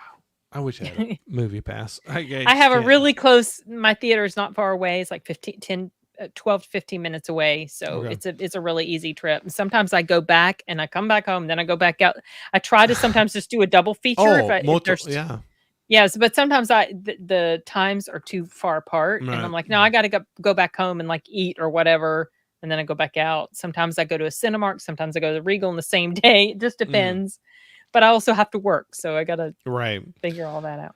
Yeah, I don't have that many options around me for them. I know, I hate it for you. That sucks. So I'm like a half hour either direction, and it's the same theater chain. So, and one is the old school theater still, and I almost hate going to it because the other one has the nice reclining, the nice seats, leather seats, and your knees aren't. I'm not even that tall, and my knees at the other one are like hitting the seats in front of me. Geez. You know, and I'm like, I'd hate it if somebody was like, yeah, those are uncomfortable. A decent size, but we got we are sorry. We were okay. So 18 minutes ago, we were starting to wrap it up, and then we got caught up again. Sorry. We're wrapping up again.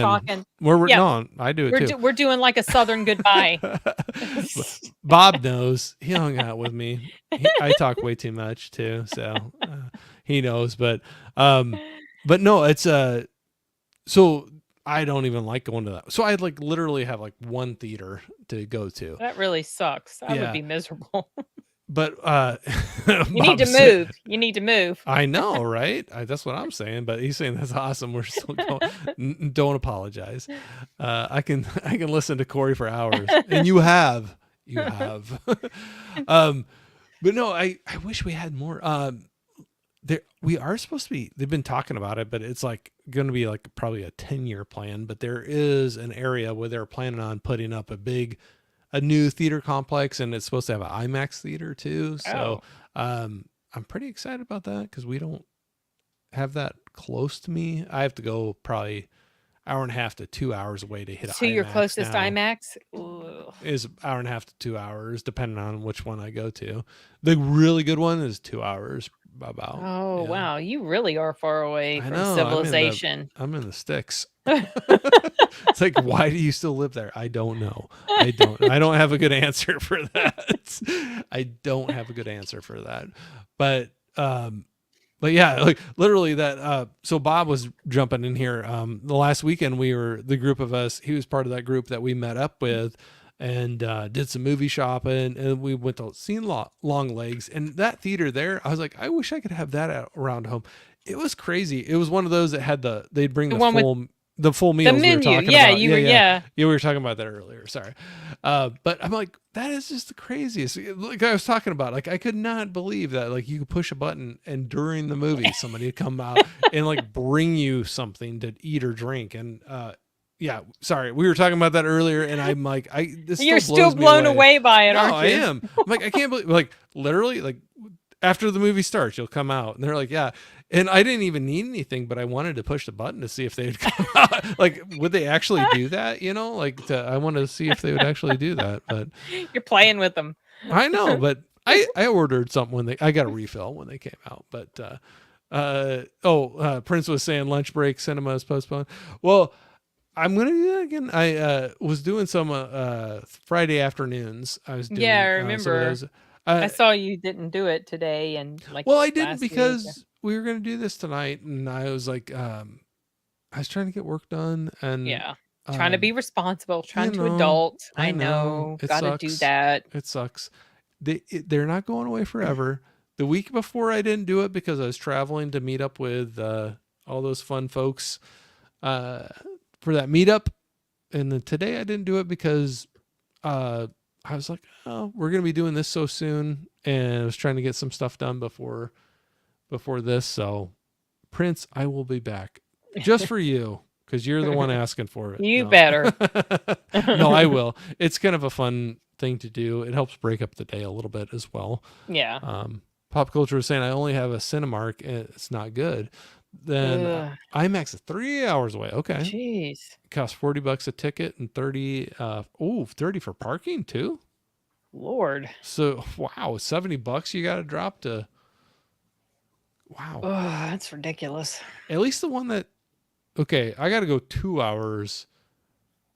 I know the ticket that's still really far. high. I would not travel that much for a movie. I wouldn't do it just for that. I have some family that direction, so it would be I'd go visit them and then hit it. You know, like kind of swing it into the whole thing. Yeah. But no, I wouldn't go just because there was there's been a couple that came out this year that I wanted to go see in the IMAX there. But it didn't work out to meet up with the rest of the family that was around that area. And I'm like, I'm not going to go just for that. Yeah. No, that's a lot. It's a trip. Yeah. Cause you got gas and everything you got to pay. But yeah, wow. At least that one, they don't have a parking charge. The one I would have to go to. And I wonder if it's a big city or something. Probably. It's hard to get parking. It's gotta be. Oh, there we go. And San Fran. Okay, yeah. That explains it. Yep, for sure. Ugh. Yep. Sucks. Corey, I already missed hanging out. I'm ready for another. Well, I'd do it again. Did we talk about that already? If you've done that with anybody? Yeah, I was talking about how I met Sorry, it's been D Movie Man. We've been doing this so long. Yeah, I met D Movie Man. That's where I feel bad. I start repeating stuff. No, it's okay. I do the same thing. And Chris Gore and Polly from Latino Slant. That's right. Those are the ones I've met. That's right. Well, and so do you have any others that That's what's funny. I have a few others that are within a 4 or 5 hour range from me, and we were trying to figure out if we could work something out. I And don't think I have any others that are so like Chris and Polly, they're all the way over in California. yeah, And I only saw them this past time because I was in California. I'm going to see Chris again. So Chris is probably going to be the one I will have met the most because he's going to be at Dragon Con again. Probably going to try to meet up with Dee also at Dragon Con. So I don't think there's anybody else. Well, Deleted is probably close-ish to me, but still kind of too far away to travel just to meet up. Usually if I'm going to meet up, it will be because I'm in the area already for something else. right.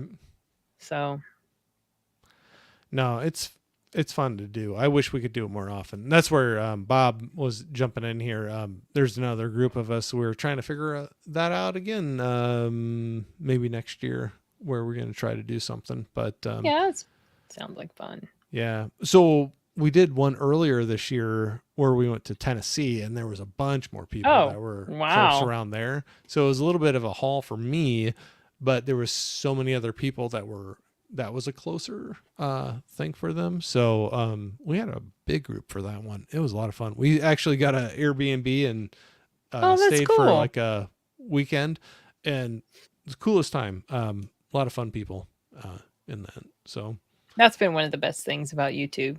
All the cool people you meet. Yep.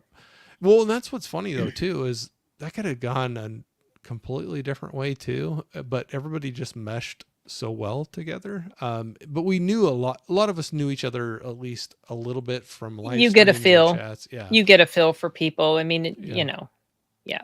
If you know you're not going to mesh with somebody, that'll be apparent pretty early on.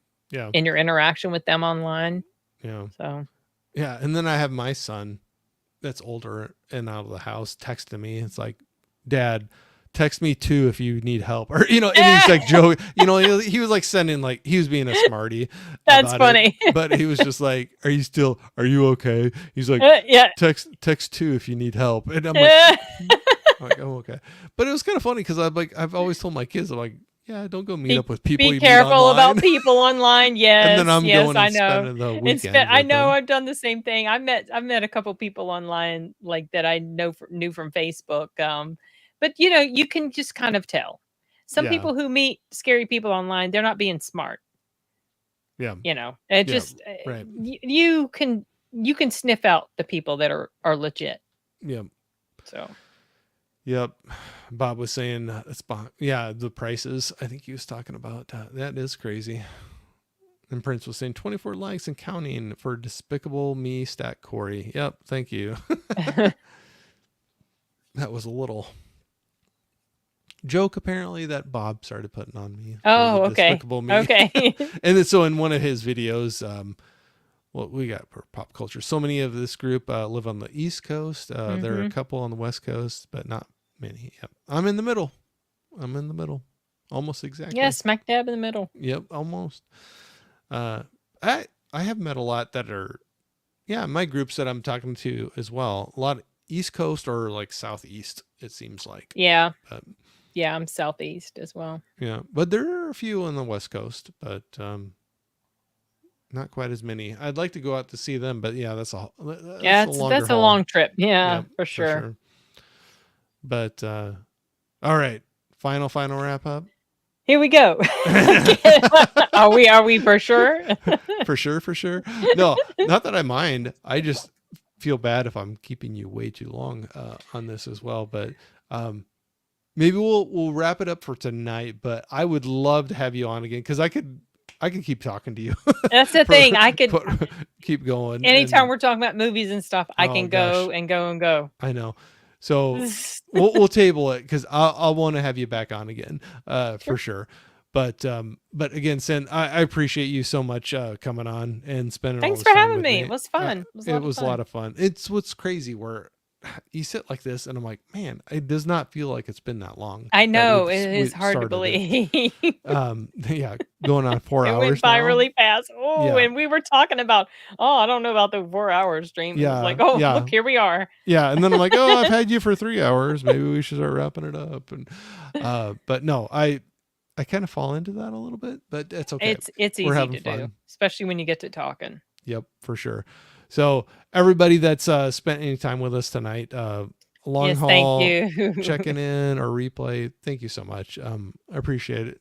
It was a lot of fun. Sin, thank you again for coming on, and hopefully Thanks we for can, having me. yeah, well, hopefully we can do this again sometime. So, but everybody, I hope you all have a great night and a great weekend, and we'll see everybody soon. We'll talk to you Bye. later.